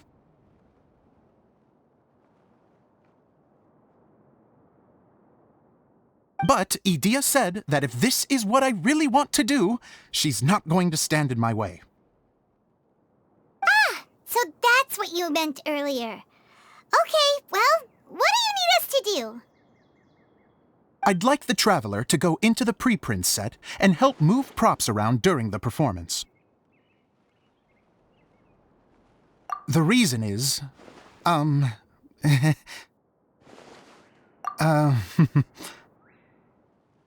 Paimon gets it now. If you're busy directing, moving the props, and operating all the mechanisms, you never get the chance to watch the show. Yes, I know that I'm no master playwright, but still. Even if it really is a half-baked script, with shoddy writing and moments of sheer ridiculousness, I'd still like to see it for myself, just once. Hard to turn a guy down after a speech like that. Thank you. Genuinely, I'm so grateful. I'll go and inform the others. Then, as soon as you're ready, the show can begin.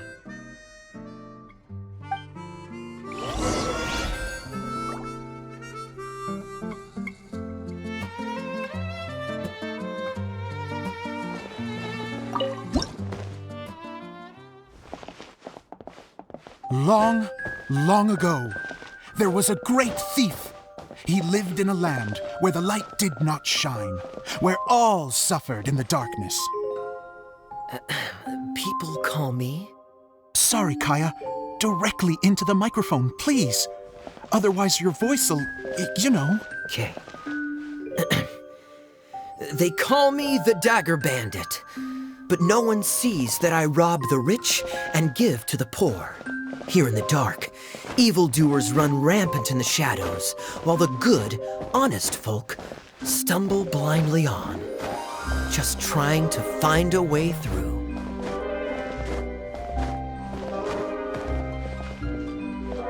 As the bandit brooded, suddenly the world was inexplicably changed as a single star appeared on the horizon and flew across the sky. Traveler, stomp on that movement mechanism in front of you.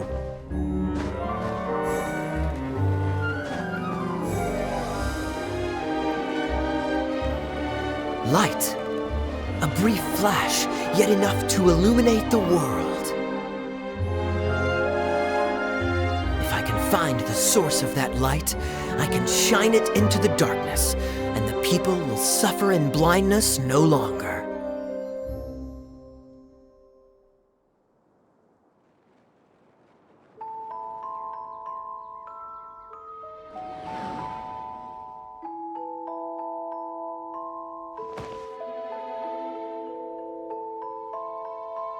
Without a moment to spare, he set off to follow the star's course. All the while, the star kept moving through the sky. Traveler, the star kept moving through the sky.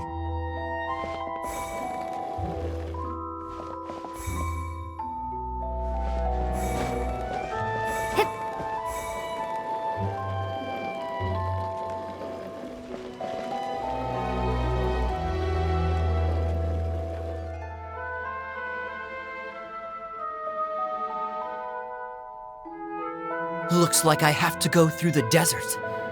This could get dangerous. If everything he'd heard was to be believed, the desert ahead was a no-man's land filled with horrors. Worse still, the star had landed in the most difficult-to-reach location, surrounded by sheer cliffs. But he was determined to press onward. I've come this far, and I'm not about to turn back now.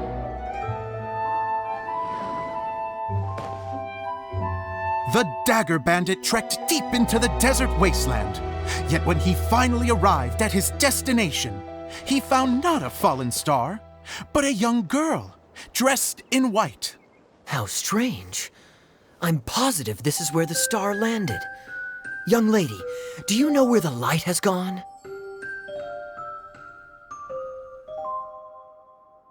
The girl replied,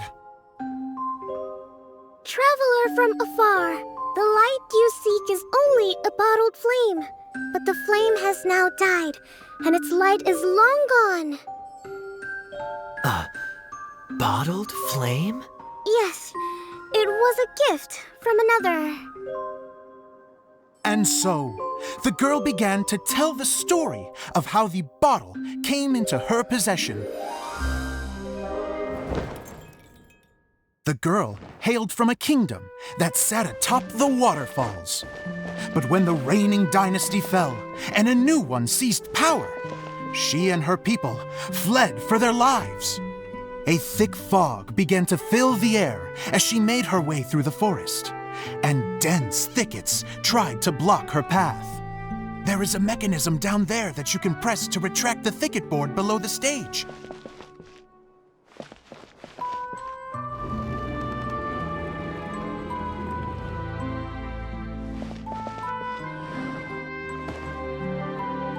If I only had a lamp to guide me through this wretched forest, then I could survive. With scratches covering her arms and legs, the girl pressed through the pain and made her way forward. The road ahead was arduous, but she was determined to press onward. I've come this far, and I'm not about to turn back now.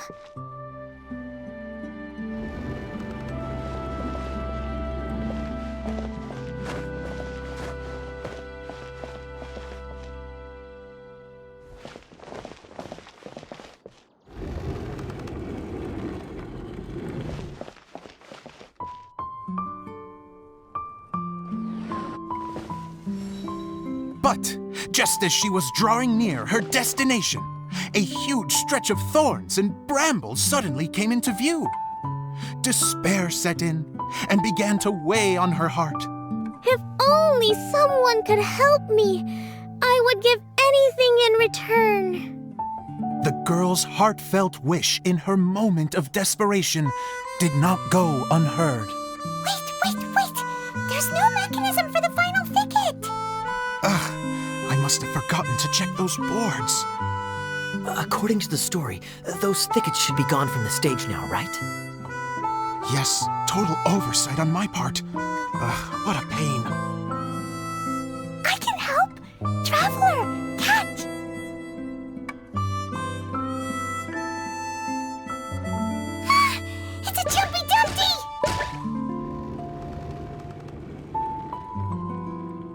the girl's heartfelt wish did not go unheard. For a Jumpy Dumpty, who was passing by, helped to clear a path for her. Oh, thank you, Jumpy Dumpty.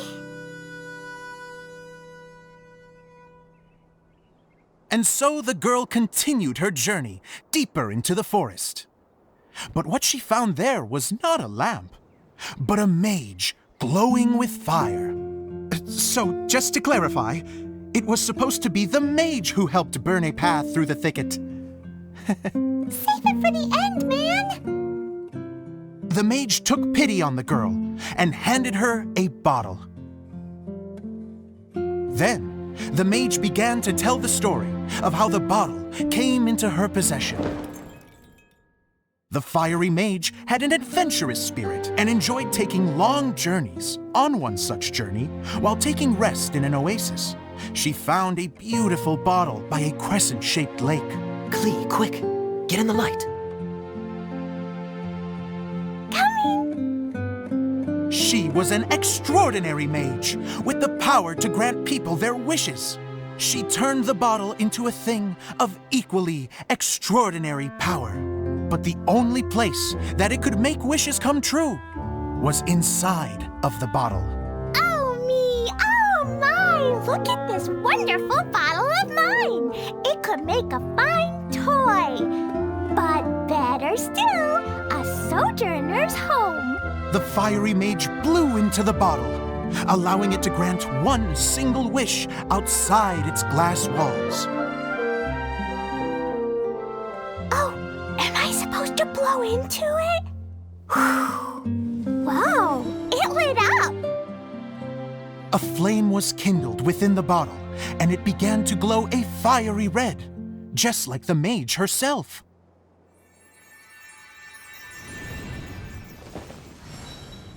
After the mage finished telling her story, she disappeared, leaving only the bottle behind. A magic bottle that can grant wishes. Then I wish to leave this place and go somewhere where no one will ever find me again. And then? The bottle seemed to softly inquire.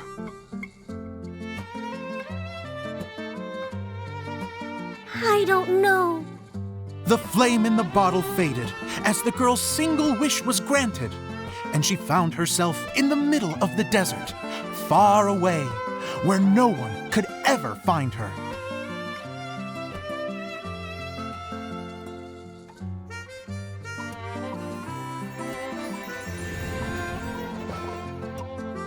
When the Dagger Bandit listened to her story, he sighed in disappointment that the flame with the power to grant wishes outside of the bottle had already died. But this doesn't make sense. If it truly granted my wish, then nobody should have been able to find me here. Maybe they shouldn't. The desert is difficult and dangerous to navigate, but I was determined to make it, no matter what. Then take this bottle with you for your trouble. It may be able to grant you your wish, though sadly, only within the confines of the bottle itself. All I wish for is light. Honoring the bandit's request, the girl wished for light inside the bottle, and sure enough, it lit up. They found that while the light was only generated within, it could nonetheless shine through the glass and reach anywhere in the outside world. Even though it doesn't burn as brilliantly as the light that shone before, this is still an extraordinary light. What will you do after I take the bottle? I don't know. Well, then maybe you should come back with me. With no reason to refuse, the girl accompanied the Dagger Bandit back to the land where the light did not shine. They brought light to that place, and the darkness was dispersed, and they lived happily ever after.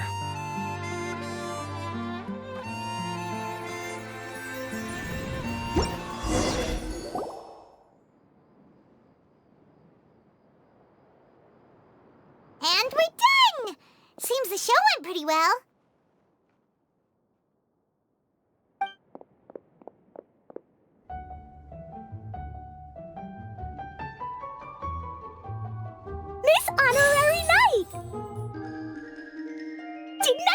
great? I felt like I really was the fiery mage! Wow, great costume, Klee! As soon as Paimon saw your shadow, she thought straight away, what a cute hat! Klee loves it! Thanks, Mr. Zosimos! Oh, wait! No, I mean, Mr. Director. Mr. Director? Ha! No one's ever called me that before. Thank you, my dear little mage. Thank you so much. Oh, I'm so happy. Miss Adia said that she tailored it a little bit so it would fit me, but you were the one who designed and made it. You're amazing. Yeah, that's amazing! And it sounds like Adia did a great job too! It was nothing really. Just one of those, oh no, whatever shall I wear to the ball moments. Sewing comes in handy at times like that. Sewing is an art in its own right. You're more talented than you give yourself credit for, Adia. Really? Oh, I'm just gonna go for a second. Please, chat amongst yourselves.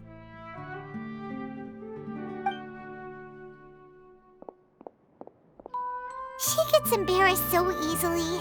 She really can't handle being in the spotlight. Adia's a sensitive person and doesn't have a whole lot of self-confidence. I hope all the excitement hasn't brought her to tears. Oh, I'm a little worried. Don't worry. I'll go make sure she's okay. I'll see you all later.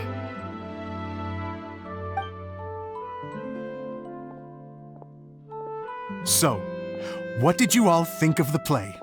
Any thoughts? Huh? Uh-oh, time to get serious.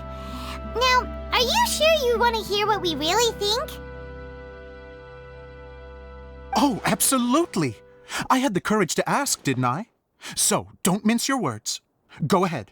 Speak your mind. I can take it. Okay, Paimon will go first. So, the dialogue at the beginning was pretty good, but it ran out of steam as the story went on. Paimon could tell that you ran out of inspiration somewhere along the way. The characters were honestly a little bit ridiculous. Paimon didn't get what you were trying to do. The moment anyone started to show any kind of substance, suddenly the scene was over. Yes, all very good points, Paimon. I would add that in its attempt to pay tribute to the series 1,000 Nights, all semblance of a coherent was sacrificed. Plus, I do have to penalize you for the issues with the props. Miss Adia, what are you doing back here? Oh, you know, I return like the tide when people start discussing something important. Huh. Especially when it has to do with criticizing my show. Mm-hmm. But there was one thing I liked about it. Just one, mind you. The story had a good ending. You think so? I thought I was letting him off lightly. Adia, could I borrow you for a moment? Oh, sure. Excuse me for a moment. Back to you, Paimon. Keep up the good criticism.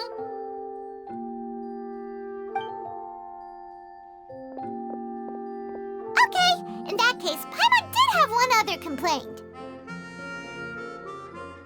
Let's hear it. Taking criticism on the chin is all part of being a director. The ending was all wrong. The girl's motives were clear and simple the whole way through. It was kind of jarring when all she had to say was, I don't know. And doesn't anyone else find it weird how her whole community was on the run, but she was only looking out for herself the whole time? I'm fine. I'm not going to improve without feedback. I also learned a lot this time with the chance to be off stage. To be honest, it was a dream come true. What a great attitude. You don't seem upset at all by our comments. I wouldn't say I'm completely unaffected, but you're only speaking the truth. They're all very valid points. Still, now that Paimon thinks about it, you did finish the script in a bit of a rush. Maybe we were being a little too hard on you. That's perfectly fine. Nothing is as important to me as my work on the stage. We all use our imaginations when we're kids, right? I used to play with dolls and my own cardboard cutouts by the light of an oil lamp. The shadows would come to life and dance on the walls. I never got tired of it. Fast forward to now, and in many ways, I'm still that same little kid, lying on his bed, making sound effects. And I get the same joy from running a show now as I did in my little bedroom theater. Of course, a director can accomplish nothing without a cast and crew. So on that note, I want you to all know that I am eternally grateful to each and every one of you. Hey, don't mention it! We had a blast! Okay, here, take this. Your component, as promised. It's the bottle from the show! The one that lit up when I blew into it. That's right. Can you guess the secret behind why it lights up? Oh, maybe there's an invisible fairy inside that opens its eyes when you blow into it.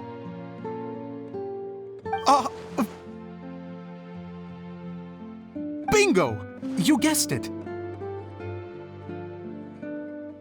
That should do the trick. Oh, wait, this needs tightening up a little. Hold on, this will only take a second.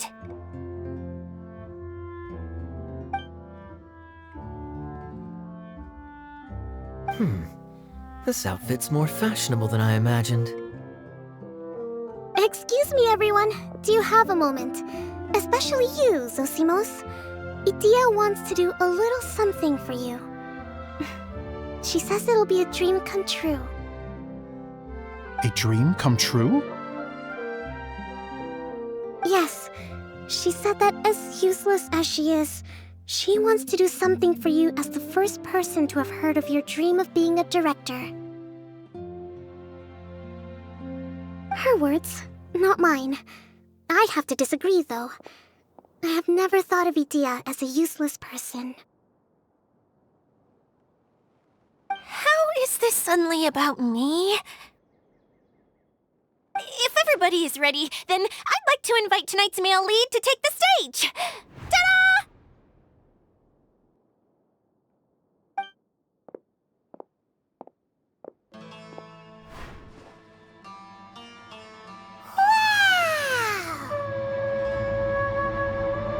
Cool! Kaeya's turned into the real Dagger Bandit! How is me changing outfits supposed to make the director's day? It's just a prototype costume. Is he that easy to please? Don't be silly. If I know our director, nothing will make him happier than to see his ideas brought to life by the right actor. Well, then I'm happy to oblige. Who am I to argue with the star of the show? Zosimos drew up countless designs and made a few prototypes before landing on this one. It just needed some tailoring to fit properly, so I made a few stitches here and there. I hope the result isn't a disappointment. Oh, it's perfect. Idea, I'm... Oh, I'm so touched. Thank you all. You've made me happier than I ever thought I could be.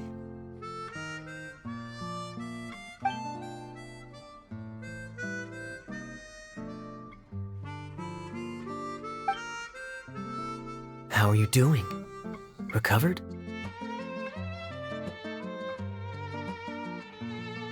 Oh, I'm good.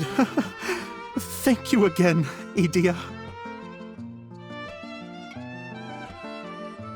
Oh, please, don't mention it. Well, now that we have the final component, it's time to say goodbye for now. Let's head to the core of the Veluria Mirage and get this place fixed up. Can I keep wearing my costume? Please do, by all means. Both of you can keep your costumes. It seems only fair. Yay! Kaeya, keep wearing yours too. It looks amazing. I agree with our mage. I'm sure it's not every day you get to play such an unforgettable character. Sure. I think I can be a bandit for a little longer. Bye-bye, Mr. Director. Take care, my dear friends.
Yes. Edea had the water droplet send us a message just as the show was coming to an end, so we came back here to wait for you.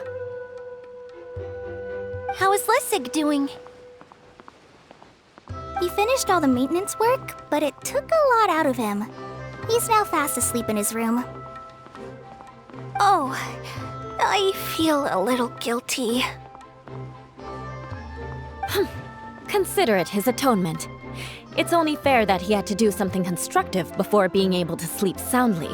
Seriously, don't waste your concern on him. If you say so. Okay, without further ado, let's go and fix the domain! Isn't this where we first met Water Droplet? Correct! The core of the Veluria Mirage is the largest streaming projector of all, and this domain is one gigantic preprint. Whoa, so everything we've seen is created by this? That's incredible! So, to fix it, same process as usual, right? Do we need to use the preprint? Exactly! Well done! You catch on quick. It's hard to forget after doing it so many times now. Let's get going! This is the final step! Yay! Suddenly Paimon's really excited! The hub consists of these components. All you need to do is place them onto the foundation in the right shape. The right shape? But we've never seen what it looks like. Oh, don't worry about it. Close enough will do. As long as it can spin, it'll be fine. Should be fine. I think. Sometimes you have no standards whatsoever.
it turning?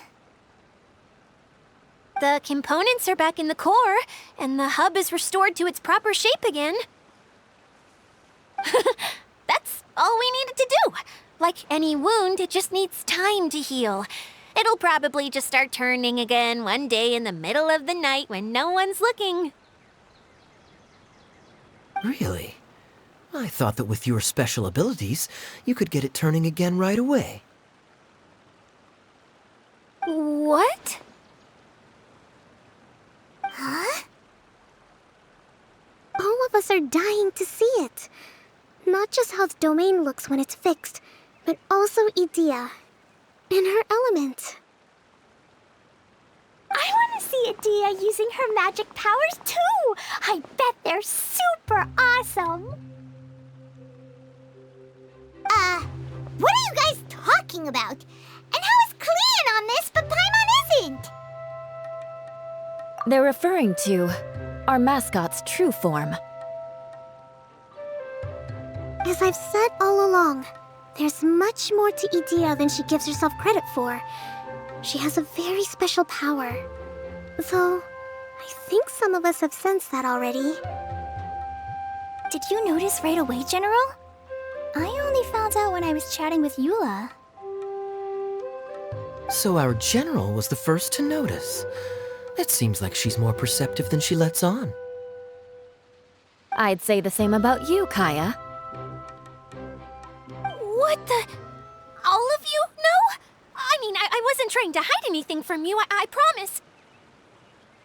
It's just, for people who stumble upon this place by accident, I think my current form is more approachable than my true one. I don't want people to get scared when they see me. What? What is it? And whatever it is, how the heck does everyone know about it? Well, for one thing, I sensed elemental energy in the residents here, but none of them have visions.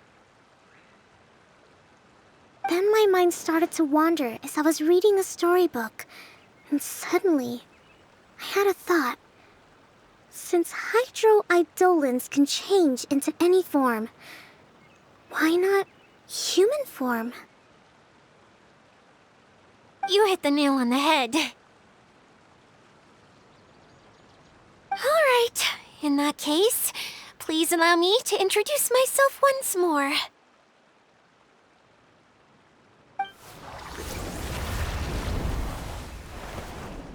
I am an Oceanid who was exiled here when the former Hydro Archon passed away. My name is Edea.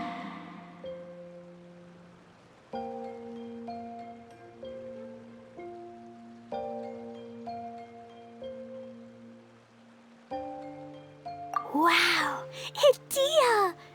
You're so pretty!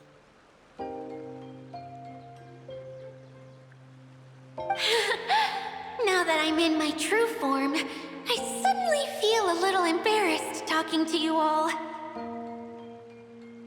You look stunning.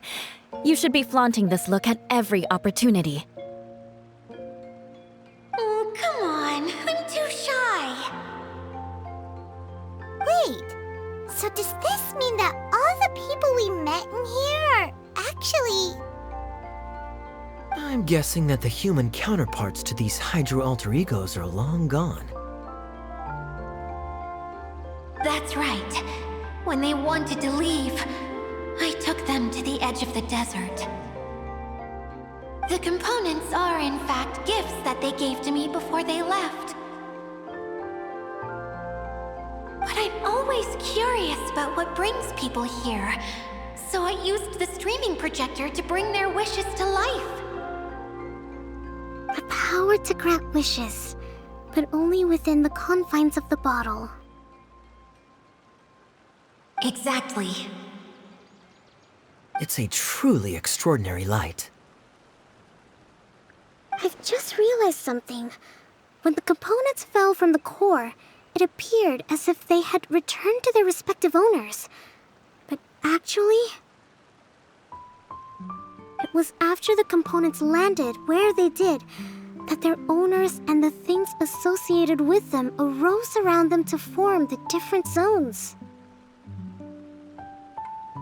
So now that the components have been retrieved, does that mean that all those things are gone?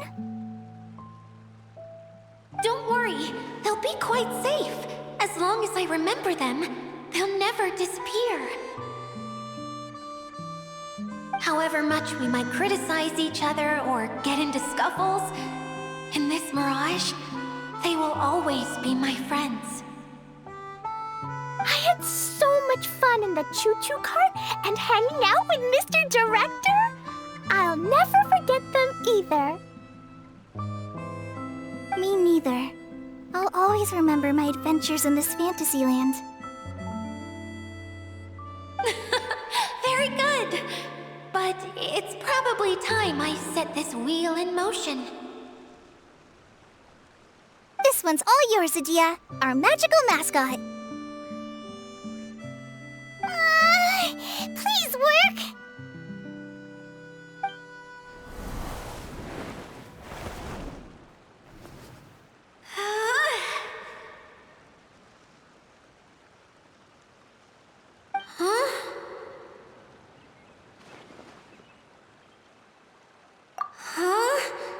That's strange. Nothing happened. Has it lost some power because of the incident? Oh, crumbs! Not now! Not right off the back of everyone putting me on a pedestal and me acting like this was going to be my big moment!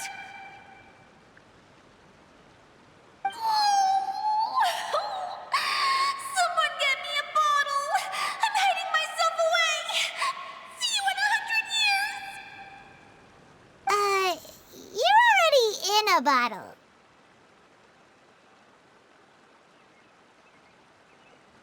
What now? This was the only way! Now I'll never be able to show you how the Valurian Mirage is supposed to look. Hold on. I have an idea. Yes, General Sangonomiya? I'm all ears! If it's okay with you, would you let me borrow the Shinro casket from the domain's core? Ah, the Shinro casket. That sounds familiar. 1 second. Here. Is this it?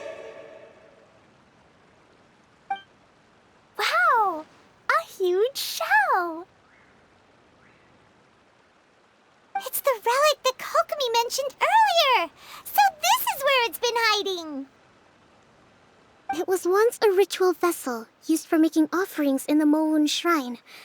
It's made from the remains of a yokai called the Shinkiro, and it can listen to the wishes of those who come to pray to build up Shinki, which gives it its power.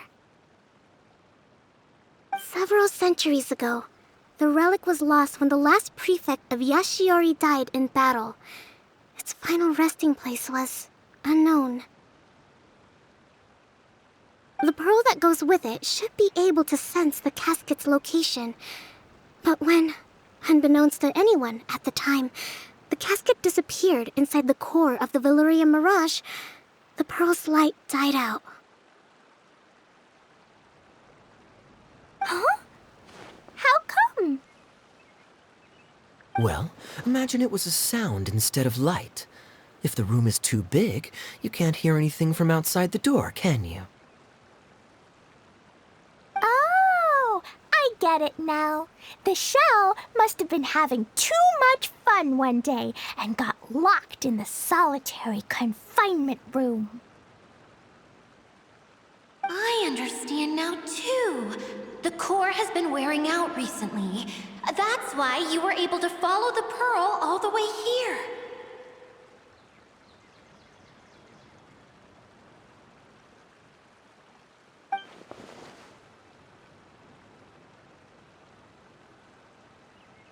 To get back to the story, without the offerings at the shrine, this vessel quickly loses its power. Yet countless people who have visited this domain brought their wishes with them and left a small piece of themselves behind along with their gifts. These have the same effect as the offerings at the shrine. Wow! I never knew this thing was so powerful. It is. Powerful enough to help you repair the Valyria Mirage with any luck. But what do I do with it?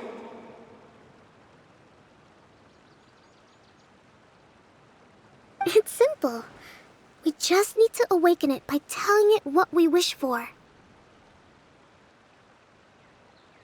For example, my name is Sangonomiya Kokomi, the Divine Priestess of Watatsumi Island.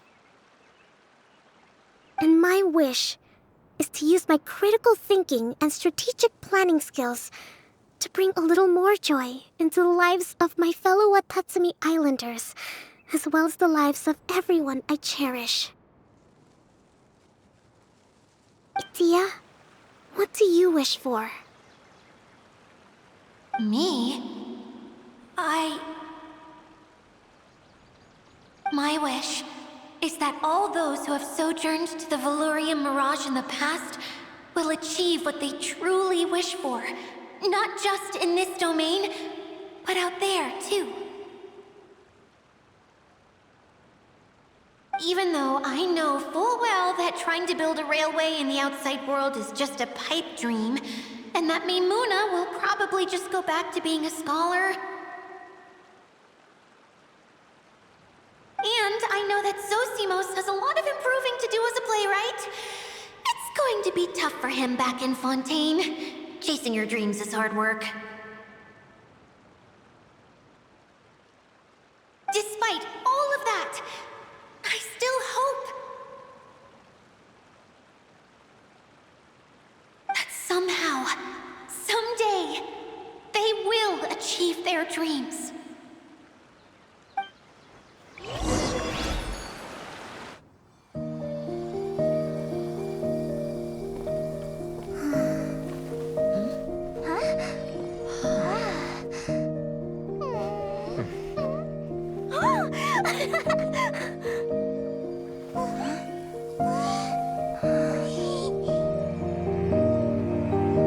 Okay, the combined power of our hopes and dreams is at your disposal.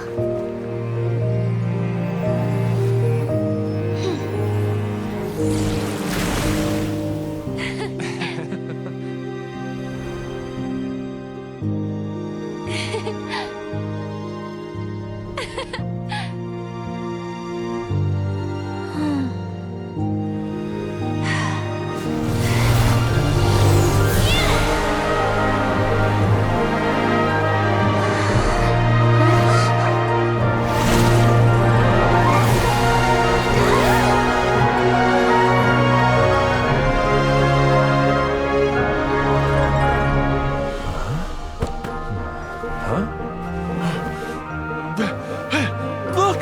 The wheel's been fixed!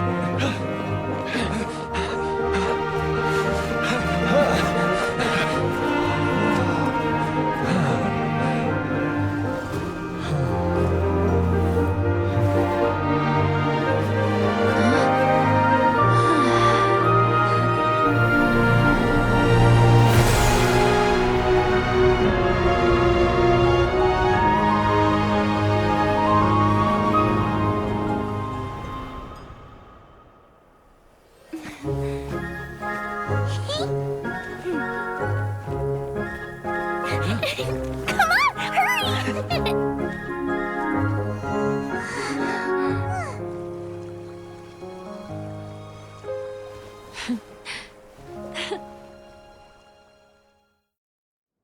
We should look. Yay! Itia, you're back to normal! Everyone's praise and curious questions went to my head. I said so many things I'm so ashamed of, and I lost the courage to live on. Please don't say that. Yours was a noble wish. Yeah, and you weren't granting wishes for yourself. You did it for other people. I have friends like that too. Other people's hopes and dreams are what motivate them. They'll work tirelessly just to see them smile. If you ask me, that's one of the most noble things a person can aspire to. Please, no more praise. I'm really not comfortable with it. It makes me feel so ashamed.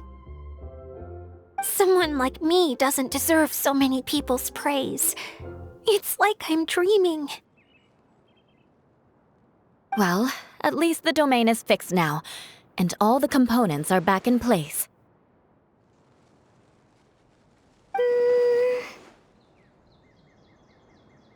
What's the matter, Klee? I suddenly have loads and loads of more wishes. I want to ride the choo-choo cart again and look down from up on top of the big wheel. Is there a way to get up on top of the wheel, Edea? There is a way, but there's only space for a very few people. That's okay. I can go up by myself. But it'd be more fun with Miss Honorary Knight. Are we sure about this? It's so high. What happens if we fall off? Well, yeah, but Paimon's just worried for you. Don't worry, I'll be there to make sure no one falls off. I haven't been up there in a long time myself.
Wow! So high!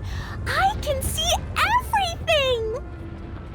Edea, next time you need to bring Kaeya and the others up here. Sure thing.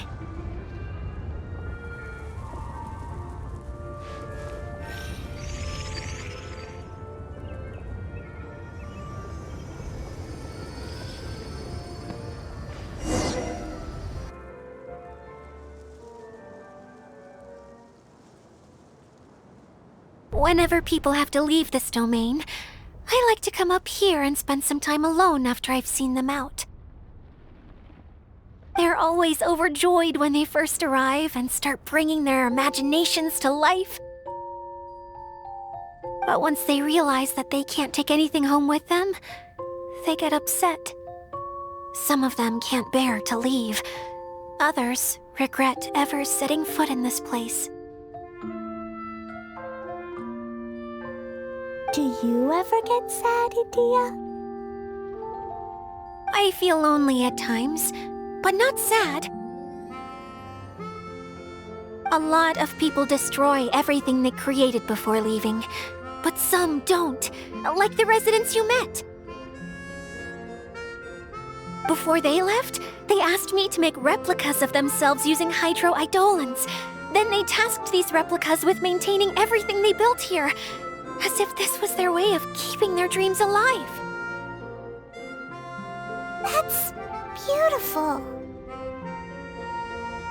Yeah, I don't know how they're faring in the outside world, but just the thought that one day they might achieve their dreams and live on the outside just as their counterparts do in here, that's enough to make me happy.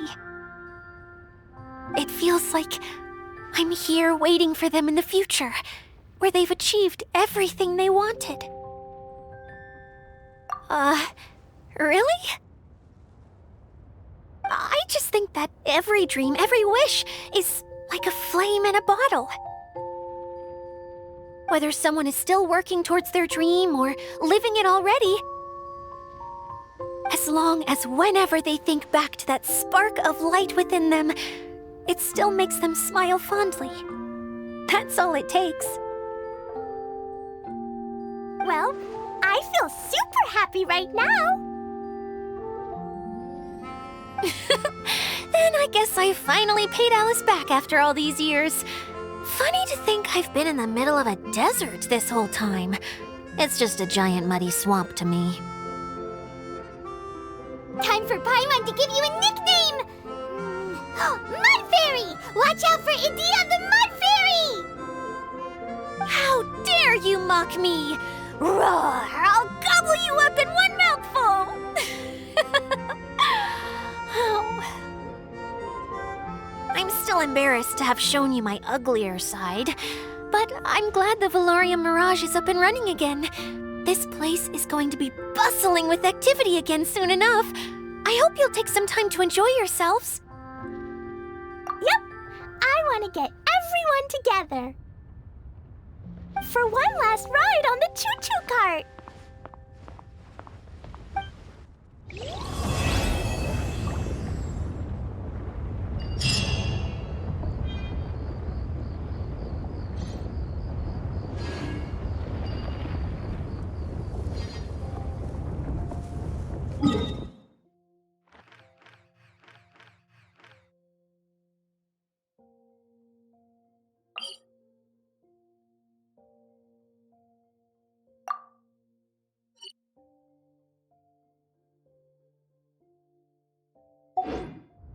We should look for a new investment. Mora doesn't grow on trees.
Even if an antique is priceless.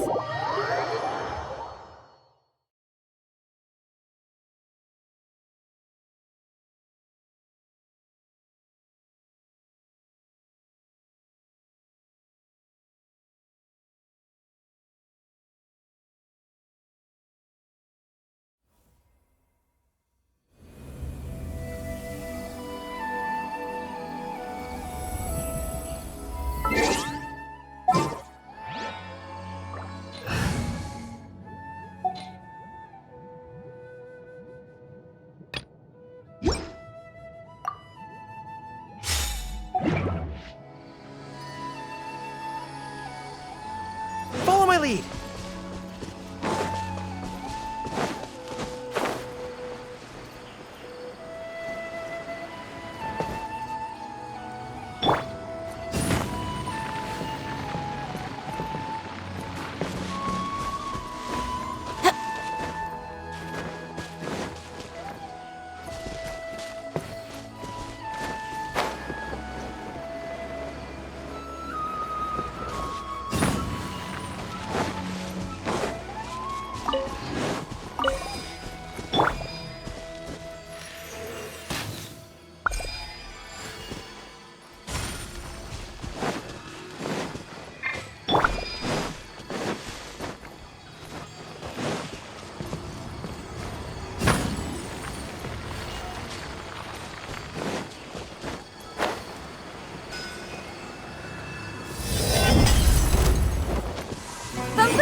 Invisible evidence!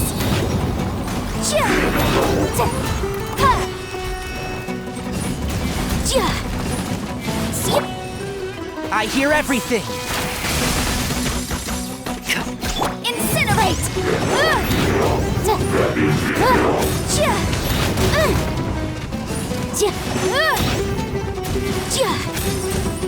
Boom boom! Keep within the law.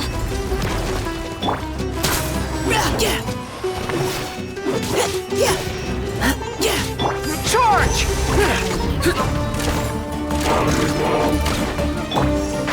Can't see? Incinerate! It's a jury.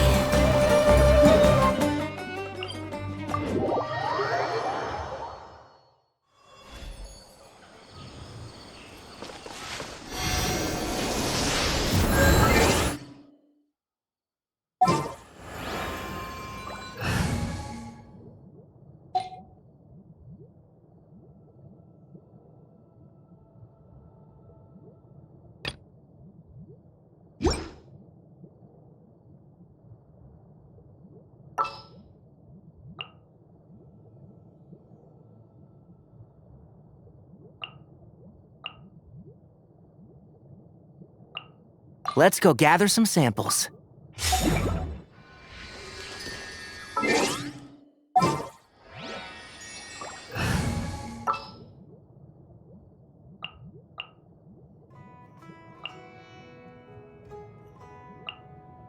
This is how it must be.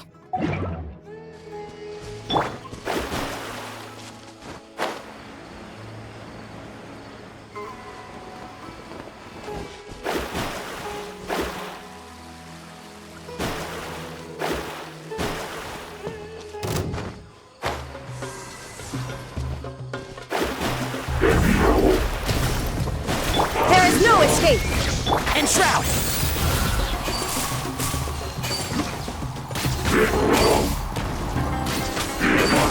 Yeah. Rah. Let me scry. Can't see? Rah.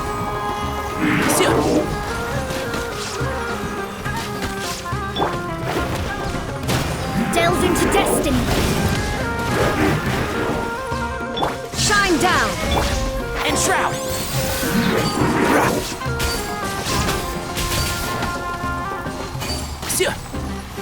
Rah.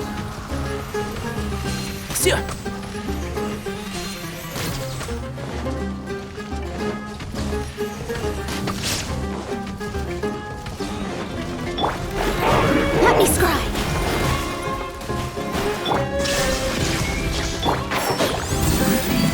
Yeah.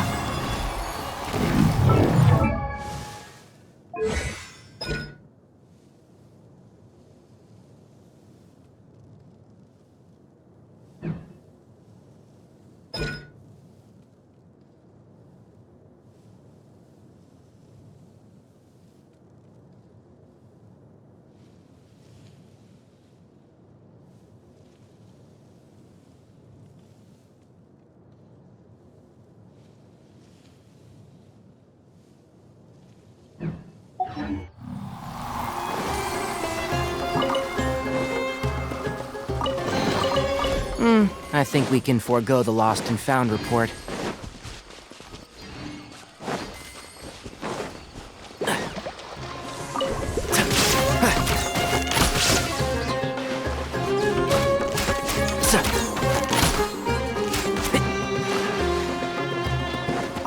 Keep up.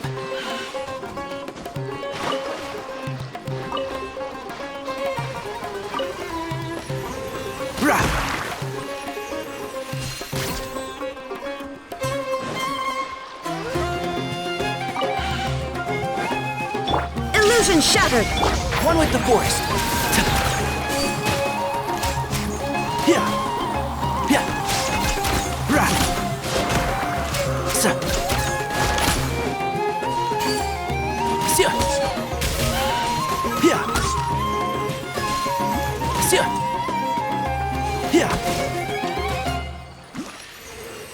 Sia. Rah.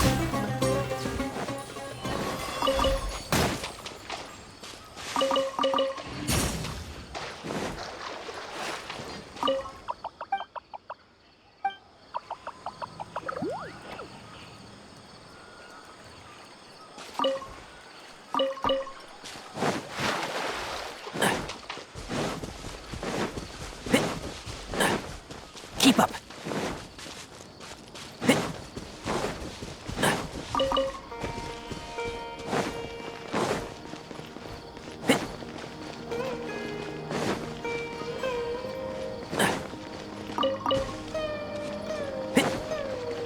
Keep up.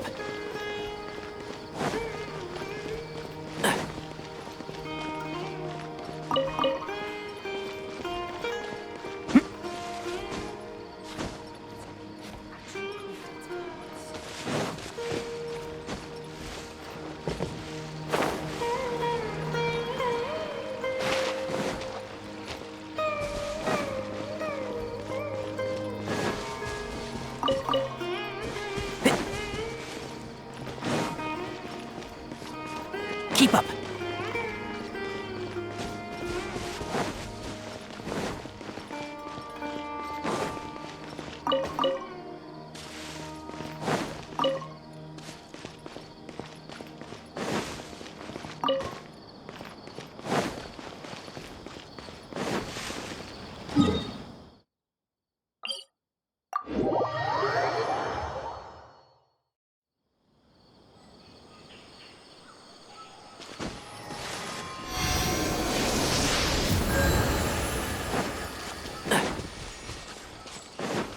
Keep up.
Keep up.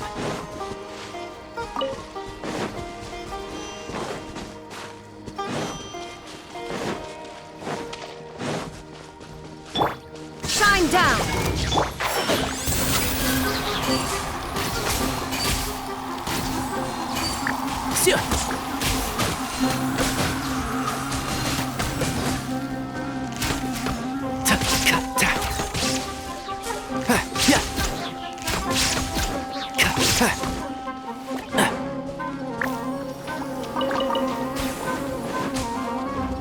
Illusion shattered! Can't see? Rah! Yeah!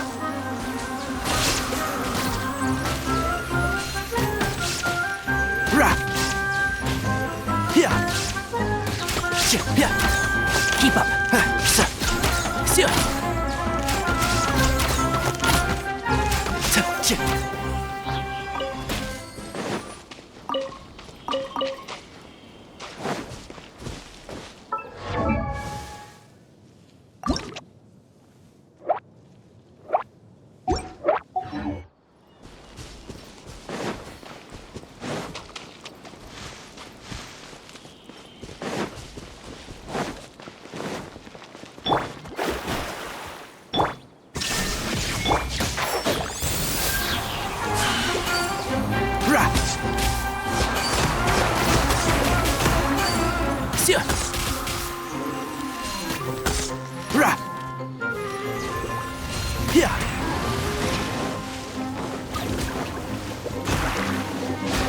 One with the force.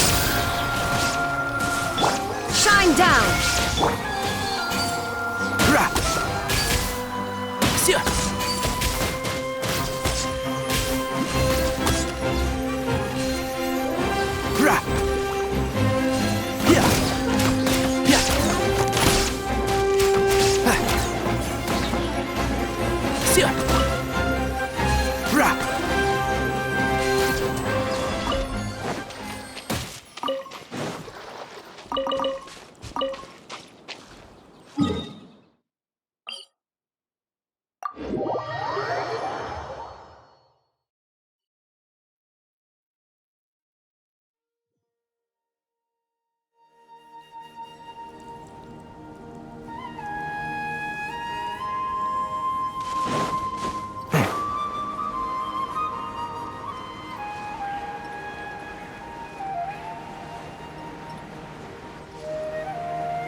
Keep up.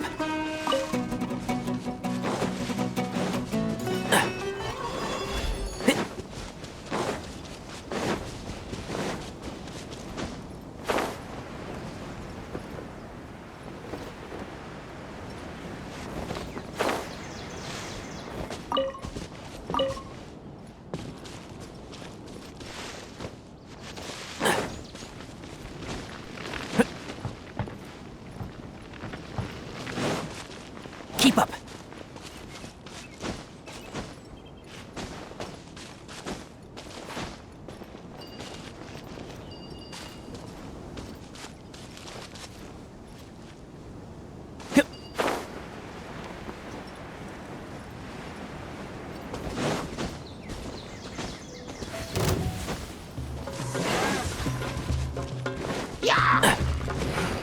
My tail's all messed up. Let's dance. There is no escape! Go, Barbara, go! Hi.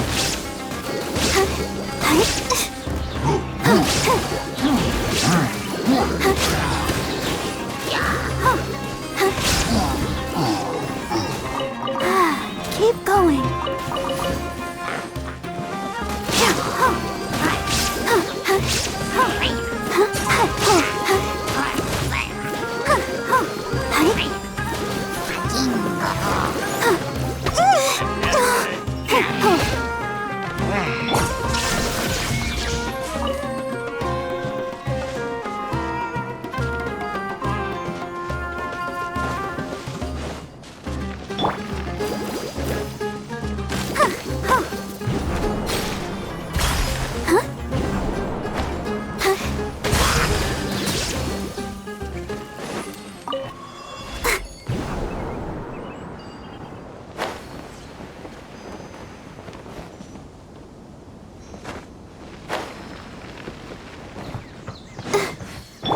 Shadows of fate!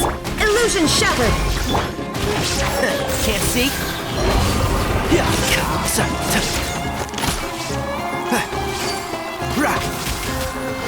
Let's nip that in the bud. Delve into destiny! There is no escape!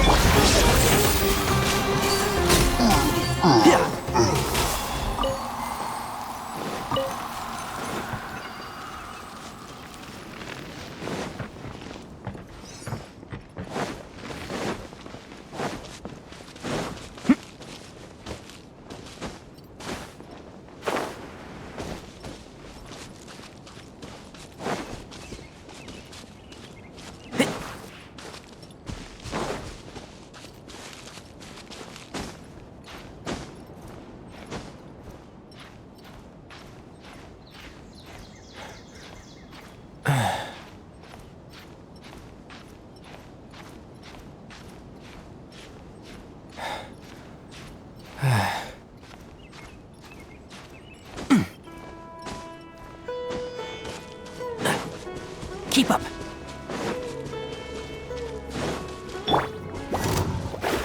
Let me scry! Illusion shattered! One with the forest.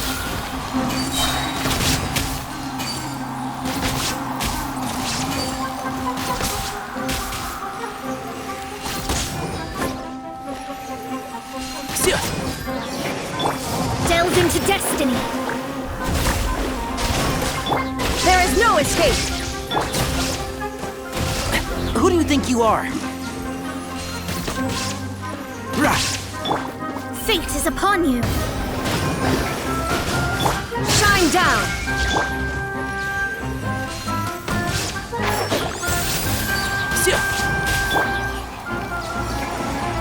Let the show begin.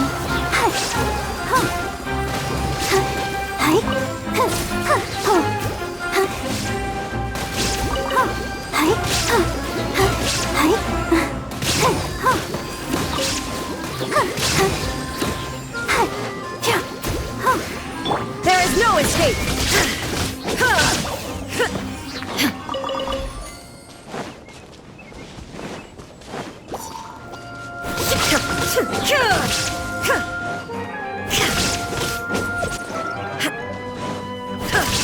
Illusion shattered!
There is no escape!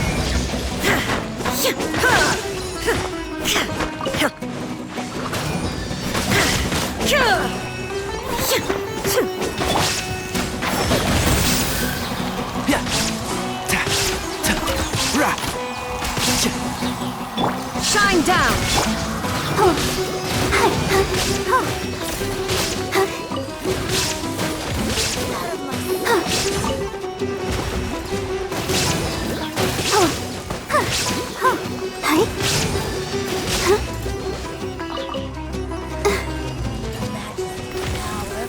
Through me!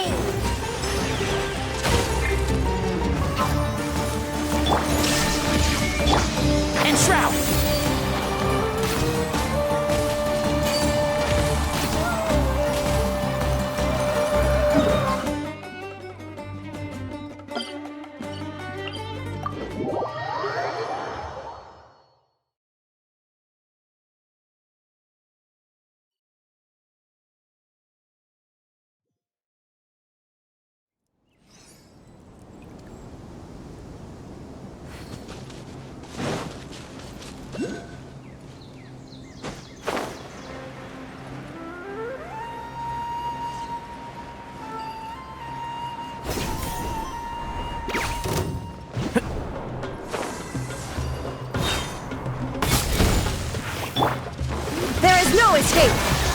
One with the forest. I'll protect us.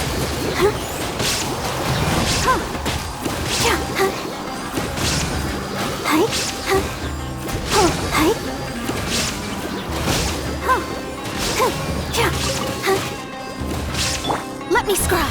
Illusion shattered!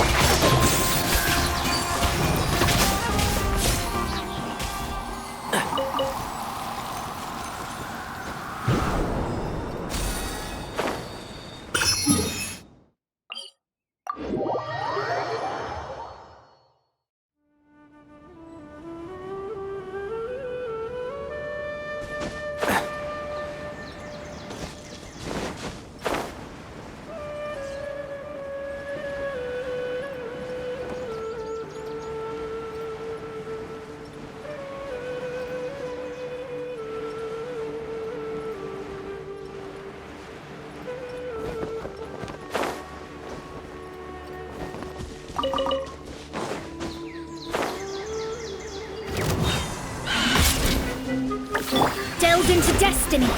There is no escape! Enshroud!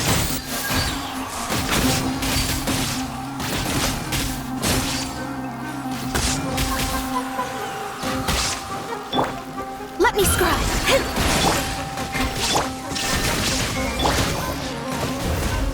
Sia! Ra! Yeah! Ra!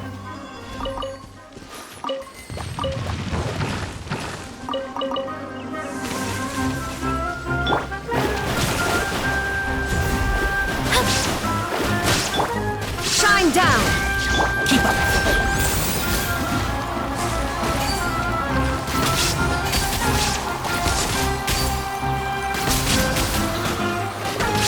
Yeah!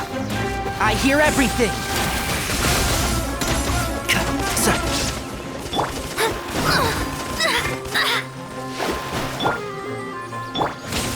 Shadows of fate. Illusion shattered!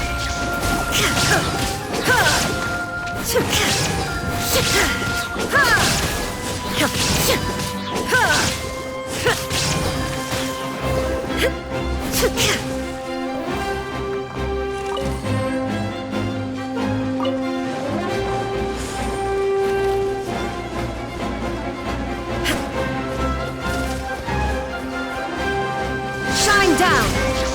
Let the show begin.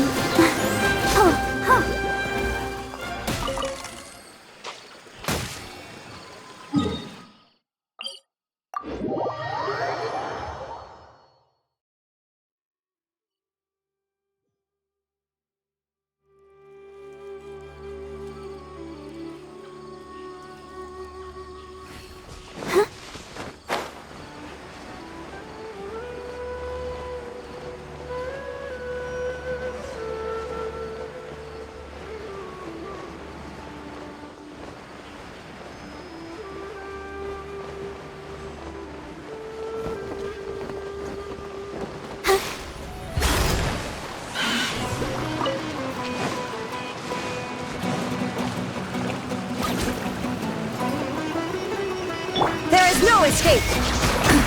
Absurd. I'll protect us. Hi. Hi.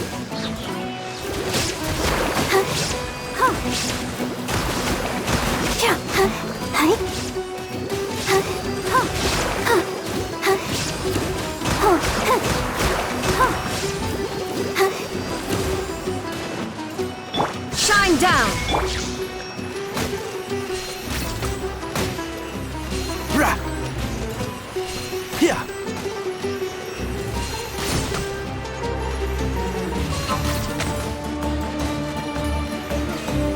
Sia!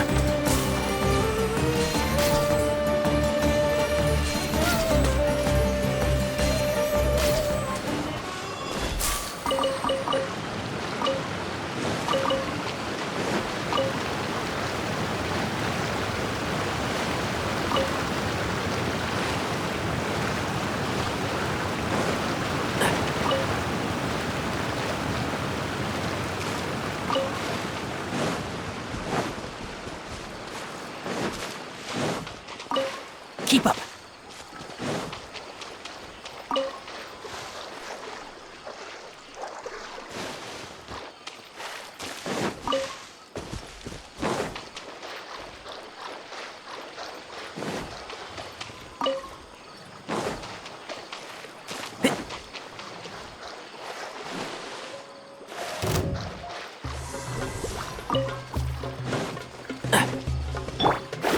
Delve into destiny.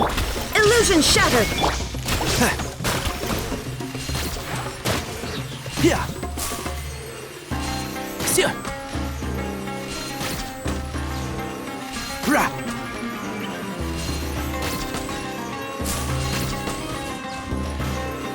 Sia. Keep up.